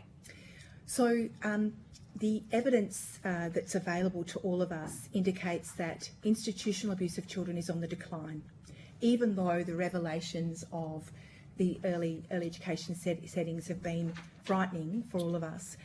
But child abuse and harm is closer to home. So these settings have an opportunity to do two things, really significant things. First of all, identify if somebody has got into that setting who is hurting children, and learning and identifying the indicators quickly that somebody is working in that setting that shouldn't be working with children. The second thing for those educators that we would be relying on, and again, this is why the training and education is so important, is if those children are coming to the setting and they are behaving, they are frightened, they are crying, they have physical injuries, they tell in many ways, children, even if they're not verbal, can tell you that they're afraid and that things are not okay in their familial setting. And I'm not just talking about parents, I'm talking extended family. Then we are asking those carers to do something about that. So that is talking to the centre management, talking to parents, trying to get to the bottom of what might be happening to that child, talking to their local family services, talking to child protection in their state and territory. So they have these huge numbers of workers that can help us find out what might be happening for children and actually working out a way to resolve the problem for that child. Little babies can even tell you when they're not happy.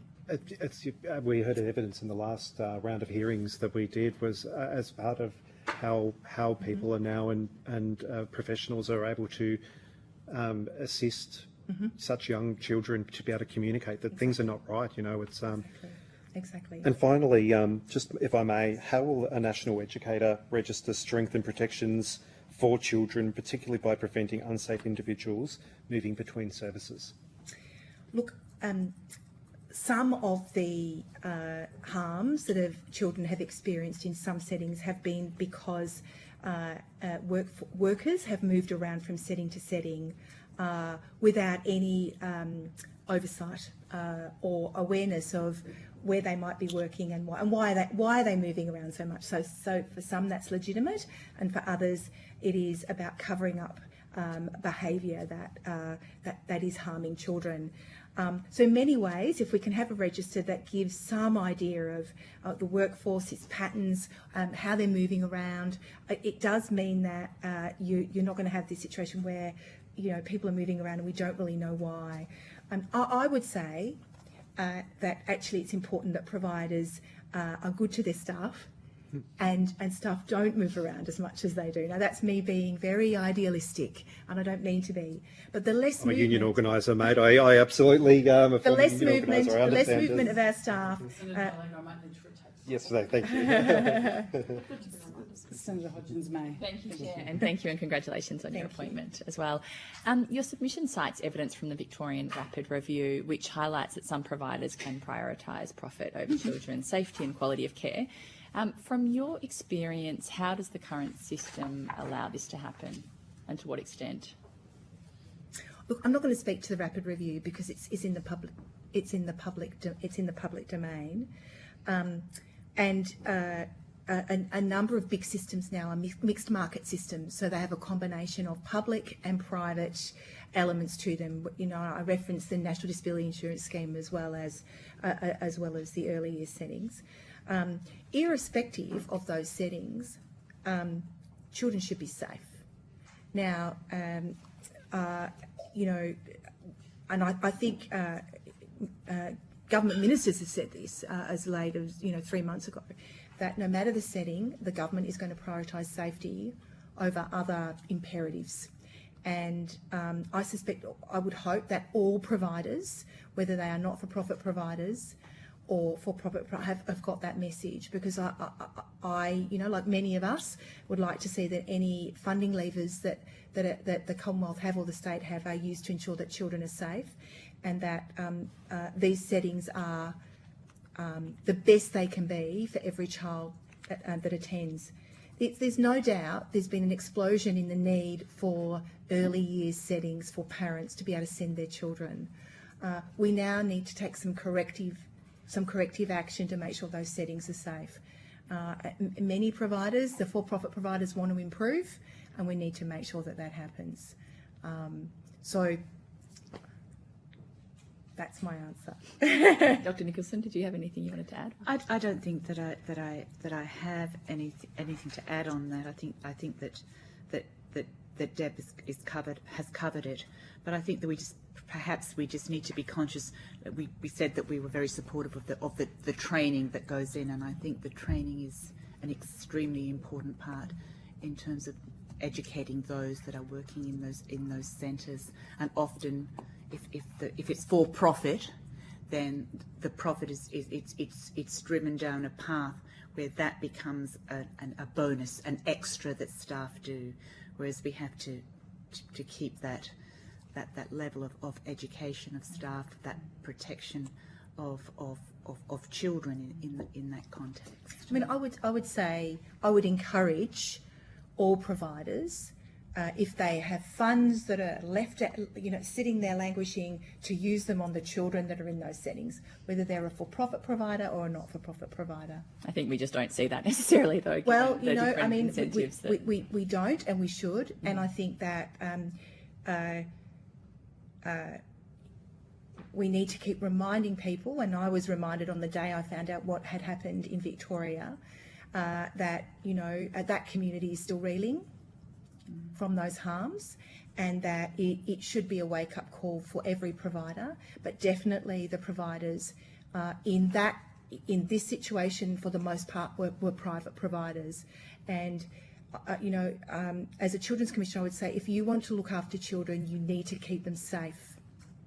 And the signals are good from government around this. There's been a rapid movement around a national aligned working with children's check. We've had ministers talking about privileging safety, and I think the issue here is to stay on this and to keep working on it and not move on to the very next thing. We have to stay on this. There's a lot of kids going to these settings. There's a lot of families involved. We need to rebuild the trust. Thank you. You recommended that the national law be amended to clarify the responsibilities of staff, providers, those who own and fund services, and regulators, to ensure that the best interests of the children are the paramount consideration in decision making. How does this lack of clear guidance impact safety and quality in your points of view? Look, I think that obviously this is a business where there's some Commonwealth and state oversight. I think that the recommendations of a national aligned working with children check, a national commission to oversight the quality and delivery, and some of the state-based work around spot checks and those sorts of things. I mean, ultimately, much of this didn't work together or didn't exist. I think there's a call out from us and from others around putting this infrastructure together. That means that issues can't slip between the federal government and the state government. And so much has been said in our submission about establishing all of that infrastructure to do that. I think that oversight is really important. A national commission on early education is really important, but culture change is, which I mentioned earlier, is significant. And what I mean by that is, if you are working with another carer and you see something that makes you uncomfortable and you think that child things are not right, there needs to be a system to report that and for action to be taken. And if you see a child coming into that setting whose behaviour has changed and you're concerned for them, you need to be able to report that, and action needs to be taken. And that's culture and training and confidence in the workplace. And so, sorry, just to clarify, so does AHRC, they've considered an ECEC commission, and do you have a position that you think it could provide the sort of leadership and oversight needed to provide higher quality ECEC? We wouldn't see ourselves as being the oversight body for improving the quality and safety of early years. Oh no, sorry, an independent ECEC commission. Do you have a position on? We do think there does need to be an independent commission. Yes. And if there's any further information about how you think that should function and interact with other bodies, please pop it on notice. Or we would be happy to provide that to you. Lovely, thank you. That's all from me. Thank you. Well, one of my questions leads into that, so I'll go there first. You've proposed a Children's Act and potentially a Minister for Children. How would that differ from the roles of existing agencies like a CEQA or the Office for the National Children's Commissioner? How would that be different? What would it do that is currently not happening? So let's go to somebody in government responsible, an MP for children, a Minister for Children at a national level. If we can go there first, is that okay? Yeah, of course. Yeah, is that okay? Yeah. Look, I've been working in the space of children's advocacy for quite a long time, and the needs of children are often split up across a number of portfolios, and there isn't a single place at which we can say, you are responsible for what's happening for children across portfolio. You and your team are looking at child impact statements for any change of law or policy that might impact children and their families here in this country. We don't have that arrangement in Australia, and we are starting to see the emergence of ministers for children in other jurisdictions, and we're starting to see some really positive change. So from our perspective, a piece of architecture like that could be incredibly meaningful. And not without complication, Senator. I understand that because things do sit across a crop. But I do sit in meetings where children are the last thing we talk about. Not here today. We're talking about children, but I do sit in settings where children aren't. They're my primary concern, but not necessarily the primary concern in the room. And I would like that to change in this country because there are children that aren't faring well. In such a fantastic country, we could be doing better. In terms of a Children's Act, the same things apply, but I'm talking too much. Did you want to say something, Susan? No. I think that in terms of a Children's Act, it could be incorporated within the ECEC stuff, could be incorporated within a Children's Act. And I think one of the basic problems is that we don't have a Human Rights Act. Yeah. And a Human Rights Act could take in all of it. It could take in, disability. It could take in all of those. We could cover it in a Human Rights Act. And so it doesn't necessarily have to be a Children's Act, but a Human Rights Act that could incorporate all of the treaties that Australia has signed up to. Okay. So then thinking through that, what specific measures does the AHRC support to identify and respond efficiently to the horrific instances that we've seen of child sexual abuse recently and the reporting of those? Well, I think that in many ways the questions that have come before us at the moment about regulation and training and all of those things that really aren't in place. But we don't, in many ways we don't really, haven't really signed on to some of the rights that children should have under the international law. And this would definitely tighten that up, wouldn't it, Susan, in terms of those requirements. And I think when we've had these issues happen, and then now we've decided we're going to prioritise children's safety. What does that say?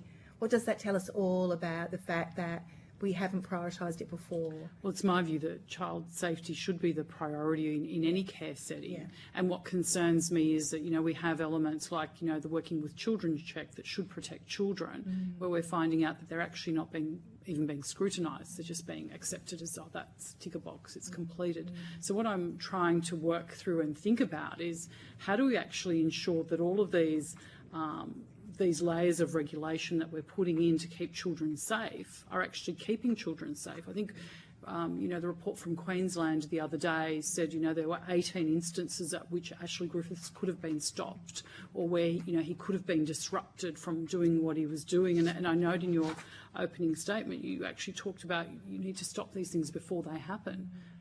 I'm trying to understand why that isn't happening with all of the agencies, all of the regulation and all of the training that is in place, and how you see what levers are available to us to actually change that. Yeah.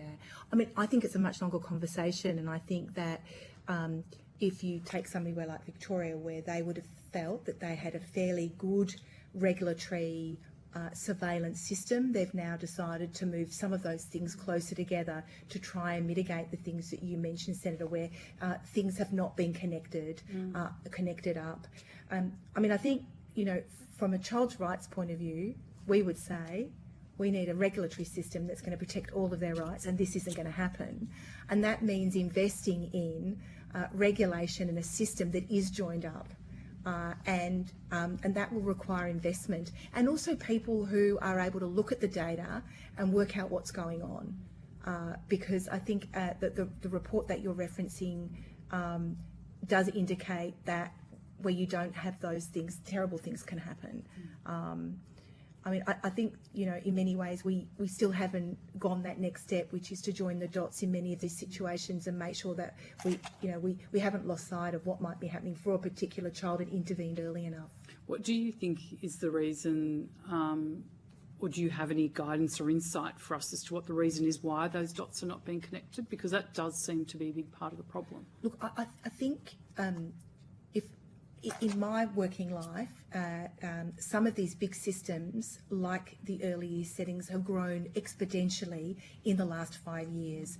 Our regulatory arrangements have not caught up. And so they need to be much more sophisticated than they've been in the past. Regulation in many of the states and territories is really about out-of-home care and child protection. We haven't really thought about the regulation we need to keep children safe in the early setting in the way we might have wanted to or had to. So I think that is a work in progress. We hope to be intricately involved in how that's established across the states and territories. And we'll have a lot to say about it if we don't think it's going well. But I actually think it's a matter of if you think about those 900,000 children, you think about the 19,000 providers, we didn't do the child impact statements, we didn't think about what it would be like, and our regulatory systems haven't been sophisticated enough. But they will be now, believe you me, because we're all talking about it. Do you have a concern, given that the system has not caught up, particularly over the last 5 years, with the rollout of a universal childcare system, that will get even further away? Look, children's rights advocates always worry about this. It's my job to keep talking about it and keep advocating and sit in front of committees like yours to keep it on the agenda. You're always worried that another matter will come along that's got more importance. In my mind, there is nothing more important than those million children and keeping them safe. And the signals from government are very powerful. Certainly my home state with the minister there and the national government, and I'm looking forward in meeting with our MPs nationally and our state ministers to make sure that this stays on the agenda. But of course, I worry about it slipping off the agenda. Okay, thank you. Thank you for your evidence today. If you've taken any questions on notice, if you could please return the answers to the Secretariat by Wednesday the 14th of January 2026. We will now suspend for a short break, returning at 3:05 p.m. Thank you.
officers from the Australian Children's Education and Care Quality Authority.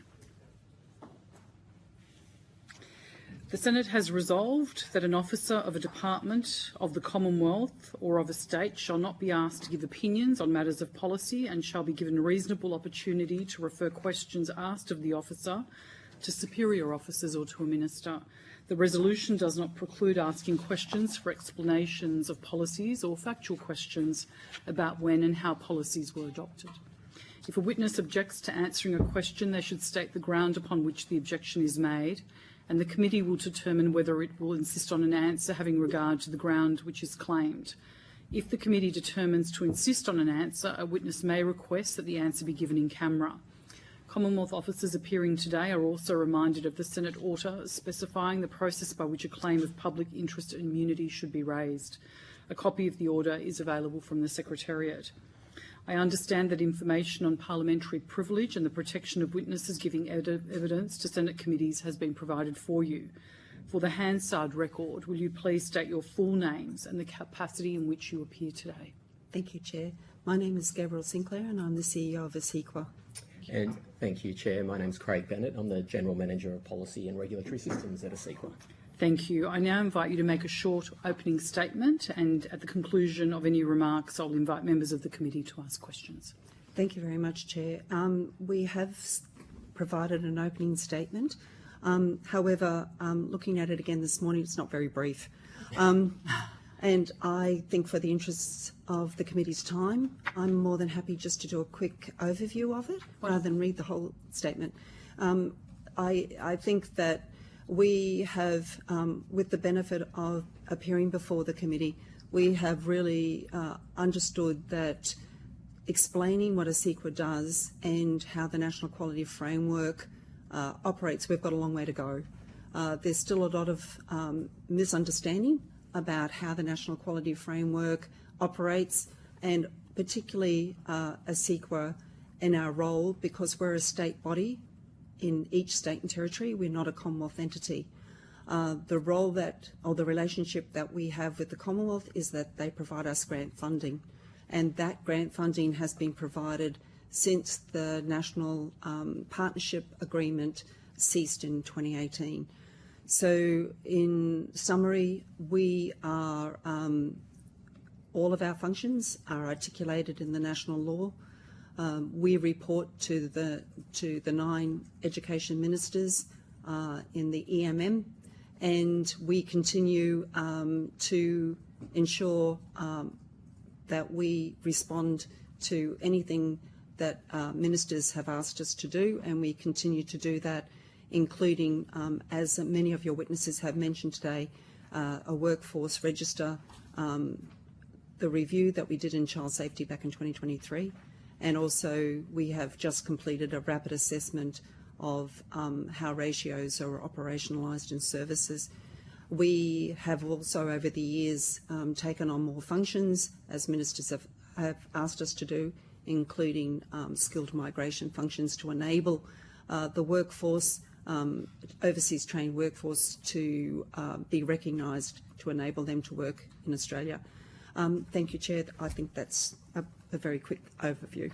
Thank you. Senator Smith. Thank you, Chair. Nice to see you again, Mr. Sinclair and Mr. Bennett. It just feels like days ago that we were last together. But I was hoping you could, to start with, on the National Educator Register, provide us with an update on the development of this register, including timelines, design features and expected benefits for safety. Sure. Yeah, happy to, Senator. So where we're up to, I'll give you the status update as of today. So we'll just a quick recap of history. All ministers agreed in August, and we were then afterwards asked to establish that register. So that's the end of August. We're asked to establish that register and have been resourced by the Australian government to establish that register to operate nationally, to have it ready for a national rollout in February. In doing so, we advised that it would be prudent to actually have some sort of pilot trial of that.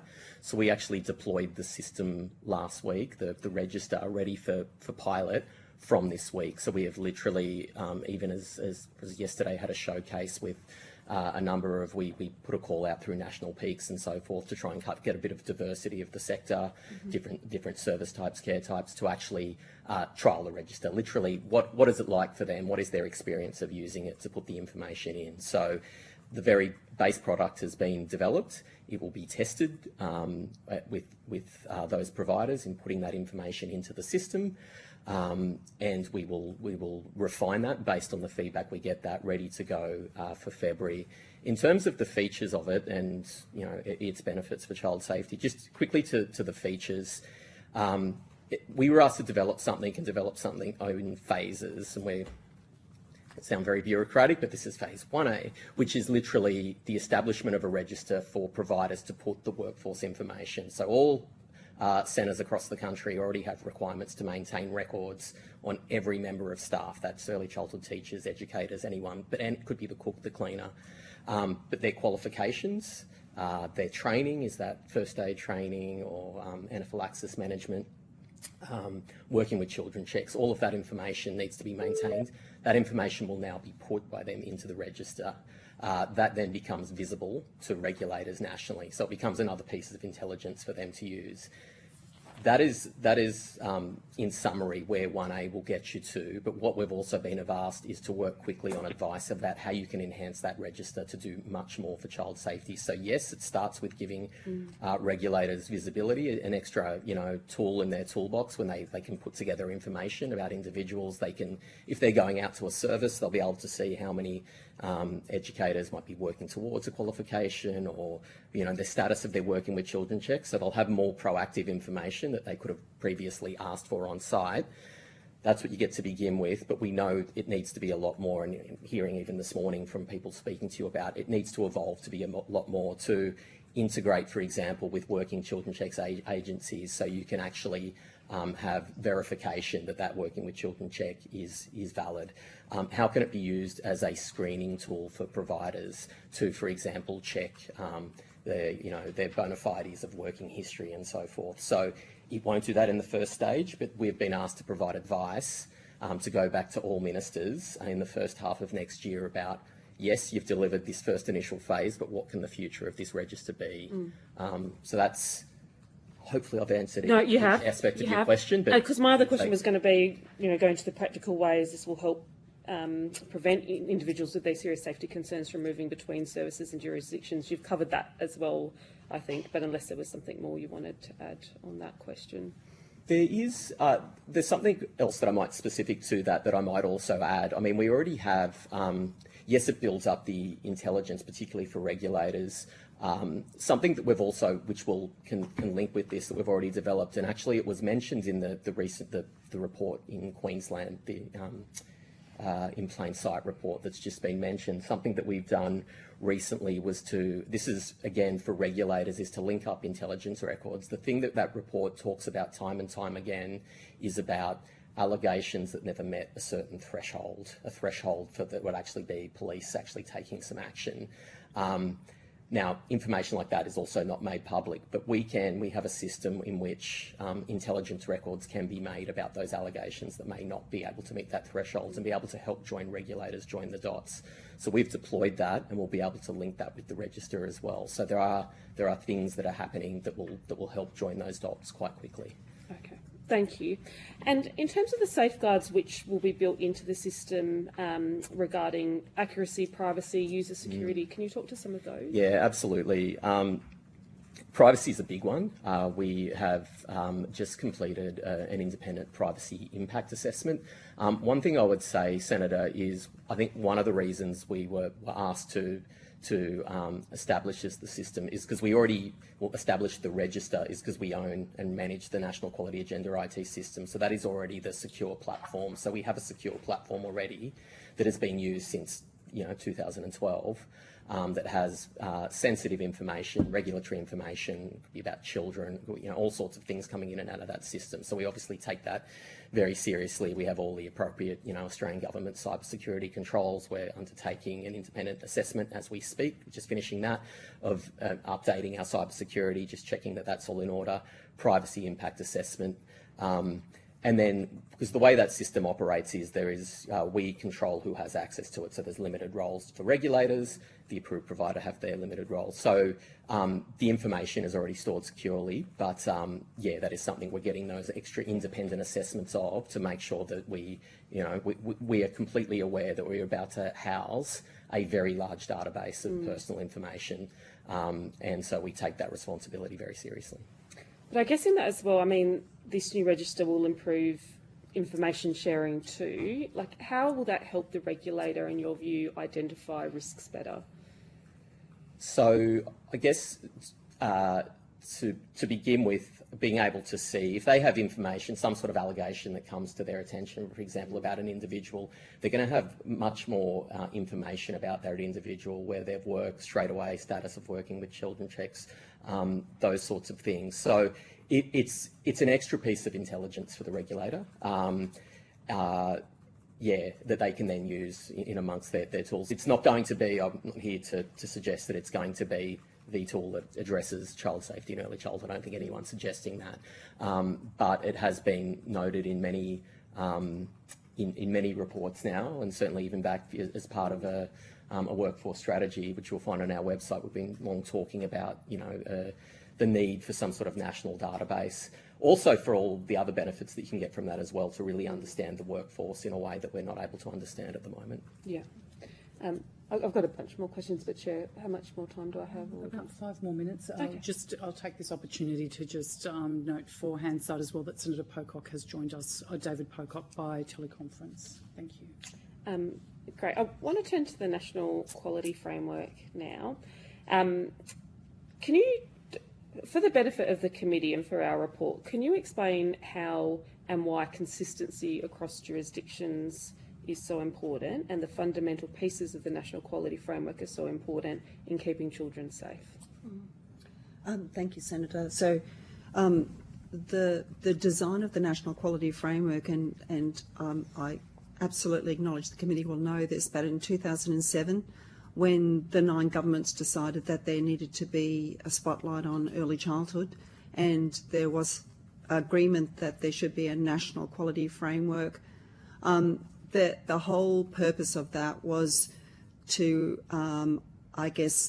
collapse 9 different regulatory systems. And the 9 different regulatory systems were all at different levels of quality and also of expectations for services. The National Quality Framework, and I wasn't party to the design, but every day I appreciate the very smart thinking, because it's still, as you all know, internationally highly regarded, was looking at the fundamentals of what would be safe and high quality, and that those fundamentals are not just Australian, they're internationally recognised fundamentals.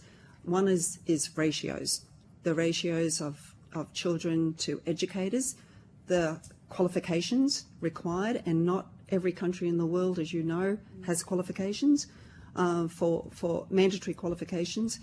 The physical environment of each different type of service, and what we call the standards before a service can even open. So those are things like the requirements of approved providers to ensure that they are fit and proper and their staff are fit and proper. The roles are very clear in the National Quality Framework, although not well known, that approved providers have a lot of responsibility, as you would expect, because they're the employer, to make sure that their staff are inducted, are well managed. We have not just the qualifications for educators, but we have, as Craig mentioned, first aid qualifications, and continuing to add to those qualifications, including child safety. And then on top of those, we call the minimum standards, we have the National Quality Standard, and those 7 elements of the National Quality Standard go to the heart of, educational program and practice, the physical environment, the relationships with families and children, the culture of a service. And we know that there is a very high correlation between Quality Area 7, which is the leadership and the culture of the service, and the outcomes for the other quality areas. and making sure that staffing, there is an obligation on approved providers to ensure that their staff are well supported, to understand policies, etc. So on top of that, again, we have the 2 national curricula, and that really, both of those are very outcome focused, and they acknowledge that educators and teachers working in early childhood do have professional understanding and practice and understand the needs of their children and their unique communities. So that's just a quick overview. And of course, regulatory authorities then also were asked to take on what we call the assessment and rating. So that gave more transparency for families. Thank you. And Mrs. Sinclair, what do you think the risks would be if we were to see sort of a much broader expansion of some of the models which seek to operate or do operate outside of the National Quality Framework and the NQS? I mean, we heard one example today from a different model of service offering, but I mean, the NQF and the NQS, those were things designed with child safety in mind, early childhood development principles in mind, as you said, the international best practice. What are the risks if we start to look at models which don't adhere to the principles and provisions within those frameworks? Yeah, I'd be interested in your perspective on that.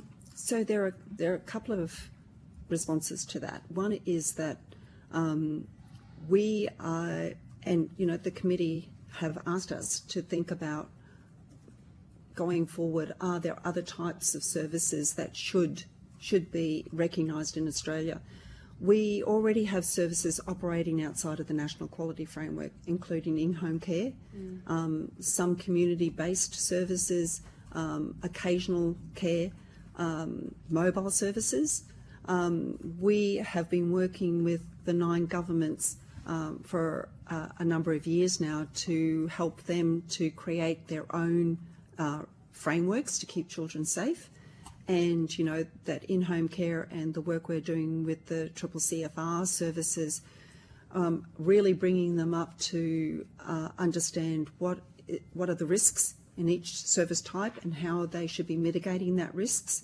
And as you said, Senator, the first objective, the enduring objective of the National Quality Framework is children's safety, health and wellbeing, will always be that case.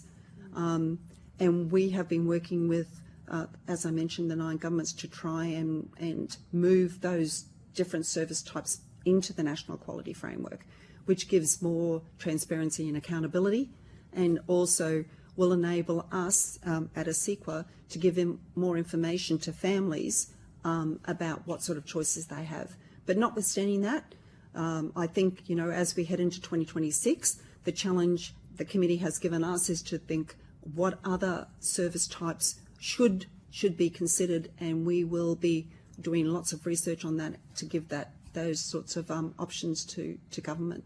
Thank you. Thank you. Senator Hodgins-May. Thank you, Chair, and thank you for joining us today once again. We've heard from a variety of witnesses that state and territory regulators aren't adequately resourced to perform their critical role in maintaining and upholding quality and safety in early childhood education and care. Has ASIQA done any work on appropriate funding levels for regulators or been tasked by the government to do any such work? No, Senator, we have not. You have not? Okay.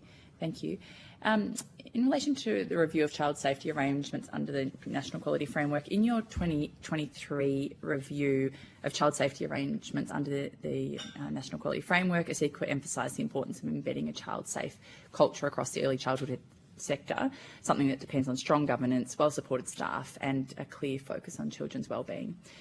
The recent Victorian Rapid Review highlighted systemic tensions, noting there are tensions in the system that lead some providers to prioritise other things, including profit in some instances. I'm keen to hear from your perspective whether you've observed situations where commercial considerations are being prioritised over children's safety and quality of care, and how does this highlight the need to embed a genuine child-safe culture across all centres? Thank you, Senator. I think, there's a number of the witnesses today have spoken about not only does the National Quality Framework expect and require all approved providers, regardless of their service type, to put children's safety, health and wellbeing as their primary reason for delivering a service. One of the things that we have seen over the years, or we have heard, I should say, over the years, is that we have tremendously good for-profit services, and acknowledging that the vast majority of approved providers are for-profit. You know, they're mum and dads, and the majority of them own one service, and they have continued to operate in rural, remote, regional, and even metropolitan areas for decades, because they do sincerely believe that, you know, any money that they have goes into whatever will benefit their children and their service. We also have heard anecdotally over the years about some not-for-profits who have taken any profits they've made from the early education and they've put it into other areas such as aged care. So I think we have no data that indicates at this stage whether any type of service is putting their surplus funds or any of their profits into the best interests of children. I think that that's one of the things that, you know, will be of interest to sort of see, you know, how, because every service has to make a profit, otherwise then they're not a going concern. But, you know, how do they reinvest in their children? And, you know, part of the work that we do with regulatory authorities through what we call our Regulatory Practice Committee is that, you know, we are hearing about services not necessarily for profit that are shipping in, you know, resources before a regulator visits and then shipping it out again. What we have to do, I think, collectively is just to make sure that, first of all, those types of approved providers don't come in. So greater testing and greater challenging about, you know, what their intentions are. And then once they are known, you know, supporting the federal government to cease their funding, because the interests clearly are not in children. Yeah, okay, thank you. And you recommend that the government amend the national regulations to remove the ability for a waiver except in exceptional circumstances. Did the government accept this recommendation? And, yeah, well, first of all, that was the line of sight waiver? Yeah. Yes, and... Yes, Senator, that absolutely they did, and that will be coming into effect on the 27th of February, subject to regulations just being finalised by all ministers. But yes, so basically the ability to have an ongoing service waiver related to the design of the premises, so there should be no circumstance in which you'd be operating getting a new service approval, for example, where that service premise didn't effectively enable supervision. That will be a regulatory requirement from the 27th of February, along with a whole range of forms that you're probably aware of, Senator, but that's one of them, so yes. Okay, great, thank you. And just relating to the National Education Register, I understand that the new register will be hosted on the National Quality Agenda IT system. Will ASIQA be the custodians of this data? Yes, great. Good. Senator, there's a yes. Caveat. Oh, sorry. Yes, but. Yes, but. Yes, Yeah. but. Sorry, Senator, there had to be an asterisk. Yes, we are the custodians of the data, but that data is being provided to us, and we're then pushing it to the regulatory authorities. It is, but we don't have, ASIQA still won't have a regulatory function. It's not, we won't have people at ASIQA looking at individual educators. But yes, so we're the custodian of the data, but it's joint custody, if you will. It's the states and territories. That data is being provided to them to assist with their regulatory functions. But yes, we are the data custodian. Okay, and so will the ASIQA need to request permission from the states and territories to use that data? We'll be able to, for aggregated, so I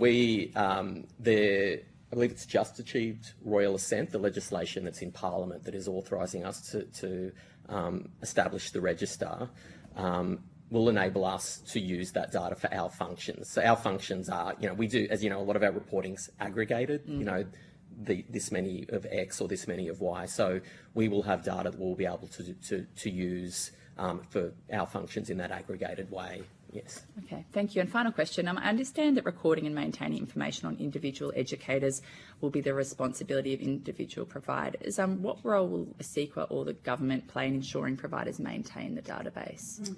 Yeah, absolutely. It is, absolutely, it will be the role of the approved provider. There will be penalties for, if they're not maintaining. So there's already, so providers already have to maintain their records. How that's done, not sure. A regulator could go out and check. But absolutely, in this instance, if a regulator, they may be going on a visit, for example, Senator, and they'll have a list of who's there, their qualifications, working with children check, and if they get there and A doesn't equal, what it should, they will be able to take regulatory action because they will have enforcement powers to do so. Yeah. So providers will have that duty. And I think there's regulations being considered now about what is considered to be current, because already approved providers are required to have current data on their workforce. And so regulatory authorities, if it's specified, which we expect it will be, then regulatory authorities can take very quick action if the data is not correct. Okay, good. Thank you very much. That's all from me, Chair. Wonderful, thank you. Senator David Pocock, you have the call. Thank you very much, Chair, and thank you for your time this afternoon.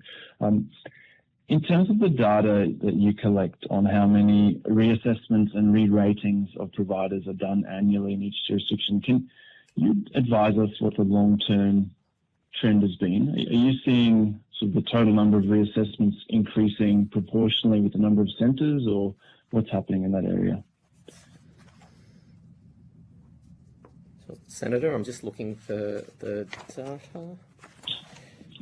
One thing that we are seeing. You need to take that on notice. Yeah, I mean, one thing I'd say about reassessments have as a general thing, have increased. The more services you have that have gone through their first assessment and rating, just obviously then you will have more of those reassessments. The main thing I can say, and can give you specific data on notice, but the main thing I'd say about the data that we see with reassessments is that we do see quality improvement. So I think our latest figures in our either our snapshot or annual performance report would tell you that I believe it's 69% of services will improve their rating at that reassessment. So that is one positive sign, Senator, that we are seeing quality improvement at those reassessment visits.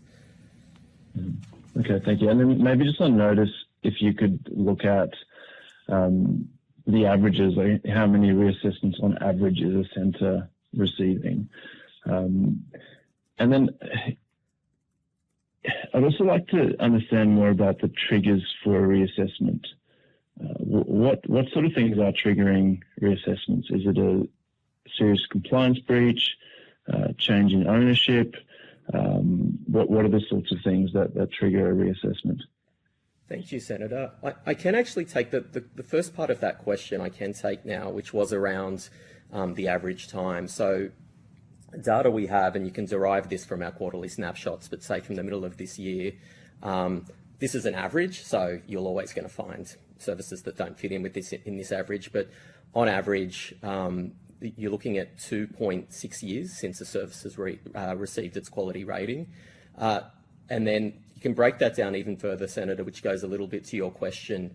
It is more frequent for services that are working towards, slightly more at 2.1 years, slightly more frequent for services that are meeting the NQS at 2.4, and longer for services exceeding the NQS. And that in part answers a bit of your second question, in that is how it should be. A service that is not meeting the standard should be visited more regularly.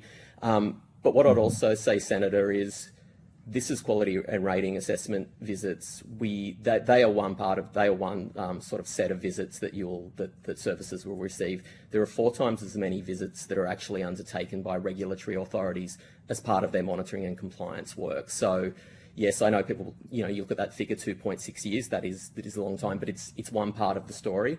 That service is probably much more likely to have actually received some other form of visit that is compliance monitoring, and that sort of thing. And Senator, you're absolutely right about the categories that would prompt a regulatory authority to go back to a service. You're absolutely right. There could be complaints. It could be a change of ownership. It could be any indicator that things are not going well. And of course, regulatory authorities can also have unannounced visits for no reasons whatsoever. If they happen to be in the community, or they just want to do, an unannounced visit, they have every right to. Okay. And what sort of period of time do you consider to be a reasonable frequency for rating assessments?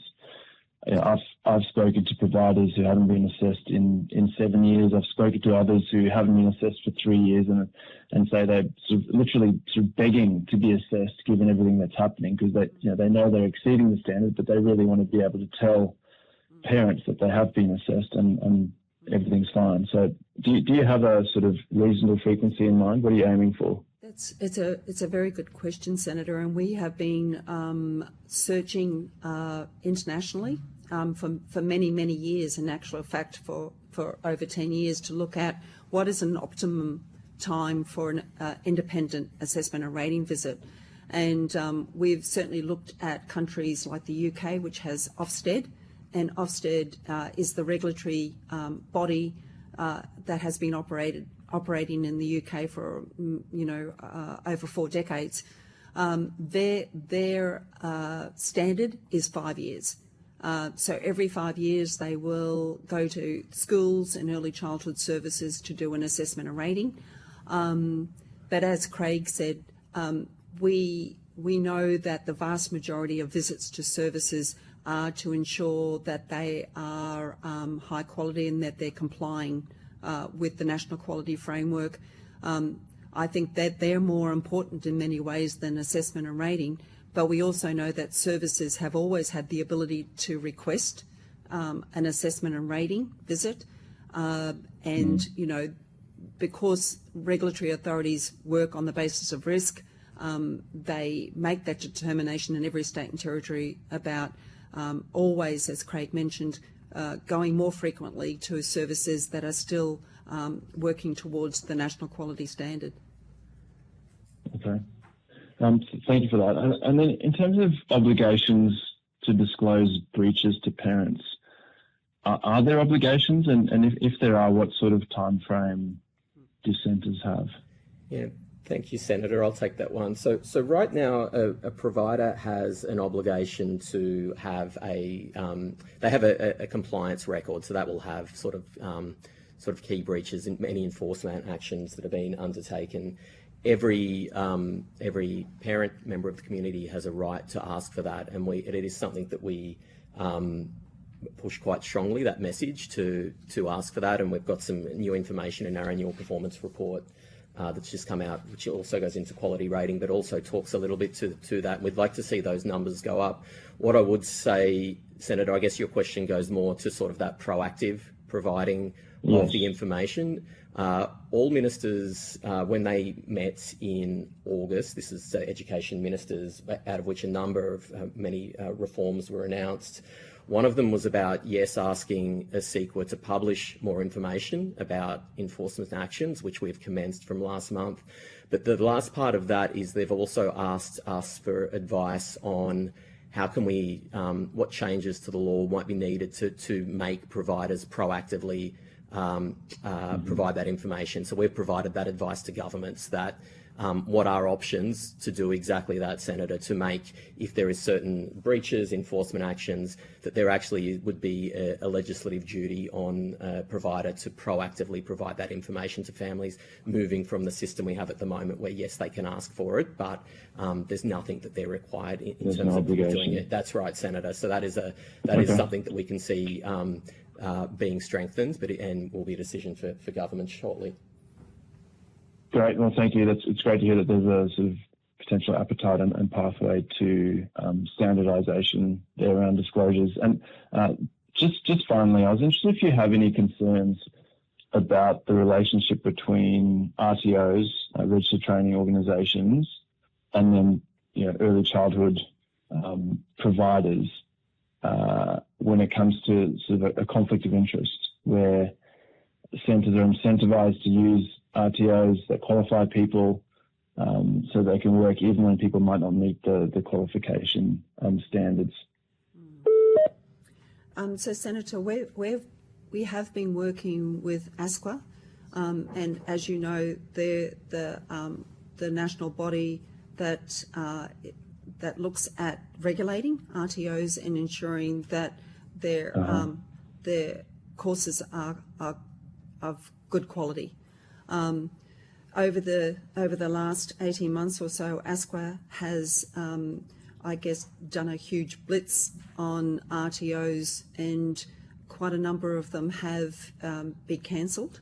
And we have worked with ASQA to make sure that regulatory authorities are aware of any courses that have been cancelled, and also any individuals who may have qualifications from those RTOs that their qualifications have been removed.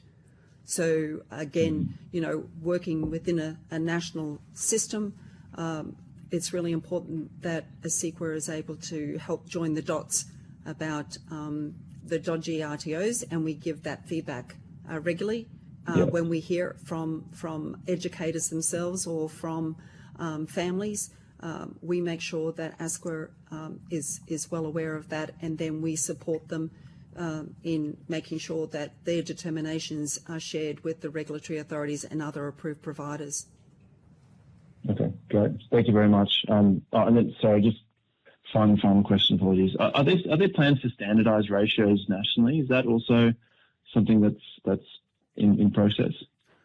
Senator, largely they are standardised. There are a couple of exceptions, and that's one of the things about the National Quality Framework, to get all 9 governments to agree to forego their own requirements and their own regulatory systems.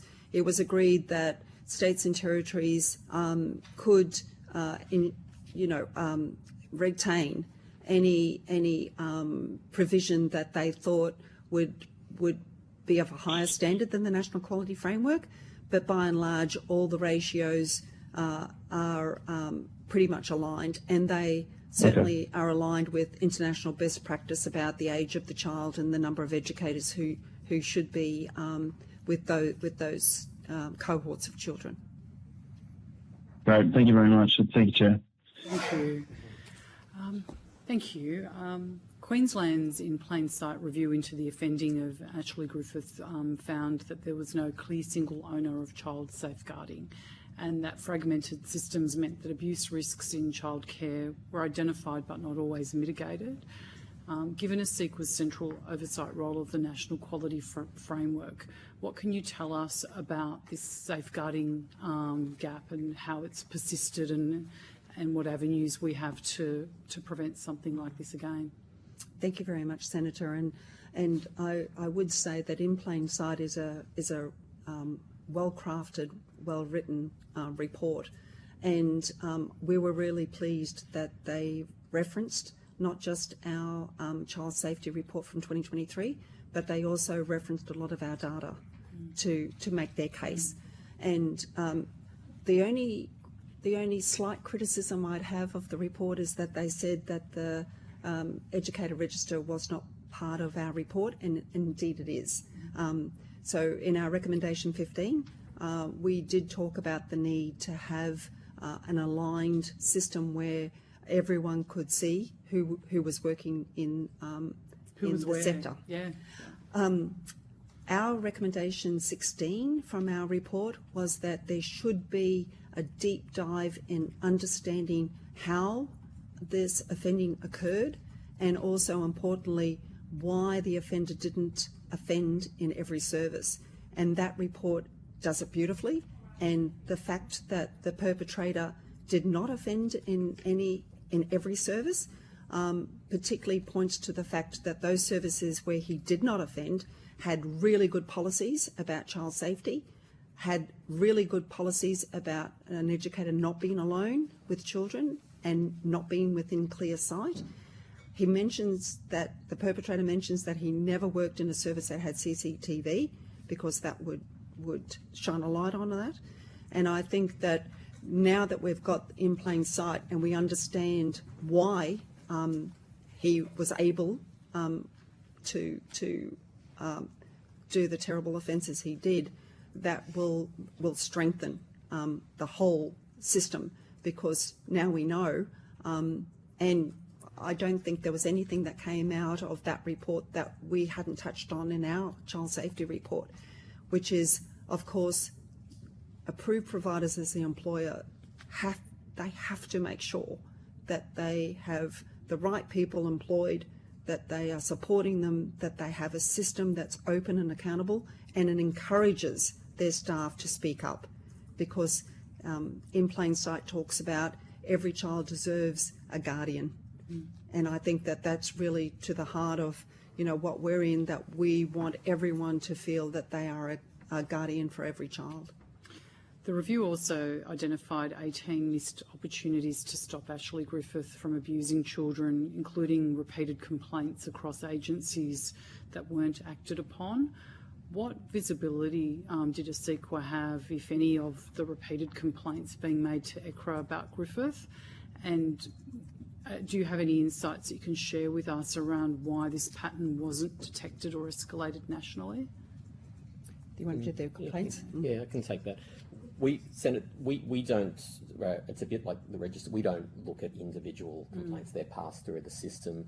I think what that one in particular that picked up on, and it goes to something I said before, is that, you know, you have a piece of information coming in, and then sometime later another piece of information coming in about the same person and the dots not being joined. And one thing, this is a very specific thing that I mentioned before, but I'll just say it again. And the Human Rights Commissioner mentioned that too, all these dots that are not... Yeah, absolutely, absolutely. So within our remit, we've been able to, for example, specifically, if an allegation comes in, it ends up being non-substantiated, but we can create, they are for regulators only, like intelligence records. So if something else was to come in, and then you can see that there's been one of these records made, and you can get that information no matter where you are in the country as a regulator, that helps you to start those breadcrumbs that they refer to, so that things that aren't at that certain threshold. So we think that that is a really important development. Probably one other thing that I'd just also say that we've had some good progress on recently. I mean, obviously there's a lot going on in harmonisation of working with children checks. We also house at ASIQA, there is something that's called like a prohibited persons register, so you can be prohibited to work under the early childhood sector, and in fact it's an offence to employ anyone. So you can access that information as a provider, but we've also made that information proactively accessible to state and territory working with children check agencies who could have previously requested it, but we've now moved forward and said, you need to have this information. It may not lead to you needing to cancel a working with children check, but it is closing those gaps. But these are just some examples, Senator. We know that there's still more systemic reform to do. I'm not sure if you heard some of the evidence earlier today about the working with children's checks and how they're not necessarily being scrutinised, they're just sort of been accepted and ticked and flicked. Do you have sort of any avenues that you want to undertake in relation to that? I'd like our National Educator Register to have integrations with every agency in the country that would verify that information. That is the path that we've been asked to, and actual scrutinise to. Absolutely. Yeah. So yes, you absolutely have an obligation as a provider not just to look at that. You've got to do your due diligence. And I want to be careful, this register does not solve everything, and it certainly is not going to abrogate the responsibility of providers to do their screening. That screening needs to be beefed up, if anything. But yes, if we can have real-time integration of information, validated information about an individual with working with children check agencies, that is a major strengthening of the system. But Senator, this is not happening in this first phase, but that is we can be on that trajectory. And also, Senator, we're working with all the teacher registration schemes. So as the committee knows, there's 8, and we know that perpetrators, if they're not going to be successful in offending in early childhood, they'll go to schools and vice versa. And so, and as you know, the school system is not a national system. So for the first time, we'll be able to provide information to teacher registration authorities and vice versa. So if you had the register already, could ASIQA then have intervened in a case like the Ashley Griffiths one earlier, or is it still primarily a matter for state regulators such as ECRA? So there are a couple of things. One would be that the services that employed him would have had to have put in information, made information known to their regulatory authority. Yeah. The regulatory authority would then have entered that information into a national system. Yeah. and then we would have been able to see a pattern. And as some of your witnesses mentioned today, just because someone moves from service the to dots service would have been connected instead that's of not right. connected. And in my career, I used to be a supply teacher. So I used to, for a period of time when my children were young, I worked in several schools, but I wasn't a perpetrator.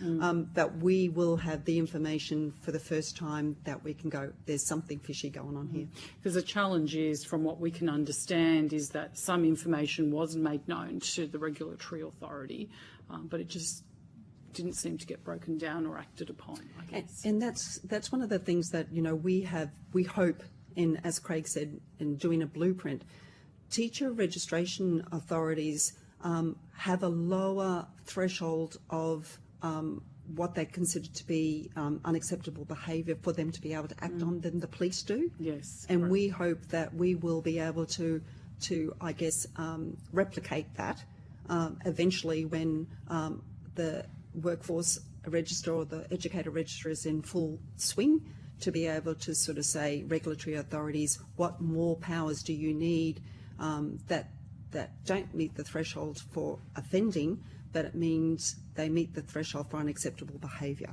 Yeah, and we heard some evidence earlier today from one of the witnesses in relation to perhaps modifying the requirements of Fair Work as well, so that centres can actually move someone on or acknowledge there are red flags or behaviours that are unacceptable that may not normally meet a criteria to, to discipline that person or remove them from their job.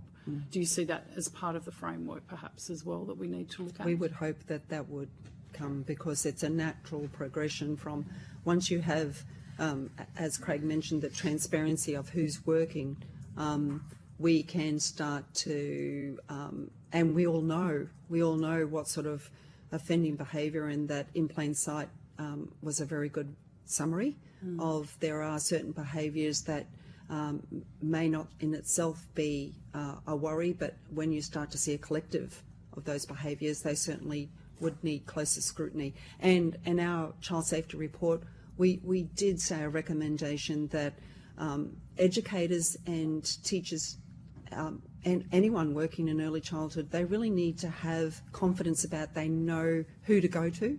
Yeah.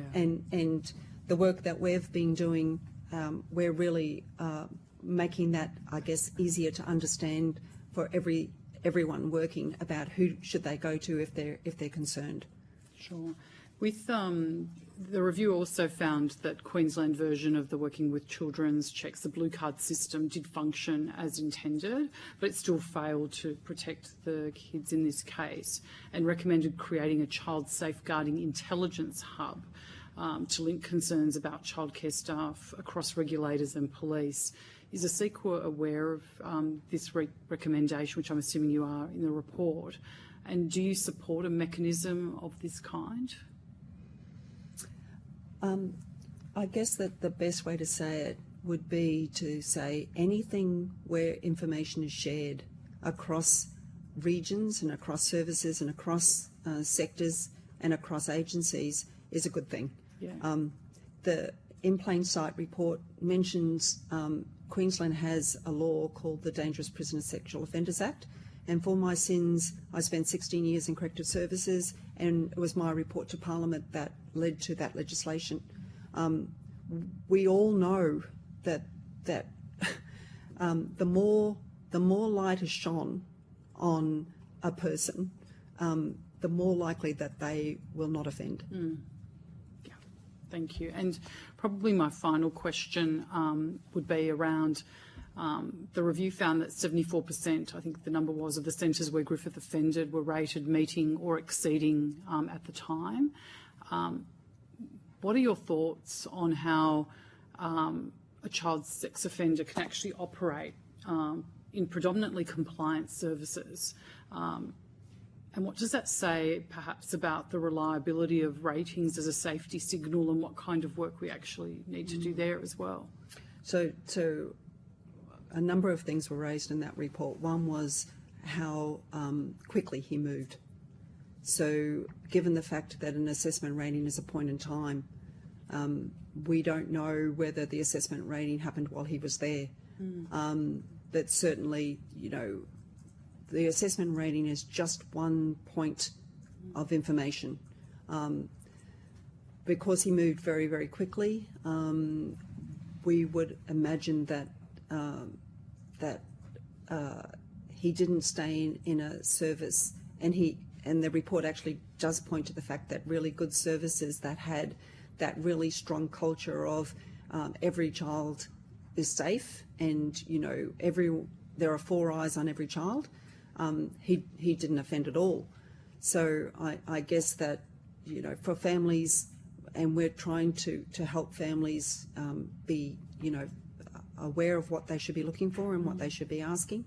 But assessment and rating is one piece of information they should be aware of, and it's really important that they challenge their preferred service, ask them lots of questions, and we've been doing a lot of work giving that information to families in our starting blocks. We just keep adding more and more, and as I mentioned to the committee earlier, working with you and the questions you asked us has meant that we can challenge ourselves about what more can we work with states and territories to put more information on starting blocks, so families are well, I guess, well versed and confident that they've chosen the best service for their child. Thank you. And one quick question before I pass the call to Senator Delega. The review states that ASICA would report to ministers by the end of 2025 on its rapid assessment of child supervision. Are you able to let me know if the report's been provided, and if so, just briefly what it found, and if not, when that's expected?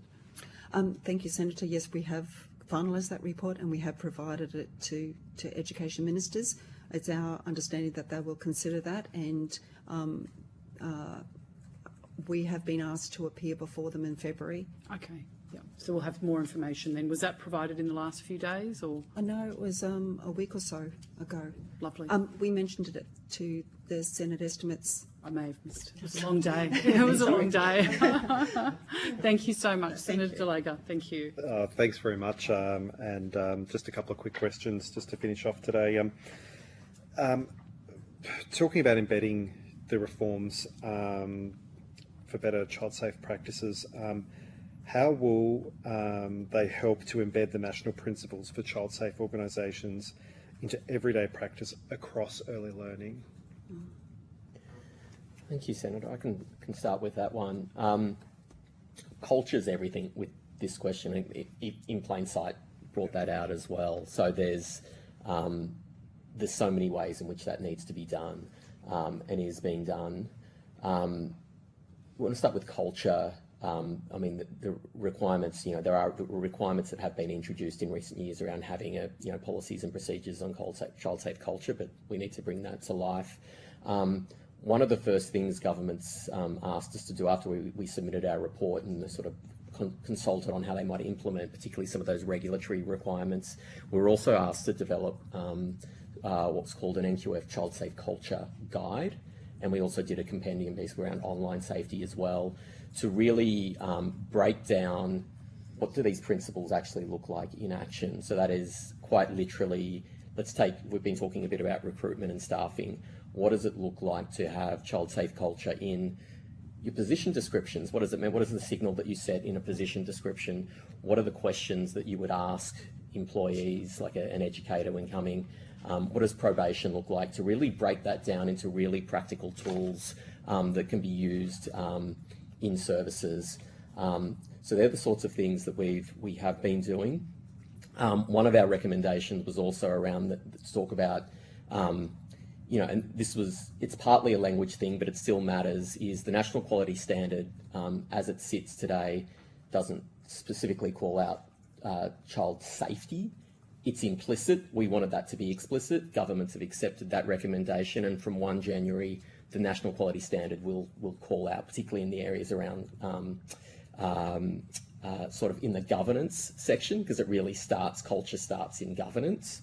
but also in the child health and safety aspect of the quality standard as well. And we'll be having a lot more guidance and information that is used by both the sector when they're sort of how they embed that in practice, but it's also used by the regulators when they're quality assessing to unpack what does that look like in practice. So, but these are probably just examples, Senator. There's so much more to do.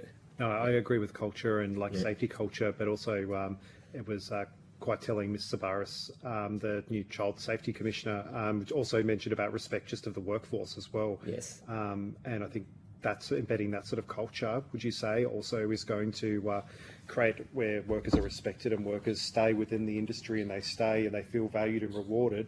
That's going to create safer environments because workers are going to want to stay there and will retain good workers and good skills. Yeah, and that's you're absolutely right. But one of the quality indicators is the relationship and the consistency of the relationship between the educator and the child.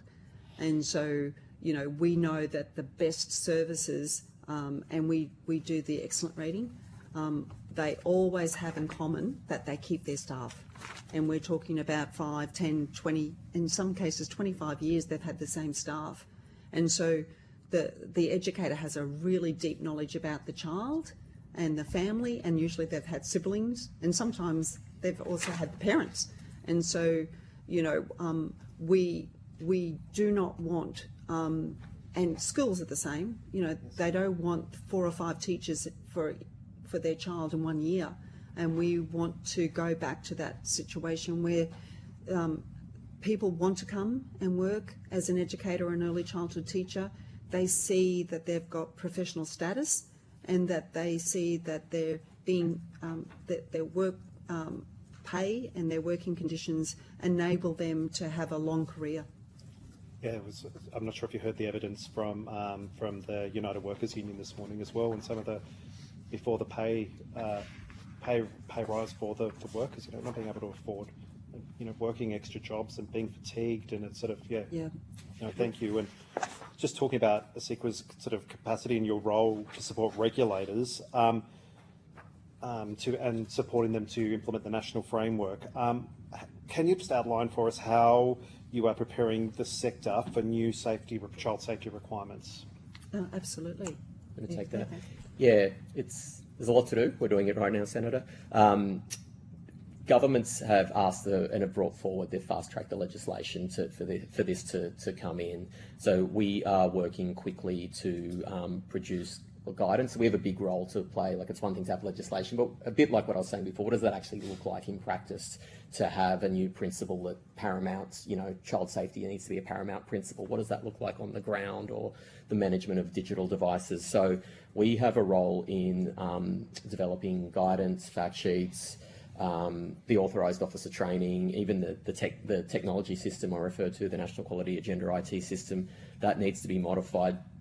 But we do that in collaboration with all the regulators, because going back to the question about consistency, there's no point of ASICWA just putting out edicts about how things ought to be. We do it with states and territories. We get agreement on how that is going to be operationalised, and then we'll get that out. And we'll have, now that we've had the passage of legislation, you'll start to see a lot of that information starting to flow from us. And updating something we've got, it's called the Guide to the NQF, which is really sort of the go-to sort of resource for everyone in the sector to really unpack what all those requirements are. So we'll be doing that quite quickly and communicating that, and doing it in collaboration with all of our government partners to do so, Senator. And just finally, Chair, I'd just like to ask about transparency for families. Like, governments have adopted, obviously, and agreed that, you know, families need more transparency so they can make more informed decisions. How is that work going? Yeah.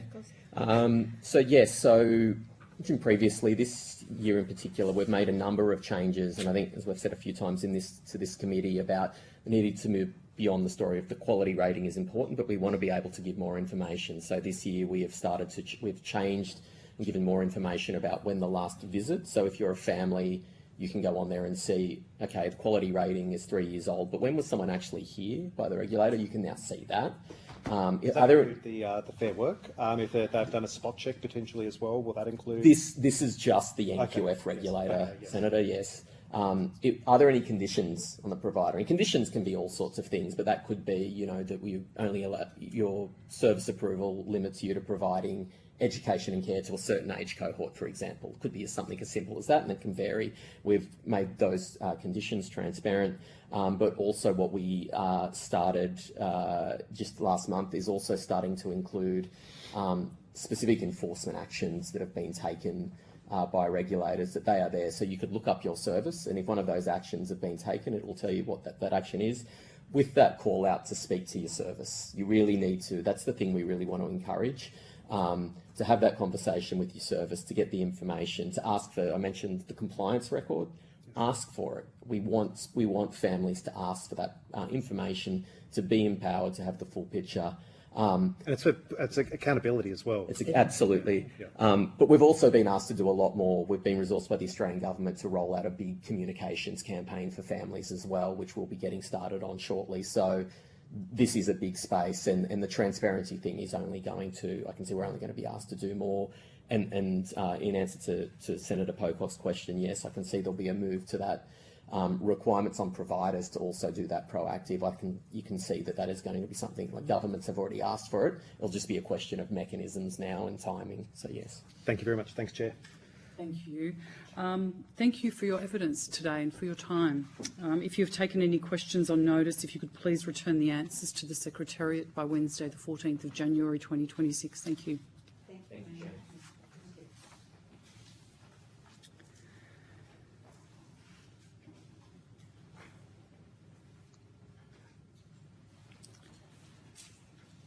I now welcome via teleconference officers from the Department of Education.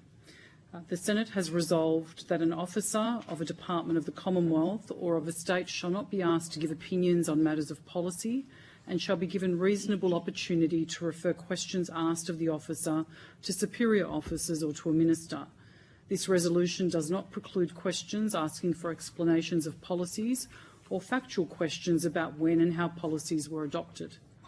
If a witness objects to answering a question, they should state the ground upon which the objection is made, and the committee would determine whether it will insist on an answer, having regard to the ground which is claimed. If the committee determines to insist on an answer, a witness may request that the answer be given in camera. Commonwealth officers appearing today are also reminded of the Senate order specifying the process by which a claim of public interest immunity should be raised. A copy of the order is available from the Secretariat. I understand that information on parliamentary privilege and the protection of witnesses giving evidence to Senate committees has been provided to you. For the Hansard record, will each of you please state your full names and the capacity in which you appear today? Thank you, Senator. Kylie Gray, Deputy Secretary, Early Childhood in the Federal Department of Education.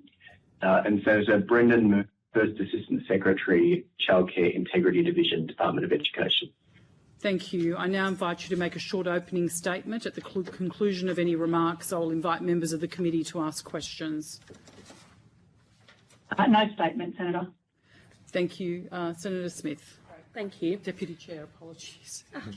But both are accurate. Both are accurate. Hello all, thanks for joining us. Again, much like a sequel, it feels like only moments ago that we're all together. But I do have a few blocks of questions, but first on compliance and integrity issues. It's correct that the department has received quite considerable funding over the last few years to tackle fraud and non-compliance issues in the sector. I was just hoping the department could step our committee through what those investments are and the impact they're having on incorrect CCS payments being made. Thank you, Senator. The department has received funding over consecutive budgets, so the October 22-23 budget, 23-24 and the 2025 budget. The total funding over those periods is $255.7 million, and that includes funding over the forward estimates. The net savings sought to be achieved over that period is $1.1 billion over those 7 years. In terms of progress, Senator, the target savings as at the 30th of June 2025, we were needing to be targeting $294.2 million worth of savings. and we had achieved 393.6 as at 30 June. Thank you. And can you step me through what actions you've taken against providers that aren't meeting quality and safety standards since the relevant changes to the Family Assistance Law were made in July? Absolutely, Senator. So the primary action that's been taken today relates to imposing conditions of approval on providers who have not met standards. The first tranche of those conditions were imposed on providers who had been working toward the NQS for 7 or more years and also not meeting quality area 2 for health and safety and having had multiple ratings issued by the State Regulatory Authority. Today we've imposed 60 conditions on providers and the vast majority, if not all of those, have been published on our Enforcement Action Register. Senator, in addition to that, we've also included consideration of the requirements under Section 194EA of the Family Assistance Law in our mainstream compliance work. So what that means in practice is that while our compliance work ahead of that legislation being passed focused primarily on financial integrity as it relates to the childcare subsidy, we're also now considering provider performance across the factors outlined in that section of the legislation when we do other investigations, and we include those any observations in terms of those factors in our decision making, including suspensions and cancellations. Thank you very much. And when it comes to the government's $226 million child safety package, can you outline the progress and key milestones to date? Senator, I will cover some of the ones that sit outside of Brendan's space, and then I will let him cover those that are in his. So some of the measures are ones that previous representatives have spoken about. So in terms of the National Educator Register, that work is being led by a CEQA, and obviously it is in testing at the moment, and the first phase of that is due to roll out in February next year, and the national law amendments that make that mandatory completion by providers passed the Victorian Parliament and obviously had royal assent this year. In terms of the mandatory child safety training, the Australian Centre for Child Protection is developing those packages. Again, they are being developed at the moment and consulted on with the sector. The first of those packages, the foundation package, will be available in February, and it will be mandatory for individuals across the early childhood education and care sector to have completed that within 6 months of that becoming available. And then an advanced package will be available in the middle of next year, again with a mandatory 6 month completion timeframe, and that was once again in the national law changes that have just gone through. The national closed circuit TV assessment, which is being undertaken in up to 300 services across the country. NOUS has been engaged to work on behalf of all jurisdictions to develop and design that assessment, working with individual states and their regulatory authorities as well as providers about how that assessment will be undertaken. We have a number of providers who are already very keen and have indicated that they are rolling this out across their service. This assessment is being supported by experts who are working with us to give us advice on the things that we need to think about or precautions that we might need to put in place. So that includes a CEQA who has obviously been on previously, the Australian Centre for Child Protection and the Australian Federal Police. So they will support this work by providing advice to NOUS and to all jurisdictions about how that trial or how that assessment rather is running. That will commence formally in January next year as the first of those services that are participating commence in the assessment. There will be advice provided to education ministers later in 2026. There is also an evaluator which is being brought on at the moment to evaluate that assessment work as it is being developed and as that work rolls out. CEQA spoke about the transparency measures, so there are a number of pieces in under that, with changes already implemented in September and November to provide greater transparency for families. There is a further phase of that which continues that transparency work through starting blocks, but also will require services to provide meaningful information and a physical display at their services. That will require further changes to national law, and that is being developed at the moment. Might get Moon just to cover some of the items then around the joint compliance work that we are doing and the unannounced spot checks. Thank you, Ms. Crane. I might start with the unannounced spot checks. So, Senator, I think we had spoken at estimates that as at last week, on the 4th of December, we'd undertaken 40 spot checks, so they are well underway. They're going quite well. The sector is engaging well in them, and we're seeing good proactive engagement with participants, which is pleasing to see. We forecast that over the next fortnight we'll conduct a further 20. And we're on track to conduct around 1,000 spot checks this financial year, ramping up to 1,600 as announced by ministers in next financial year and beyond. In terms of joint compliance work with states and territory, our connection with state and territory regulators continues to deepen in terms of matters of joint interest. Since announcement of the measures, we've continued to do joint data analysis. The department participates in activities with all regulators to look at early intervention activities on providers who there are some risk factors and concerns flagged with, and in some instances we are taking action standalone, in others it's consolidated or coordinated action across the country.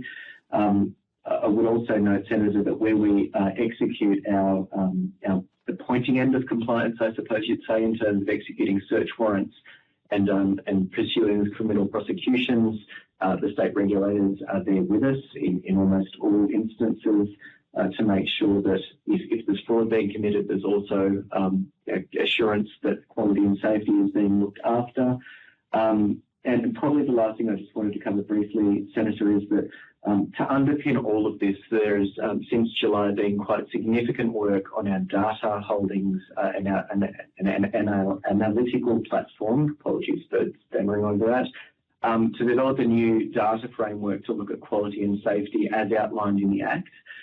That has it draws information out of the National Quality Agenda IT system and our ICT systems to determine the potential risk in terms of services across 194 EA of the FAL.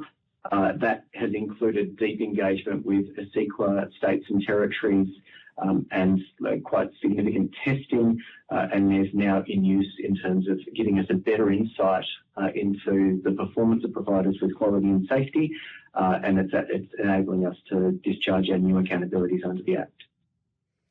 Thank you very much. I don't know if you were listening earlier when we heard from the ANAO, but I did ask them a question regarding the 7 recommendations they had made to improve the management and oversight of compliance activities with the CCS, and just for a status on where that is up to. Is that something you can share with us, because they weren't able to? Absolutely, Senator. So since the report was issued, and in fact during the drafting of the report, the department's taken really proactive steps toward remediating or acting toward all 7 recommendations expressed well, with key activities and actions already implemented. Central to that is some of the evidence you would have heard earlier around the governance between the department and Services Australia. We have stood up new and revised governance arrangements to have a more specific focus, or an additional specific focus, I should say, on compliance matters. That will include, or it does include, a working group or a forum that has already been established and convened to talk about joint compliance matters and develop a joint work plan on integrity risks.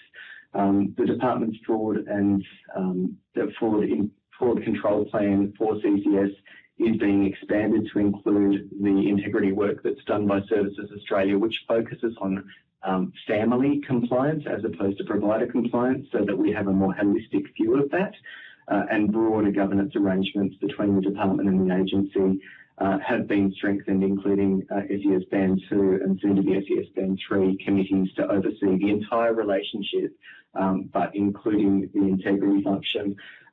Senator, we've also made progress in terms of establishing, as I said, more oversight in terms of our data and refining that to advance with the governance around our data usage further. We're progressing to seek legal advice from AGS in terms of some of the observations that the ANAO had made. And importantly, Senator, we are doing a fitness for purpose assessment of all of our ICT systems that underpin and support integrity and compliance. That works in the early stages, but we anticipate that will give us advice in terms of what we need to run at the scale that we are now at going forward, and deal with some of the observations made by the ANAO in terms of some of our core systems, including the CCIS. Thank you. Thank you. Senator David Pocock, you have the call. Thank you, Chair. Thanks for your time this afternoon. Well, I appreciate this reform is being driven out of the Attorney General's Department. I was hoping you could provide a brief update on work reforming working with children's checks, and particularly looking at how that will be sort of harmonised across jurisdictions where there's sort of differences, where, you know, say the ACT is working with vulnerable people checks, while others have less comprehensive working with children checks. Senator, we'll be able to provide some information. I suspect some of the level of detail that you're looking for, we will need to take on notice and work with our Attorney General colleagues. Thank you. I think just to start with, I think the observation around the differences in those systems, what's recognised in our updates, has obviously been a core part of what Attorney Generals and officials supporting them have been working on. The Working with Children checks is one of the pieces that underpins all of the positions that we have in the early childhood education and care sector, and so it's a critical piece in terms of understanding the quality of how that Working with Children check has been applied, and then the regularity with which that is checked again to see if there has been a change in that. So the more recent announcements and the $37 million investment that talks around the negative notice piece, I would say that from an early childhood perspective, good progress, because it's something that we will be relying on as that work progresses to make sure that we have the most current information. And I think you heard from Asika earlier around as the National Educator Register rolls out, one of the intents that education ministers have signalled is the desire for us to connect in with other systems where we are able to, and obviously where legislation permits, to make sure that we have the most current information about who is in the system and ensuring that they have the respective qualifications, including Working with Children checks.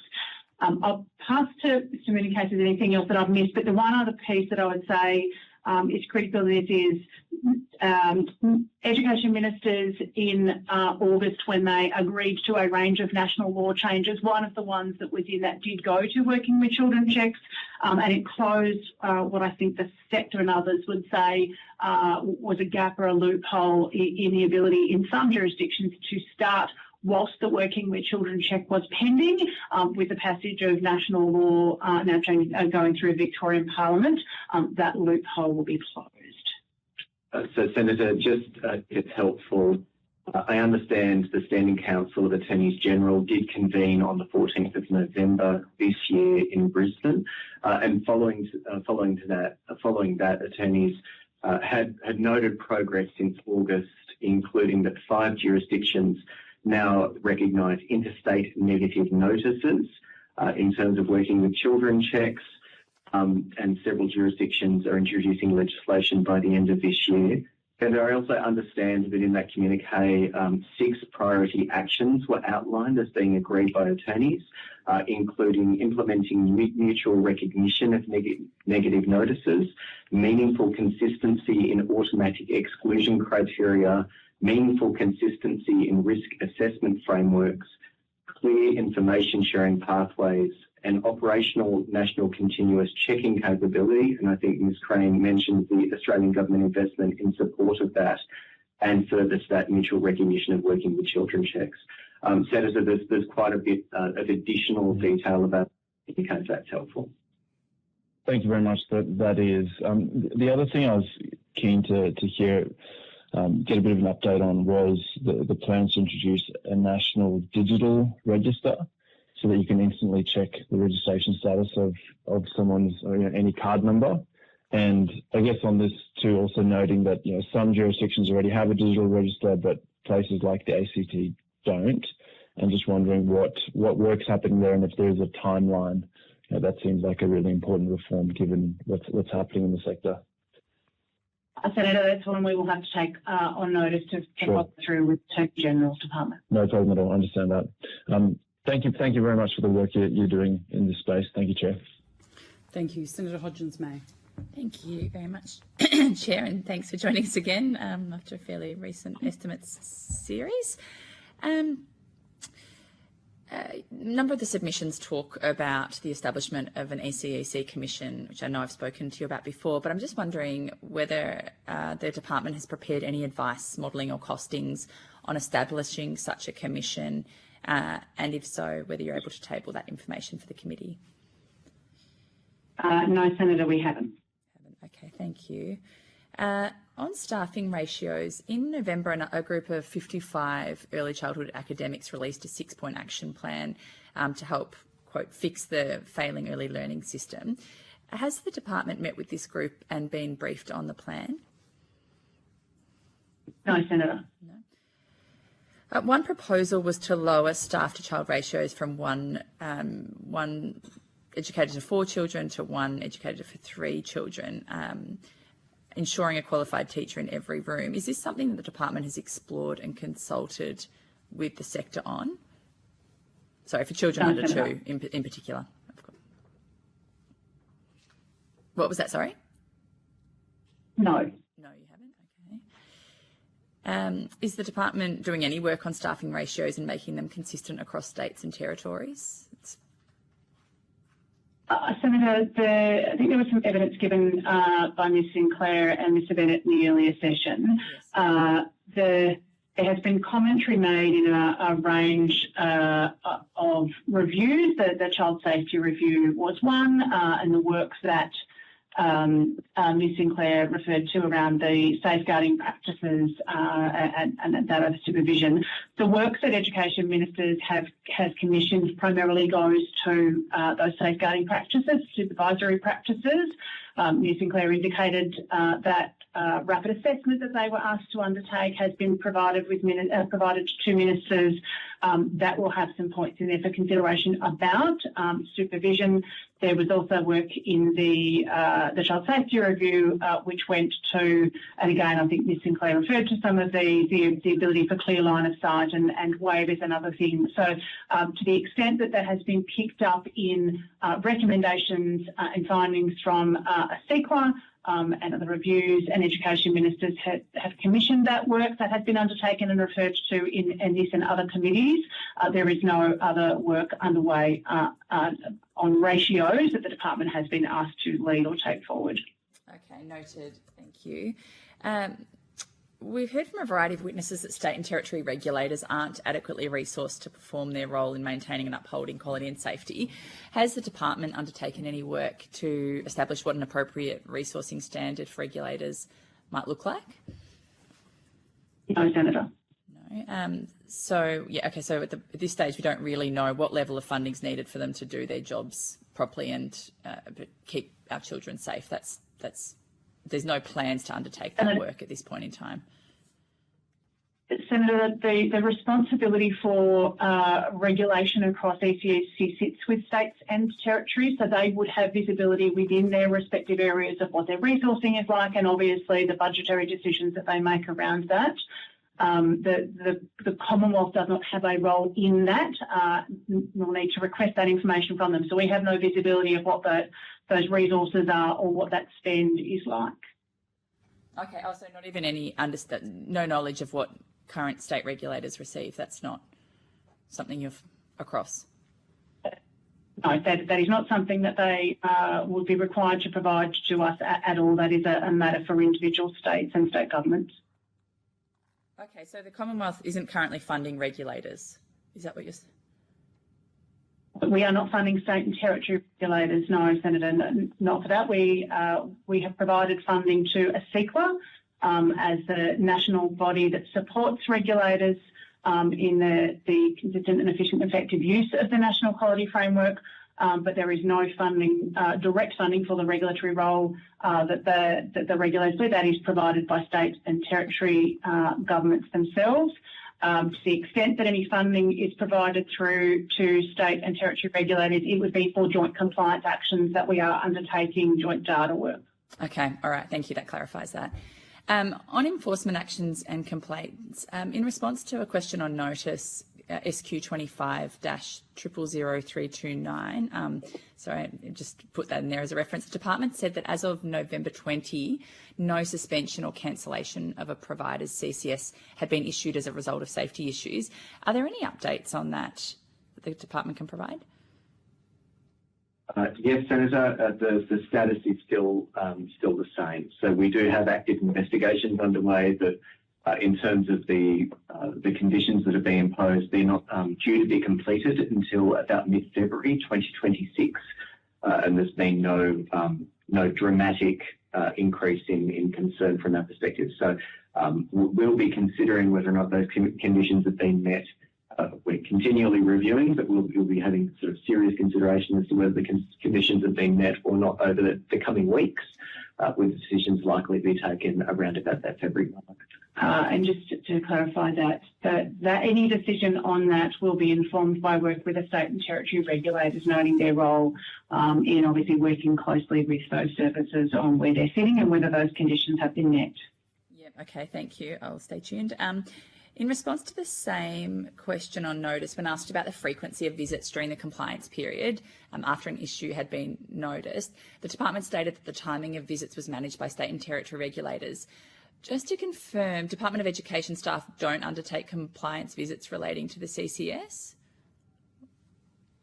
Yes, Senator, we do. I think the answer was provided in the context of the state regulatory visits. But absolutely, the department does undertake site visits for CCS integrity and compliance reasons. Okay, thank you. Yeah, that's what was my understanding from an earlier briefing we'd had, but I just wanted to confirm. So it is Department of Education staff undertaking those.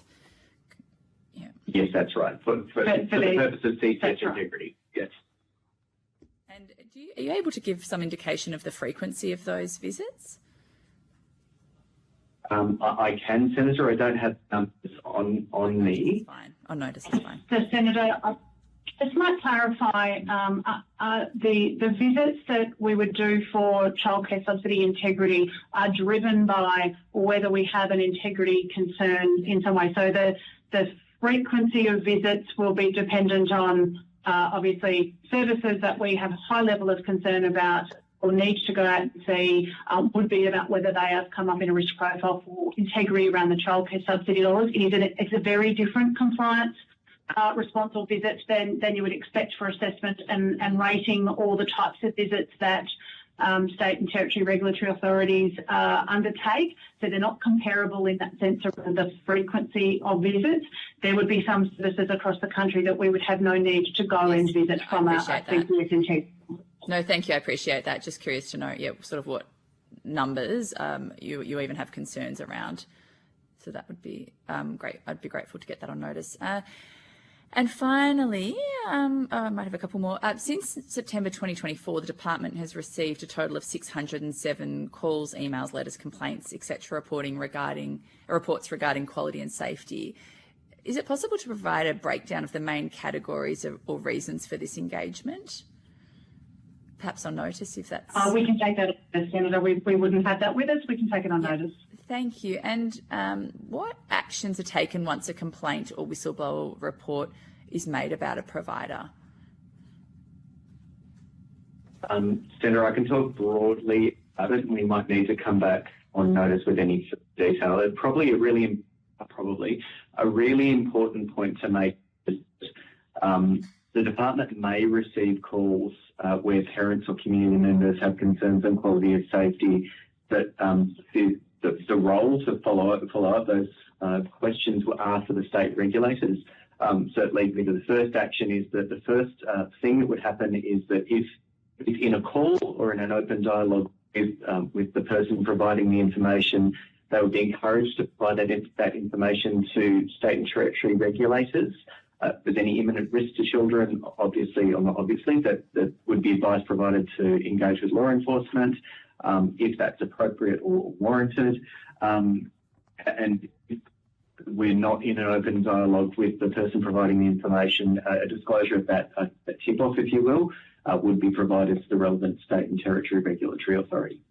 And so I think the point of difference Lou was just talking about there is if we are provided it in a written format in any way, we will pass through. If we are provided verbally, and notwithstanding what the actual complaint or the issue is, we are very cautious about not undermining what investigation or follow-up action that the regulator may take. We have no legal authority to ask some of the questions we might ask, and so we're very cautious not to jeopardise that and to connect the individual with the appropriate authority as quickly as possible.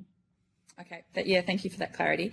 I've just got some questions on staffing waivers next. And the United Workers Union raised concerns in their submission about the use of staffing waivers in early childhood education and care and their impact on quality and safety. Do services with staffing waivers have higher rates of regulatory incidents, complaints or compliance actions based on the data that you've got? We wouldn't have that data, Senator. Okay. Do you have any knowledge of? No. No. You don't have that. Okay, we will try and... The only thing that I'd say, Senator, is we are aware that often the most prevalent staffing waiver relates to early childhood teachers, but the correlation of that between that and safety, I don't think we have data on. A sequel would likely be able to provide that. I've got some more on staffing waivers, but I might just pop those in on notice in the interests of time, and appreciate you appearing again today. Thank you. Thank you. I am just interested in the comment or some of the answers to the questions from Senator Hodgins-May, and I've just looked up the submission from the ANAO, who say in their submission that education is responsible for monitoring provider compliance and investigations and enforcement. Its ability to effectively implement the integrity strategy is undermined by poor data quality in CCIS and a lack of cohesive enforcement strategy, which means it is not able to assess whether decisions to take enforcement action are fair, impartial, consistent or proportional. So I'm just trying to understand the answer to the question in relation to compliance checks, which are only done when there are concerns. Like, what other proactive steps are there that you undertake other than a visit, and how are concerns to be flagged with the department otherwise? Thank you so much, Senator. I really appreciate the question. The department, and some of this will sound very bureaucratic, so bear with me, and I'll explain. The department does take a proportionate approach toward our regulation of the childcare subsidy. That is in line with the Regulatory Management Guide 128, I think was mentioned earlier this afternoon by the ANAOs. We undertake a wide range of integrity activities. We are largely data-led, so we have quite sophisticated data holdings and data models that help us understand potential risk within providers and more broadly in terms of CCS in the sector.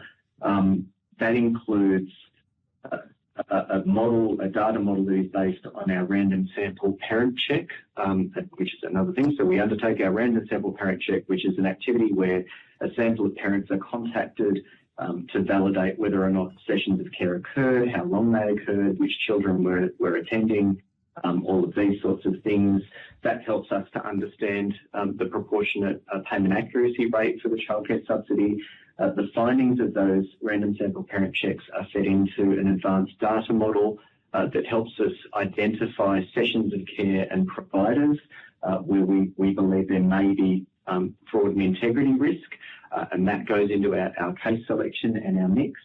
We also operate 23 risk factors or risk indicators across all of the childcare subsidy data that tells us, I guess, the probability against those factors of claiming being something to look into or of question. And so we also have quite sophisticated multivariate outlier clustering models that in layperson terms look at outlier behaviour in terms of claiming.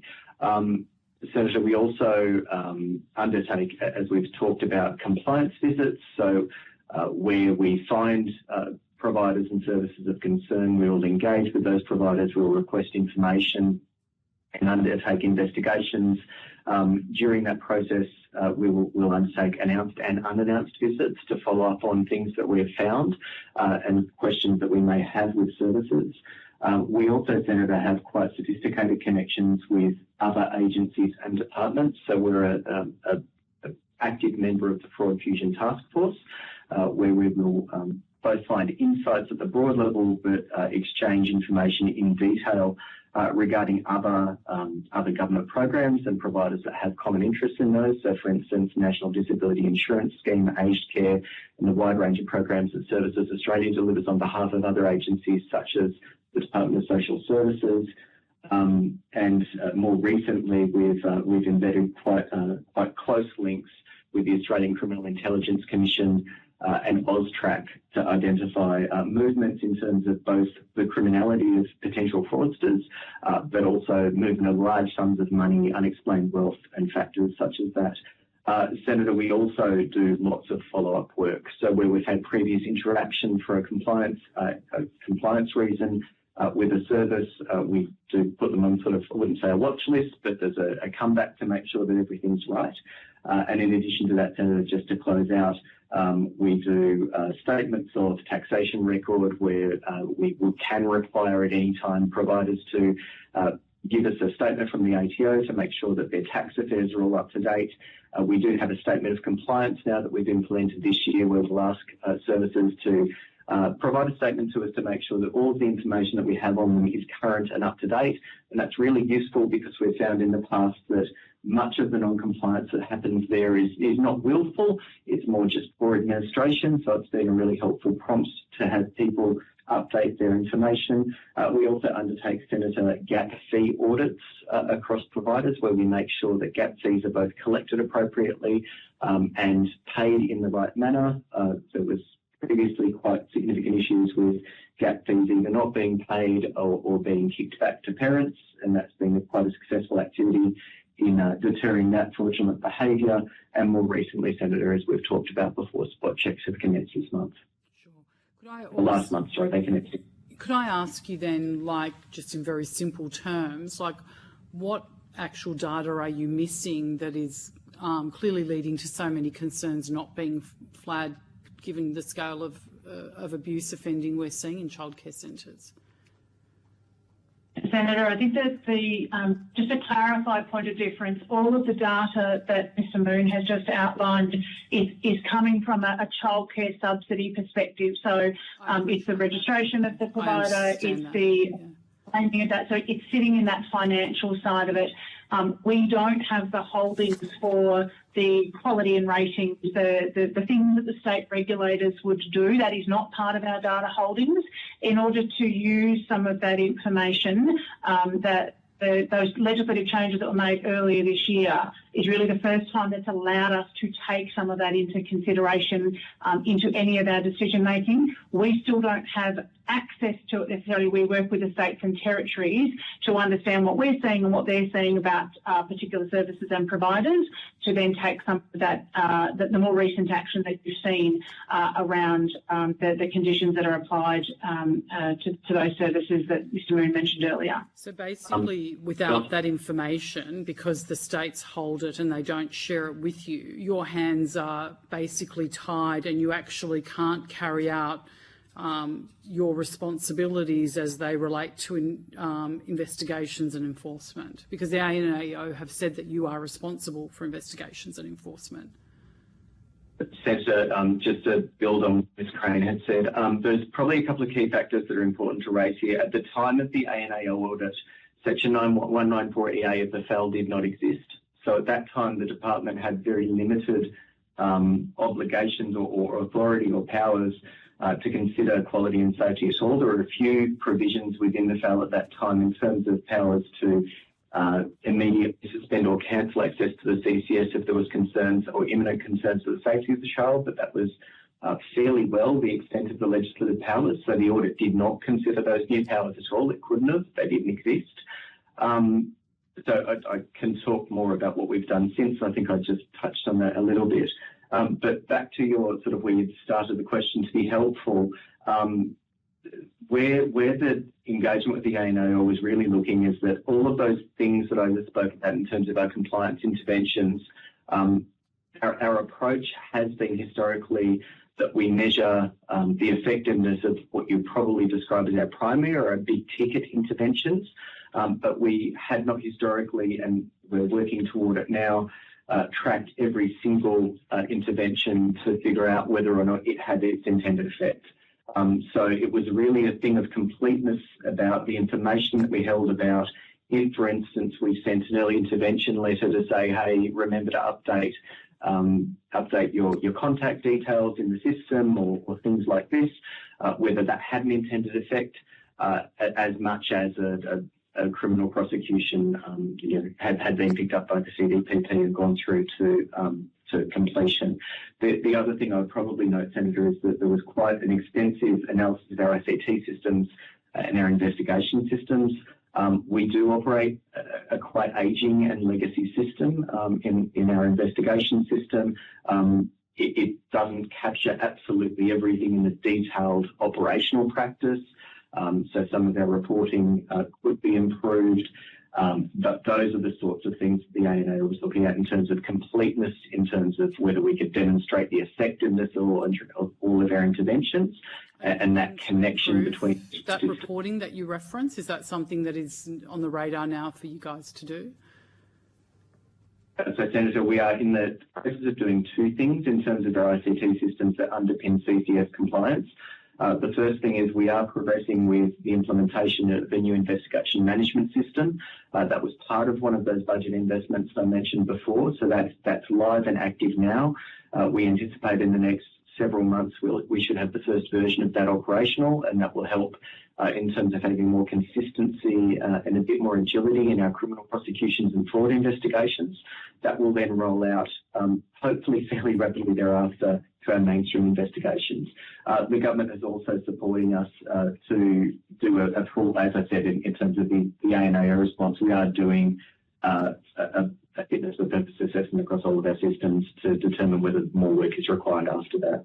And Senator, I'll just clarify again that the ANAO, when they've been working with us, and obviously in their commentary has commented on within the department's remit and whether we are exercising that with efficiency, effectiveness, and to the extent that we need to discharge that authority.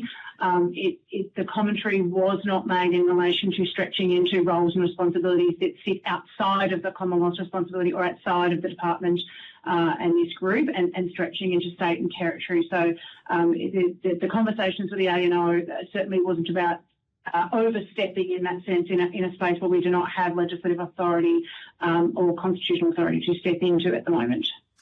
Okay, I just have one final question before we wrap up.